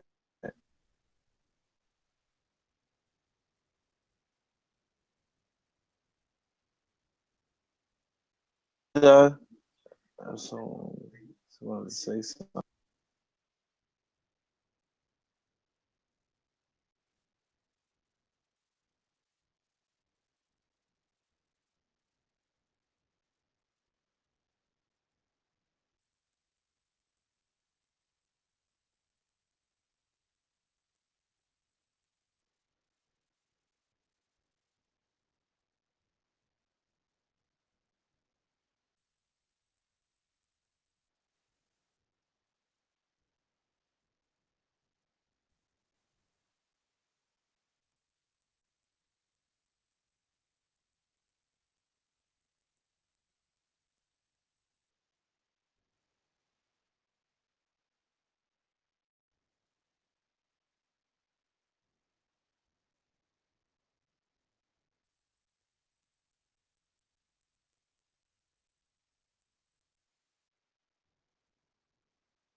No, no, you right. You right. You right. You right. You right.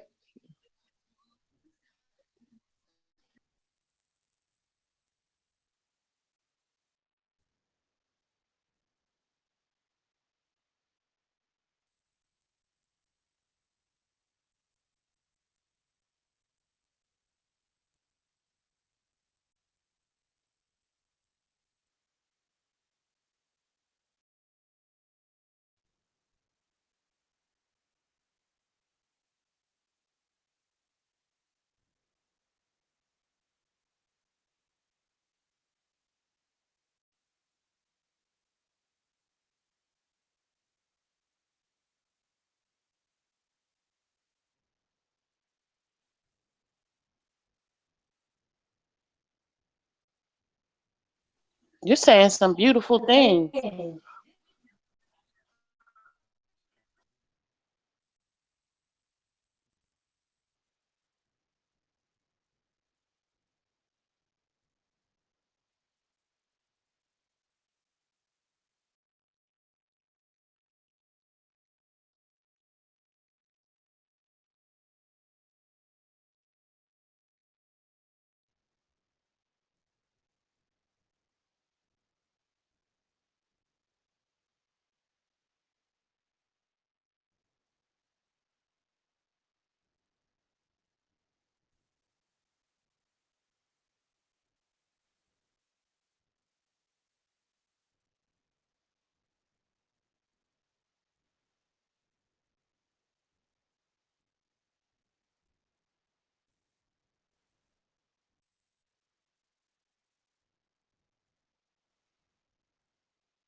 Mm-hmm. That's right now. Yeah.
And some of your brothers with a lot of your brothers today with that melanin is snake stuff.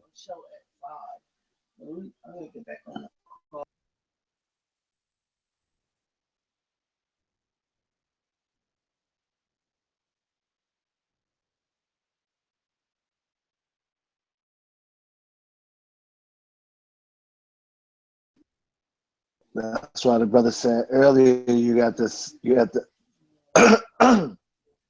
like the brother was saying earlier, that's why you got to safeguard yourself, you know, from that, because it's not just a physical, physically bringing about this. It's on the etheric, spiritual level. It's in the air. It's in the air, like biological germ of biological warfare. You know what I mean?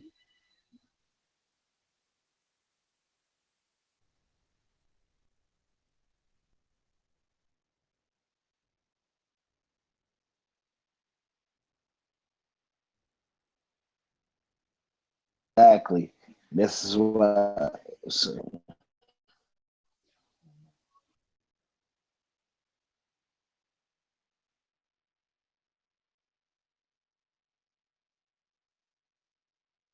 spiritual war. And it's spirit that's gonna that may get physical. There's a general to it, and he's calling us in.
Right. So, in saying that, what you're saying, that's why I made the statement about the general, or what you said. The add on that it's us, is we, that it's none of us. We come together collectively.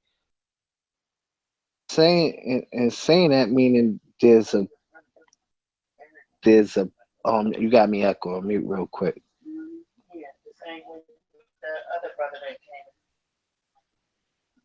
And saying that, I'm saying.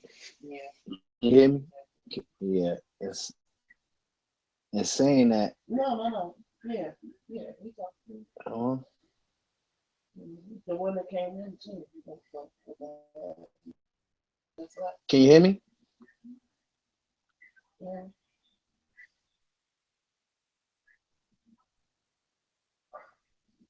Arsenio, you hear me? Yes, you can be heard, but you can be heard loud and clear. Oh, you can. All right. Saying that we saying, you know, that plan was given to those that are part of that plan, and we know what's to come and what's to take place, and there's a strategy already in place for it, and for us not to worry, because I'm not worrying about tomorrow, and I'm not worried about what this system or this beast or this country got planned for those people that are not on their spirituality or not on point or not in Q, or who are living an egotistical material life, you know, and we know what it's gonna take and what's to be used in this battle. So it's already set forth. Once you know a thing, you know it, and you no longer have to believe, because you know. You don't have to rely on belief or the belief system, because you know what's going to take place and how it's going to take place, or you have an idea. You know a smidget of what's about to take place, but you want the you going in. You're opening up to elevate yourself. You're opening up yourself enough to listen, to be able to make the next step and move with the next step, because you have to be moving with that same body and force that's moving against the force that's trying to destroy and destruct us. See?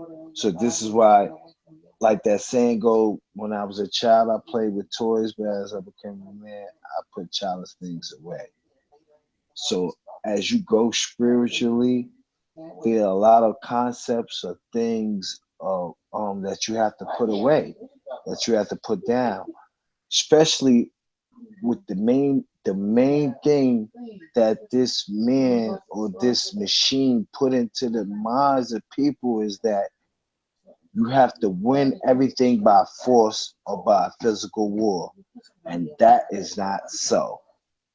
Not for the ones that was a part of creation, not for the ones that created this, not for the ones that sent Iblis or Satan out to do the job that he done, or the job that he's doing, or the job that he has done. Like I said, it's not even so much of the, Satan or Lucifer or the machine being in control no more.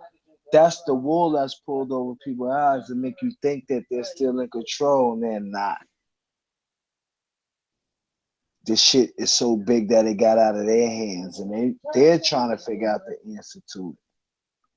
So the only way they know how to react is physical.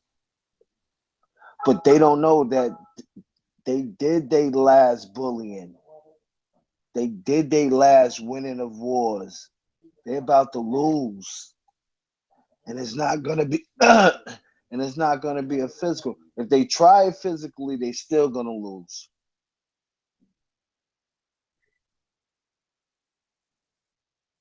With the plan that's in effect. And this plan was already predestined. This plan was written, just like you was talking about all those people, Moses and all them, Aaron and the prophets, and what took place. They won. Whether it was a physical war or a spiritual war, they won.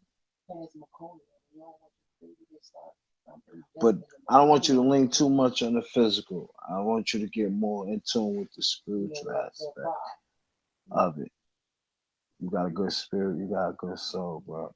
Believe me, you wouldn't be here. I want to let you in. Now I'd be like, oh nah, that energy gotta go. You know what I mean? Okay, hold on. So Brother Sadiq, and I was about to say that, and I think I'm not sure, but I think it's almost I'm feeling it like it's a winding down time where we need to wind this thing up, um, and hit on something else maybe later on tomorrow. But I'm gonna give the brother Sadiq the floor right now. He can read some hopefully from out of the whole tablet, so give some insight at.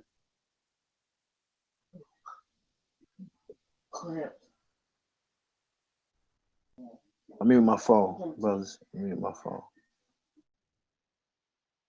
Master Kana. Oh yes, sir. Yes, sir. I appreciate it, and I've been listening, and because sometimes I know myself. Speaking about myself, I know I can talk a lot. And I'm doing very good in this particular form because there's a lot of information that's being disseminated, and it's being brought together